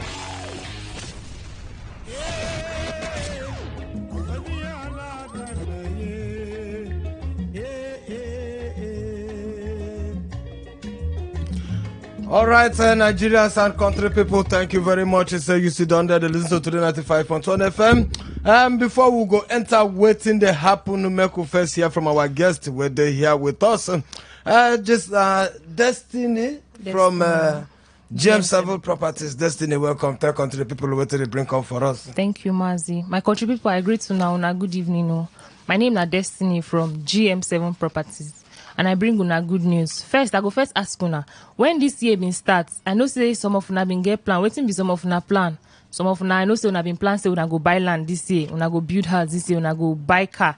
People will say then go buy land this year. How far? This year don't they end though? We dey for the month of November. You don't buy that land where you plan to buy. Now why I don't carry good news come for you now? That land where you don't they plan to buy since where you don't the end where you never buy. It come GM7 Properties now. We go give you the opportunity to acquire that land on a platter of gold. Waiting I mean be say, we they give you land for very cheap rates. For GM7 Properties, we get land where they sell for 750,000 naira, and our promo price where they end on the 16th. So make una rush come GM7 Properties. GM7 Properties now authentic real estate company. We get everybody at heart. We want make everybody for River State and Nigeria as a whole landlord with maximum comfort. So make you rush call our number now. Will be 090 333 11153. I go call them again 090 333 11153. For GM7 Properties, we get different lands where they say, but the one will be our hot seller now na 750,000 naira, and it is located for Abara Eche, close to River State University Faculty of Agriculture. Now correct Obonge land, na table land, no be where water go fit carry you go where you no know. So I go urge una make una come rush, because from next week will be 16th, we they increase the price. And we enter normal December sales. So I go tell una make una rush come buy our property now. This property, we don't already do what they call due diligence. We don't chat the land. The land no dey in any form of government acquisition. It no dey in any form of land dispute. Community no dey drag the land. We don't settle all the problem where you feel say you go settle to acquire landed property. All what you go just do now, come our office. We go carry you go for inspection. May you go see this land. Our inspection and every day. Our office dey for Eliozu, number 7 pipeline, just opposite Unity filling station for Eliozu. So just come our office. We'll carry you go show you this our land. Or you call our number for 090 333 11153. I repeat, 090 333 11153. We still get other locations where would they say we get for Ipo, behind the Port Harcourt International Airport, and a plot they go for 1.5 million naira. We also get for Eneka, will be our instant buy and build and parking. That one would they sell them for 5.5 million. But I still they ring them for una ear. The cheapest one will be our hot seller, where they rush, where people they rush now, where they sell out fast. Now the one where they for Abara Eche near River State University. Now 750,000 naira only. Only 750,000. You feel acquire that property. And the 750,000 it they end on the 16th of November. After 16th of November, we they increase the price. So what you they wait for? That plan where you don't get to acquire properties since January 2024, make you come now before the year end. I hope so. When I don't hear me, my country people. Where your estate then there again and price them? We get for Ipo, the one where they behind Port Harcourt International Airport, a plot now 1.5. We also get for Eneka. We sell 5.5 million because now instant buy and build and now you the parking. And we get the one where they stated now the one of 750. That one day for Abara Eche. dey near River State University, the Faculty of Agriculture. The price they increase because we don't really do this promo for a very long time. For a very long time, we don't dey sell them for 750. But from on the 16th, the price go increase. So you get from now till on the 16th to rush come buy and before the price go increase. Make you no fear. We know they charge you for inspection. Just come, we go carry you go for inspection for free. Okay. After you don't come for inspection, you don't see the land. All you go do now make you pay. And our payment plan they very flexible. We get opportunity for people when no fit pay at once. You fit still pay at once if you get the money, but if you no fit pay at once, we go give you the opportunity to pay within the period of 3 months to 1 year with as low as 20,000 naira initial deposit where you make if you acquire this property. Then with time, if you they pay small like say na akawo they do, then you don't pay for your property finish. You see, say if you want pay for this land, you no go choke you. I don't say you go the plan say December don't they come, you go need to do some expenses for December. With as low as 20,000, you make down payment, you don't they secure this property. Then from now till 1 year time, if you pay up complete, collect your documents. And these are our documents. If you pay at once, this is our document, deed of conveyance and detailed survey plan. Will they give you and within the space of 1 week? You know they exceed 1 week, make we give you this document. So make you rush, come GM7 Properties now, come acquire property. Call our number for 090-333-11153. I repeat, 090-333-11153. That plan where you don't they get to buy land now make you come before the year end. All right, that's one on our good information with that Destiny from GM7 Properties. Where you say your office then again? Our office there for number 7 Pipeline beside Chichi Plaza, just opposite Unity Filling Station for Eliozu, Port Harcourt City. Make you rush come so that we go carry you for inspection. The essence of this inspection, what would they do now? For seeing is believing. You go come, you go see the land. Then you go come choose the one way you want, choose your plots. Then you go start to make payments. As you make payments finish, your documents will don't carry and give you. Remember, say if you pay in installments, if you pay small. But if your power carry you, if you pay at once. So make you come now, buy 1 plot or buy 2 plots because it will help you for future. Will they increase the price from on the 16th of November? So from now to 16th, you get the opportunity to acquire a property for as low as 750,000 naira. And we get vacancy now. We they employ sales partners. So if you know say you want partner with us, you get everything you put they call us or here. And you teach me yes, that one. Yes. So we get vacancy now. We they employ sales partners. We want employ massive sales partners now. So if you know say you want to do partnership with us, all you could just come our office. We know they interview you, we know they stress you or give you any exam to write. Now just to come our office, you fill the form, say you want to become our sales partner. From there, we don't acknowledge you as our worker. You dey work as GM7 Property staff. All what you go do now, you go carry clients come. Any clients where you get where you know say one buy property, carry them come our office. Once thing don't pay complete for in property, we they give you 10% instantly. So imagine say you carry clients come now where the clients come buy property worth 10 million naira or 5 million naira. Calculate 10% for inside. Make I help you calculate. You get clients who come buy land of 5 million naira. 500,000 naira will carry give you as your salary. So if you carry like 10 clients, go na big money now. The number of clients where you bring, the number of commission, you know better money. Some people don't even use and save, acquire property. Some people from ESP where they come, they call them ESP, executive sales partner. Yes. From executive sales partner where they come enter our office. From there, then sell them become landowner. Some of them don't even start to build for their house because the more than they go rush clients come, they get their commission, they use and they buy land. Some again one ESP way, it just complete one of them property. It just complete land way and the building when they build there. So with time too, if you go fit meet up, you fit get clients who will come buy land, your friend, your brother, or even person where you know where they are abroad, tell and say you know where they sell genuine land. You go carry and come 10% now will they pay you. So rush us now. If you know say you want to acquire property or you want to become our sales partner, come. We get vacancy for sales partner. So make you rush, call our number will be 090-333-11153. I repeat 090-333-11153. The essence of real estate now to help people invest in land banking. Yes. Land now the number one thing where you go feel invest in now, we be say in future you go get ×5 of what you buy. If you come buy this our property, what would they sell for 750,000? If you know one build in the next 5 years, you sell and if you sell on like 5 million, so now better money you go make you rush. Call our number 090-333-11153. I repeat 090-333-11153.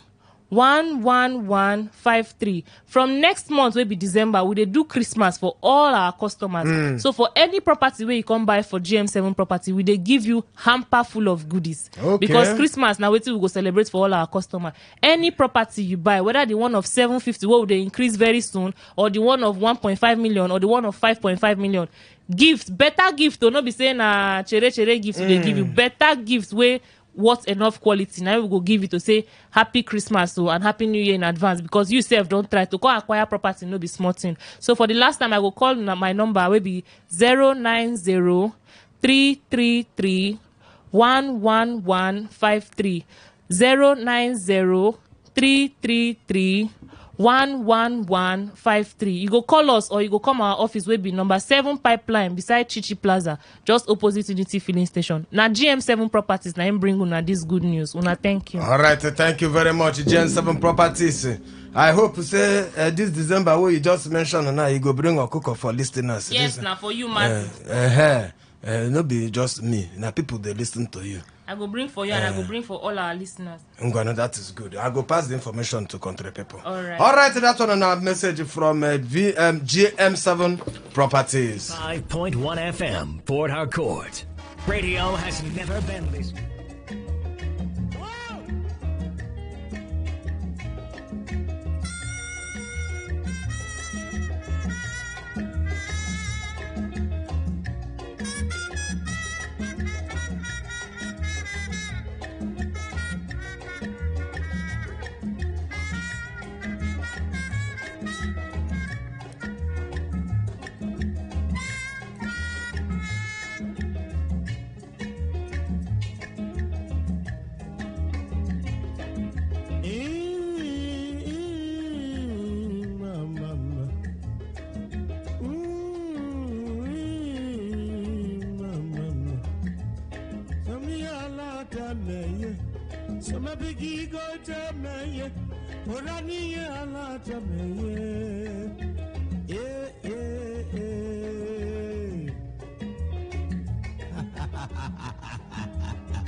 President has to apologize to them and compensate them adequately.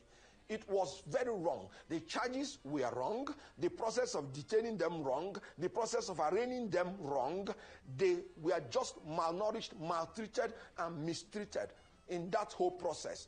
And the police should be apologizing to them and not inflicting more psychological torture on them after the ordeal they have gone through. It's really very shameful.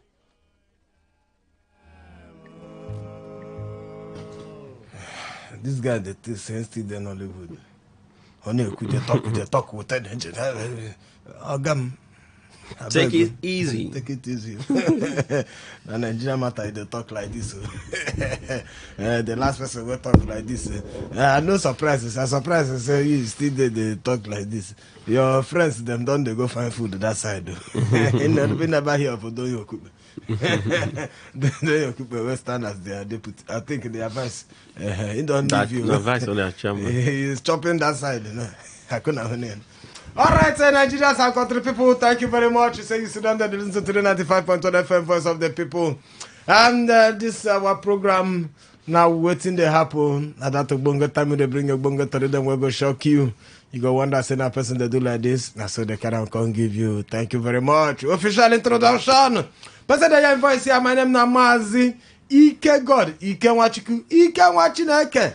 Watch good ceremony. She went Carabarama, one try that they don't give us strong one. Me Greek country people make move sharply. Okay, country people have fun. Nadine, I'm waiting to happen now. My name is MC Kuro. They call me the king of weddings. Anywhere we wedding they happen for the city, outside the city. If you look very well, you go see. Say, I'm MC Kuro. We did that. They will stock this thing. Say, Pekin.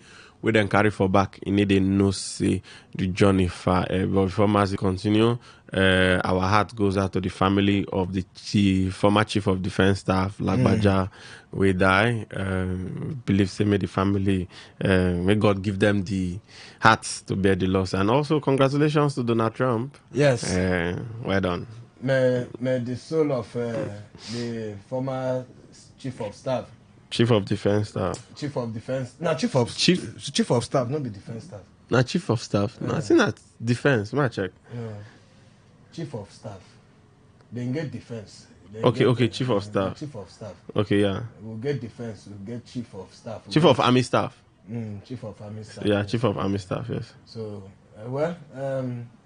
may his soul rest in peace. Nobody will go remain again. When time we reach, all of us. Now so we'll take the move one by one. Only so we pray. The prayer, they pray. Say make we live long. Make we just enjoy the life while we're there alive. Make we there alive and live long. Death, the waiting person go fit jump and pass when you don't old. When you don't old, you must come and you go rest. Everybody will go rest, but no be this time. That will be the main issue. Okay, I'm going to buy. I know say Nigeria don't enter into mourning for that one, but that one, you don't go. Not go fit do anything about them for now again. Till maybe if we go meet again, we'll go meet again. But inside that one, make we move inside enter the to read them and things then what don't happen since we live on here come out yesterday. Don't forget, make we remind you, if you go follow us for Facebook, Today95.1 FM. Go there for Facebook. Our topic today, they are waiting to happen there inside there. Drop your message when time reach, we go take them. And again, you want to watch us live there for Facebook, for YouTube, Today95.1 FM, live for YouTube. Go there, watch us live and direct. You be my friend for Facebook, Adam, go there. Mazi Ikegod, Ikenwachuku. Go there for Facebook. Video there, topic there. Drop your message when time reach, we go take them. You know, say yesterday, like we talk, say internet go agog. Internet went agog. Internet go agog for one man for Equatorial Guinea. Yeah. Samotua. Mazi, know the truth. I they watch something. Nigerian people they do show for the man now. Yes. For Nigeria, they do comedy show. They put the man. The man now, he don't be superstar. He don't be superstar. But the man still breaks silent. Even though he has said the officials for there they don't arrest him. But he still say all those videos now they watch no be him. Say no be him. Say na AI. AI, they do all those things. Both inside bush. The latest one was seen on inside bush. Inside bush, wow. Now the man, I don't know what in that man. I want on himself into.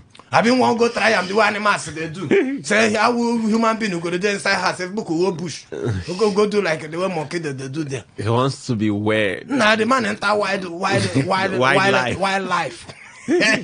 Inside bush, but the message for that man that will bring come. Somebody they thank me well.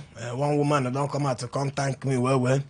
Say yesterday we announced say anybody, any adult, married men, married people, married women alone. Go see what una mate they do. If you want watch them, see how una mate they married man they embarrass yourself, and a married woman like you they embarrass yourself. Now for married people.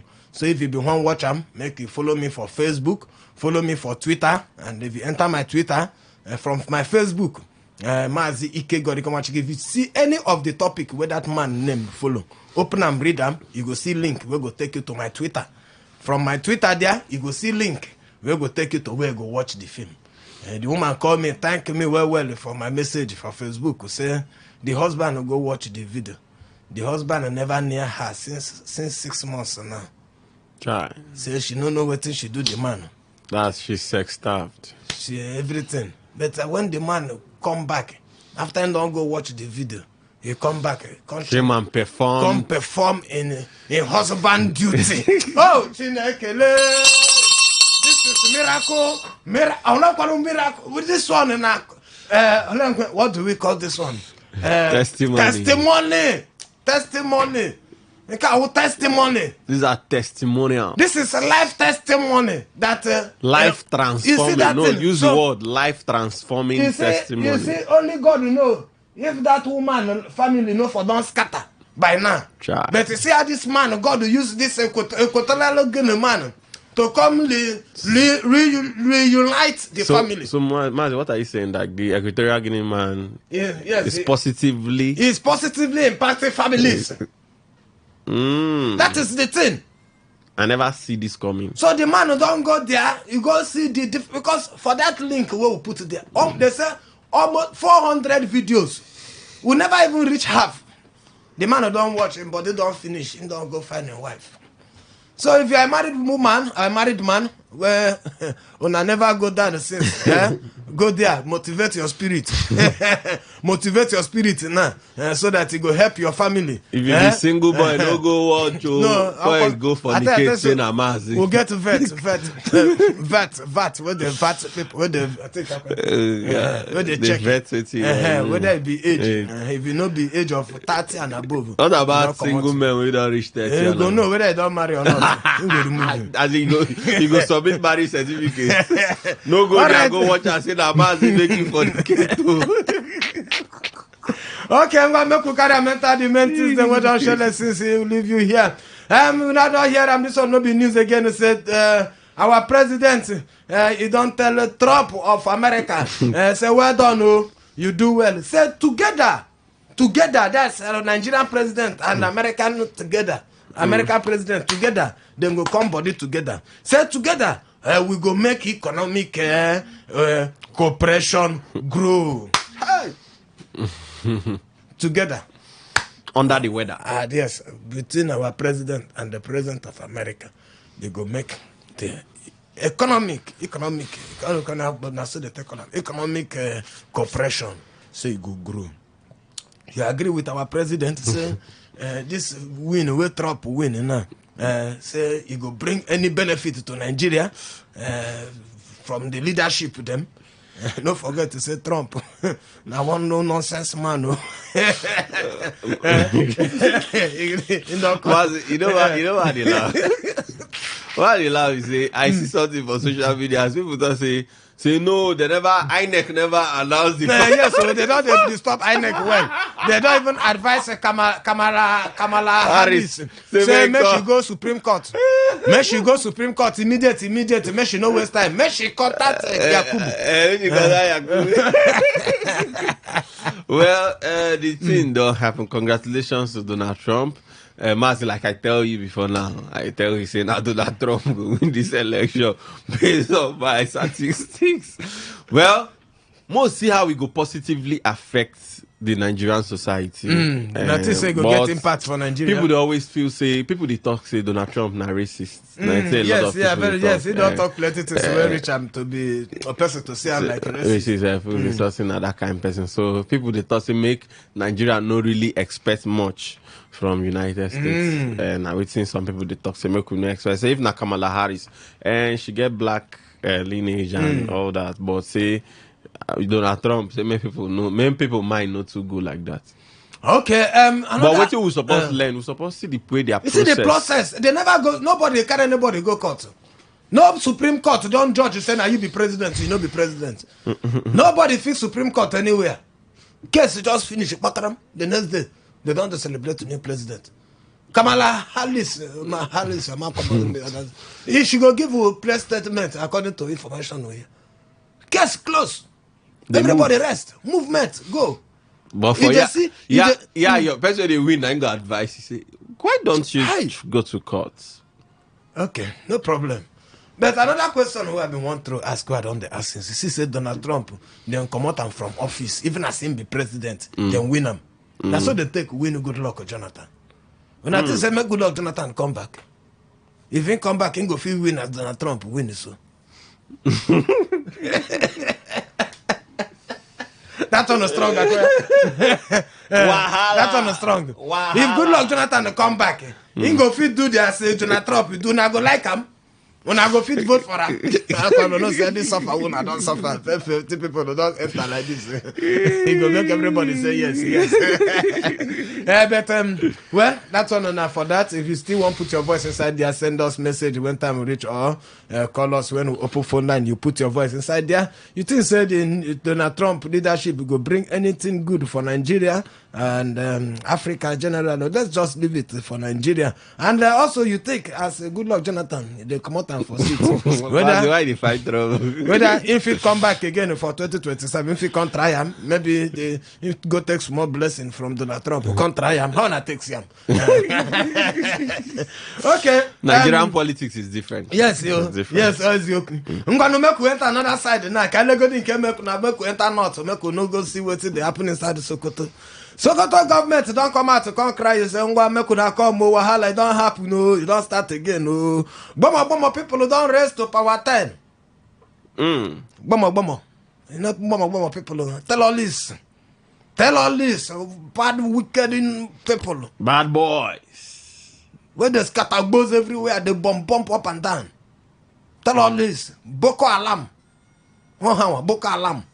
They come fortify their name, they come call the bandits. Now, Sokoto state government don't come out to come one. Say another one who don't the worst on war. This one worse. A worse on war. A bad number. He don't come out to. Another sec don't come out. This one is a very bad one. Say they call themselves Lakurawas. Say na them they in charge now for not. Now they don't come out everywhere. Now one this one don't get a new chief of army staff. I beg. How now I think how na fit advise government? What the government fit do to stop this new group where they just born on now? Who they manage Boko Haram and bandits. Now Lakula It's called Lakurawas. They don't come out. I want to take help this one because no, you know, man, we can help our government. I beg. Who get advice technocrat? It's they painful because all this particular thing, the end point they lead to people death. They lead to people displacing people. They lead to a lot of vices where we say no just makes sense. So already because they don't take over communities. So. We never finish with take over communities. Imagine. We never finish with Boko Haram. We never finish with bandits. We never finish with some other small groups. Now this one now they grow fast. This Lakurawas where they don't carry come. Lakurawas. Anyway on a day, I beg Mona calm down. People they go through a lot. You know they easy for Nigeria now. Which kind of with this? I say look at wahala. Look what so biko. How we go manage this one no biko? Hey, Lakurawas. Oh, wow. After that they go give them. But this is that thing they give themselves amnesty. You just say don't be the one say they give amnesty. Don't go for this one. I beg advise Nigerian government. What did they fit do? Make a go look for one of those priest. Where did they call it? Priest. Sorry, imam. What is my name again? Gumi Sheikh. Gumi. We then go fit to come talk to this ones. Now where they want to start, make them stop them now. They say they don't take over some communities already. Try. That means now, Lakula was now go they fight with the Boko Haram, with the bandits, all of them put body, they fight each other. Who go be head? Then Nigerian government go just there. Another thing again. So the fight go just scatter. Because government go they wonder who they attack this one, who go pursue, who go here. Who? Oh Lord. Kura make we leave that one, make we enter another one. Lakura was. Yes, this one no be better news at all. This one no be better story. If you don't hear them since, if you never hear them, make a break and give you. Inside that one, we go still look at what we go put to somebody voice inside and make it help us clear some people. Because of this one, it is serious. In fact, it shock us when we hear the story. Lagos State Police Command don't talk. Say they don't arrest the person who get dog will go kill security man for Lagos Estate inside Lekki. Dog. You don't see the dogs. You don't see those dogs. Don't be small. The other one they call them Ken Koso. A very mighty breed. Giant. The other one they call him boy. Another man. Kuro, these dogs why they talk, they get weight to pass you. Well fed like this, they get weight to pass you. I know say you get weight. Now me make I say because me I small as I then. There's some of them I know if you carry them for granted. Some of them go they weigh up to 100. But those dogs, they suppose they restrict them. Now people, person they inside the person compound. The thing don't go mistake, come break, come out from compound, enter the street for night. You know, say these dogs once they come out like they walk like team. They walk like team. And the man will get them keep them for in house like that. The man will be say go suppose get the better money because to feed those dogs not be 1 naira. The dog don't maybe they don't lock the gate, they don't keep the compound open. The dog will come out. If you get a dog, your dog will come out from your house, from your compound, go attack another person for outside your space. Then they balanceable. You don't enter problem. Like the ones why they see some dog, you go come up for house, you go see dog, they run for it. Depends on the dog. Here we not get dog. Like the one where they close to my area, those dogs, nothing. Now one Abuki people will get and then they like 4 dogs. They walk out for street. They just waka. Those ones then see thieves that they will run. Well, for better country, they arrest them. They arrest the dogs, arrest the country, they arrest the owners. But when we come back, we go hear from a dog handler and a dog trainer. Waiting, we go fit do. If we get dogs, them way don't reach time to control. We no fit control them. We they come back, make we go small market. We'll put in somebody. We go advise us.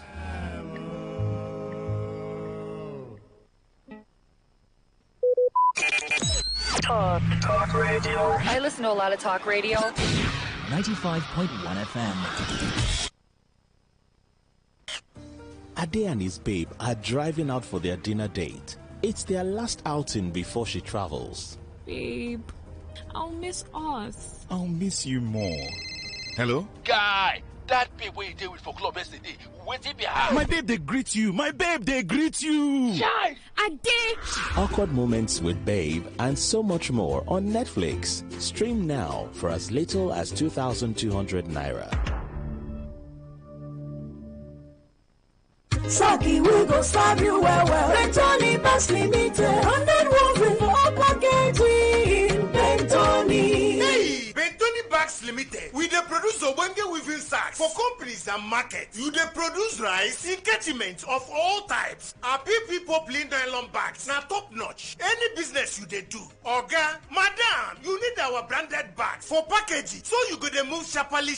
We get shopping sacks, agro sacks. Weaving sacks, they are available for different sizes. Weaving sacks, they are available for different colors. We also dey print on top of weaving sacks. So nylon, twine, nail sacks, plus inclusion of general PP woven sacks. When do they carry last? Our company there for plots in 23 Harbour Industrial Layout off Atani Road behind the former Paul Mike Sports Stadium, Onisha. For more information, knock us for phone 0913 966 3639 or 0813 928 4850.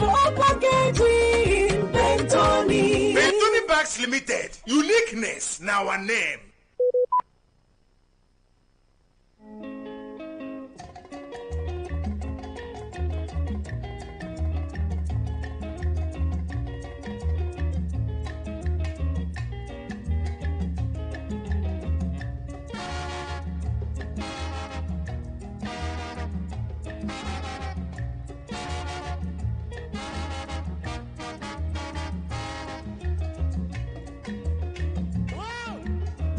All right, Nigerians and country people, thank you very much. You say sit down there, listen to 95.1 FM, Voice of the People, and person who the hear voice here. My name is Namazi Ike God Ikenwachuku. I dey here with MC Kuro. We don't bring plenty to recon give una here, and we'll just tell you the last one. This program now waiting to happen in case no forget if you just join us. And we don't bring the last story. They talk about the one where dog who don't break out for compound to go kill security man for estate. Well, in case you get a dog, how you fit take handle your dog, make it no put you for this kind of condition. Make we hear from somebody will be a dog expert. This person a dog expert and a trainer and handler for dog. Hello. Good Good evening, my brother. Yes, good evening, sir. Yeah, so how you doing, my brother? Yeah, we are good. We are fine. Thank you. Okay, this I've talked to Ezekiel Desmond Owo. Okay, yes, you are. Okay, and I beg tell Nigerians country people your what did they do and advice will reach for how people will get dog, how they fit take handle their dog, make it not put them for wahala. Okay, my name is Desmond Ezekiel. Thank you so much for the opportunity. And me, I be professional dog trainer and handler. So, concerning this story waiting for ground now, because of time, make I quickly list a few points when will help our people when get some aggressive dogs. Number one, you will make sure say your dog get better cage, because some people no get cage, but it is not advisable. Try make sure say you get very good cage for your dog. Number two, make sure say you use original collar and original chain on your dogs. Number three, always make sure say you get a certified vet doctor to always treat your dogs. Give them their annual vaccine called anti-rabies and distemper vaccines. Then they take them yearly. Very, very important. You get better gate, because most of these situations, when your dog sees a stranger, they pass near the gate, then go use vex, annoyance, go jam the gate with his legs, and if the gate's no good, it will just open and the dog don't run outside. Wahala don't jam. That because anybody when they meet, so you don't bite them, and it's no good. So you go try and make sure say your gate always very good. Make sure say anytime you release your dog inside your compound, say you lock your gate very, very well. Also, get an experienced dog trainer or handler to train your dogs, or they give you training tips from time to time, because we don't have bad dogs, but we have bad owners.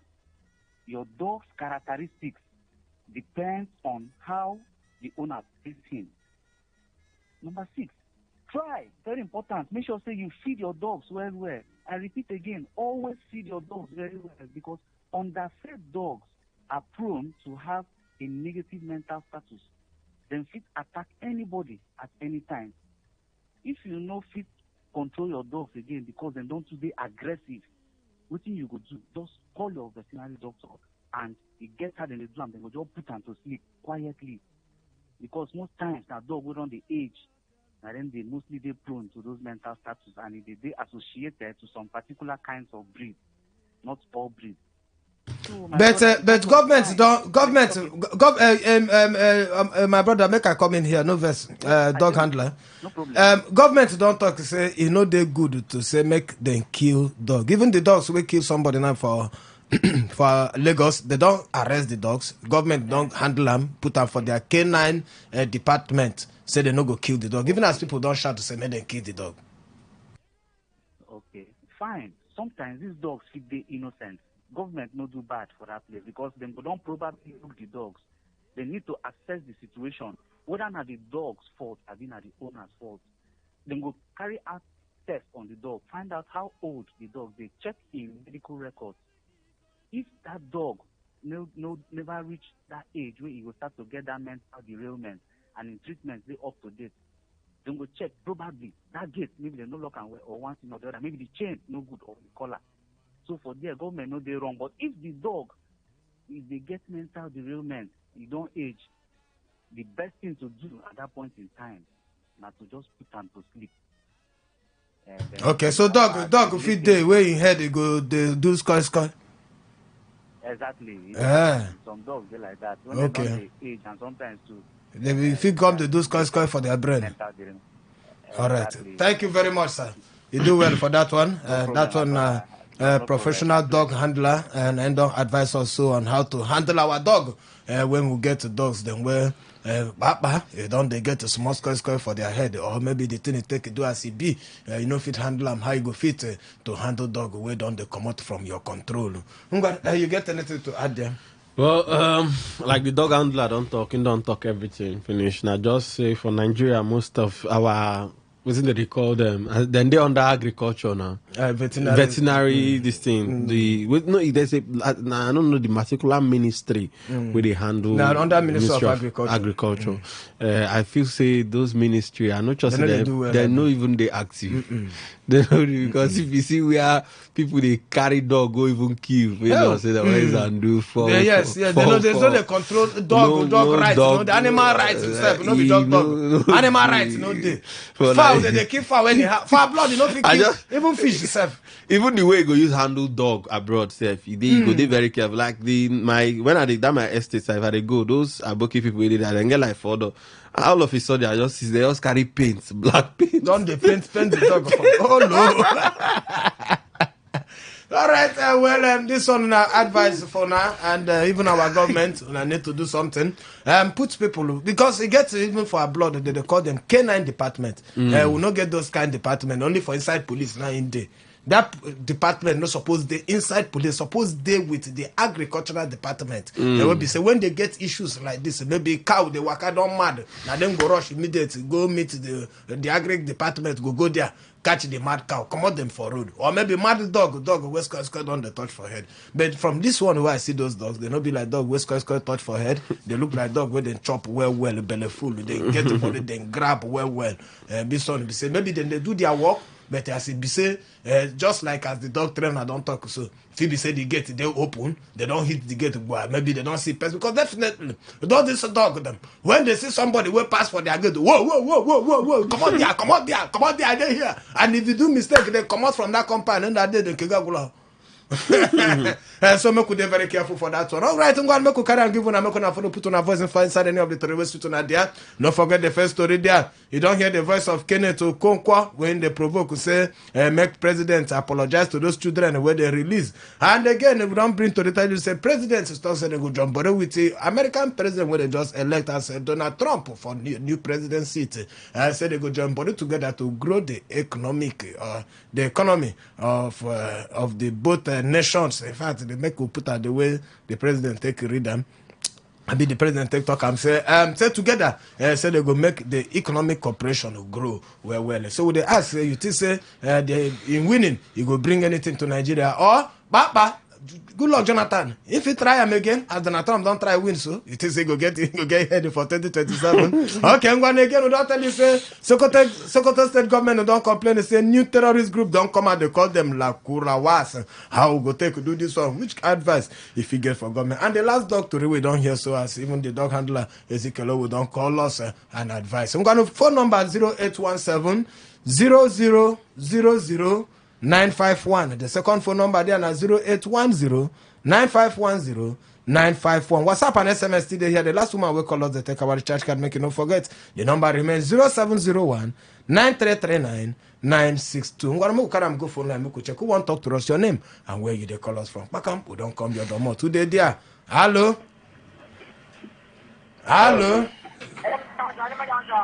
No be Eleme Junction now today FM you dey. Hello. Yes, good evening. Your name and where they call us from? Abi Potakot.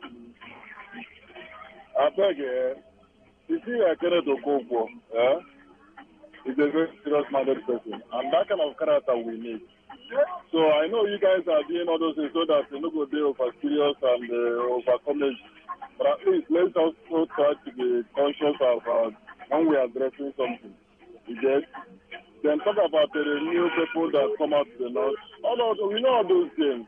For those that you guys don't allow us to say things the way it's supposed to be. For whichever way, we are watching them. All right.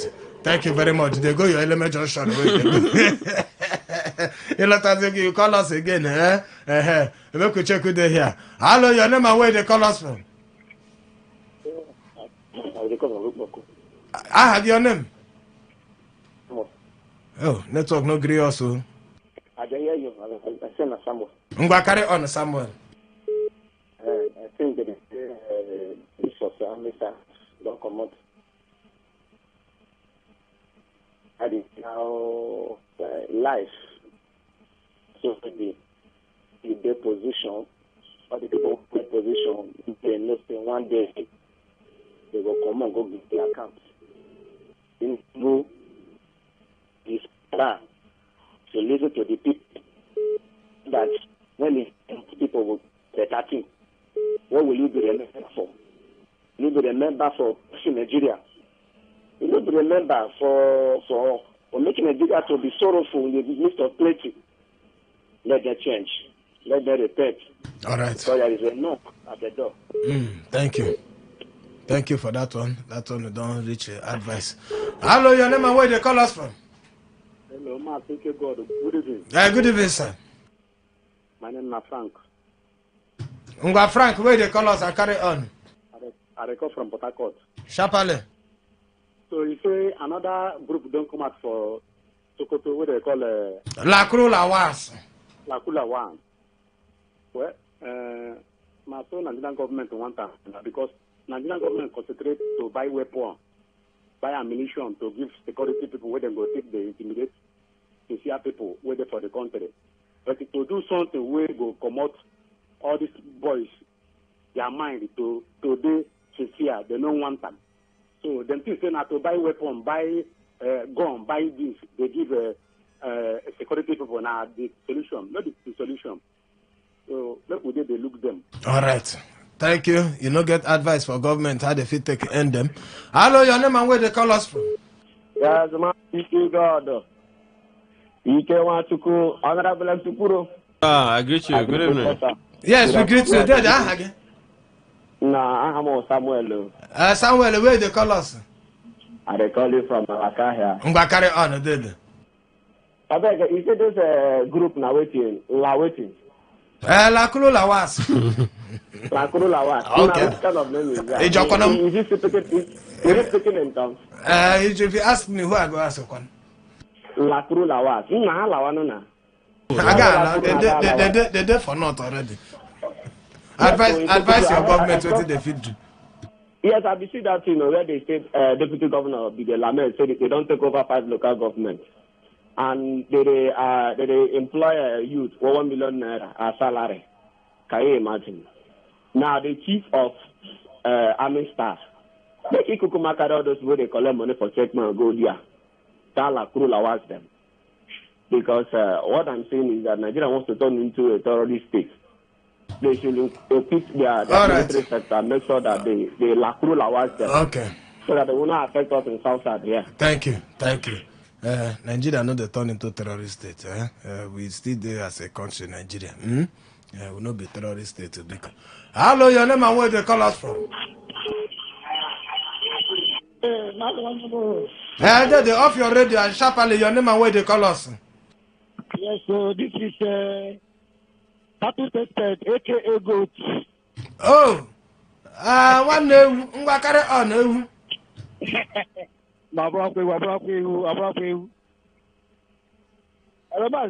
Sharply. I have to think where I want to talk sharply. I know 1 minute. You see, I didn't when they talk about Bulo Jonathan. Whether you come back again for second term. See, I challenge anybody. We will come and stand and talk something. What will Jonathan do after he had done die? My brother, I said I do die. I said it will remain stagnant till Jonathan come down. We are talking about Jonathan. Let's other people come and try Nigeria again. Someone like people will be. Yes, it's tomorrow. Without any sentiment, any sense of sentiment, like people will be. Yes. Then the other one again is about the chief army staff, the Kowas, Labaja, we don't die. Well, I wanted to say, few days ago, some people, some men that say that they are strong, they are talking about 2047, how they will see me going. I remember that Labaja, I saw him on television just a few weeks ago, a few months ago, but today he's down. No one knows tomorrow. It's only God. So let them. All right. Thank you very much. Even though now one doesn't take part of our topic, but Moku enter SMS and enter Facebook and WhatsApp. Okay, SMS time. It don't reach you. Kura sharply make I take this ones for Facebook. God doing Agwango is Mazi. They speak English. Okay, thank you. I go try. Uzamaka Innocent is watching live stream. Okay, thank you, sir. God's doing is good evening. Okay, is and MC Kuro. Okay. He said this matter of how control dogs so they no go put the honor for danger. If you know say you no fit okay. He say if you no fit train dog, make you no buy am, and learn how to control your dogs by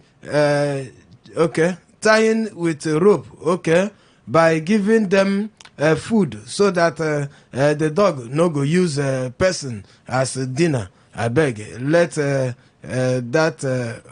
what happened in the 1940 no repeat for 2020. Okay, Godwin from Alakaya, thank you very much, then. Samuel Eshet is a Mazi. Okay, where is the link? Using a link in the fine. Samuel, be like as I see yourself, you know, be married man. Go look up for my Twitter. Enter my Twitter. There, Mazi Ike God for Twitter.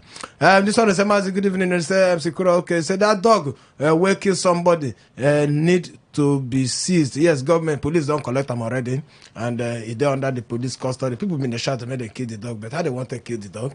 We know they take animal life like that. Okay, easy. SMS time. It don't reach you.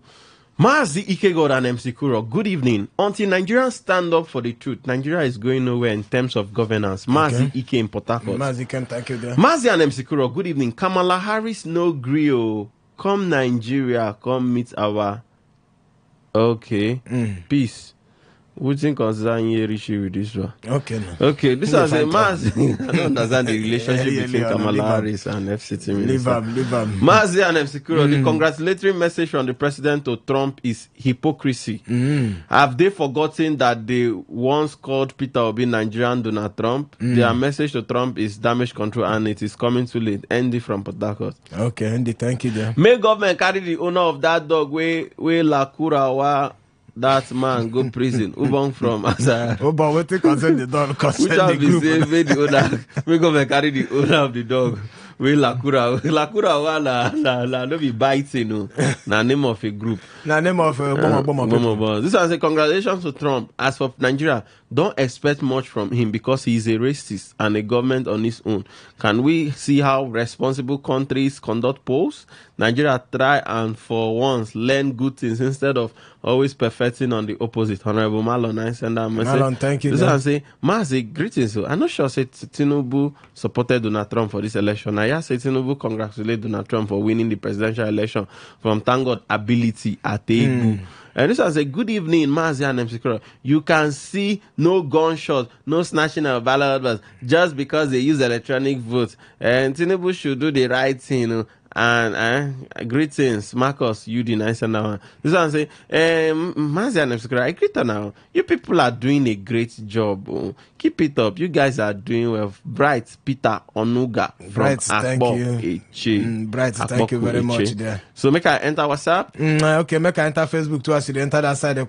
Martin Smart, he say Tinubu shouldn't talk when elected leaders are talking. Trump is coming for him. Martins, come for him, Augustus Da Silva. Okay, he said terrorists in Nigeria would never be proscribed, but citizens asking for their constitutional right would be proscribed. He said upside down. Okay, leave him like that. Okay, this was Augustus. Good evening, Mazi and MC Kuro. That new terrorist group where just they show face now frustration and poverty they cause them. More group like Lakurawa go still come up, but I go advise government to find another way to tackle insecurity. Not be only by shooting and acquiring arms. Make them also look how they go tackle poverty.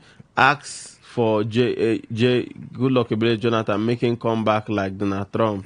Prince, nice send that message. Okay, Prince, thank you. There, Colosia Monday say, does Trump know him? Okay. This one say, Mazi and Corona. Good evening. My joy for Trump victory. Now see our politicians no go fit the enter US like saying at their papa house. Mazi, this one sweets me, Mr. IB from Nkpolu. Oh, Mr. IB, thank you. There, Stephen C. Ibodo. He said, Mr. Okay, should learn the electoral process. Now, our president they talk about. that produced the man he is congratulating. Okay, Stephen, see there. Thank you very much. This one say, good evening to everybody in the studio. I'm Lois in Rukboko. Tinubu congratulate Trump. Say together we go make economic cooperation grow. Talking about, you think say Nigeria, okay, Trump never roll with Tinubu, forget it. Tinubu will certainly keep a distance from America as usual. APC and Tinubu offered Trump in 2020 and backed Obama's choice. Biden, Trump will not forget. Okay. Okay, me could check this one. Okay. Chineke. Okay, this one says, good evening, Mazia and MC. My name now Ben Felix from Rukboko. If our electoral process is transparent like that of the United States of America, good luck, Ebele Jonathan will likely win the incumbent president if he wishes to contest. But the president demon crazy. Instead of crazy, say crazy. Nigeria is practicing, he will be far from winning. Now we saying talk. Okay, Alexander Uchenna, you say, okay. You say he's busy congratulating those that enter into power in a normal way. Una like him. Okay, thank you very much, dear Alexander. Okay, this one say, Mazia and Emskura, good evening. President Tinubu congratulate American President-elect Donald Trump after winning Kamala Harris. When you win here, did they congratulate you? Which kind? Okay, They get the word when congratulate use. They Wilfred, congratulate them. Jonah, no go use that word for your president. This one say, Chioma Kingsley, sorry. It said Tinubu will lose second term election because of Trump if the economy didn't improve and fight corruption. Okay. Chioma, thank you very much there. Okay, still get another one there. Make I take here. Martin Smart is a man who, in midnight should talk of, I dey cut your words there because some of your words there, good to use describe somebody. It's a matters of credible election where leaders emerge in a day, in a daytime. Okay, thank you very much there. Motu Oyebade, I see you're already as a president. Shouldn't please forget about Trump. Do our economy. Okay, our economy grow first, I beg. Okay, you the beg I'm there. Okay, we could live on like that at the time and not to be our friend again. I said to just be like, so don't close. I'm inside this one today. If you not take your message, it's 6:30. Now waiting there your mind. If you come there, can drop waiting there your mind. 6 o'clock now news. Maxwell there around the corner. Make we enter small market from there. We now go hear news. For now, tomorrow, waiting the happen will come your way again. We don't close them for today. Oh yeah, BRJ. Apola meba.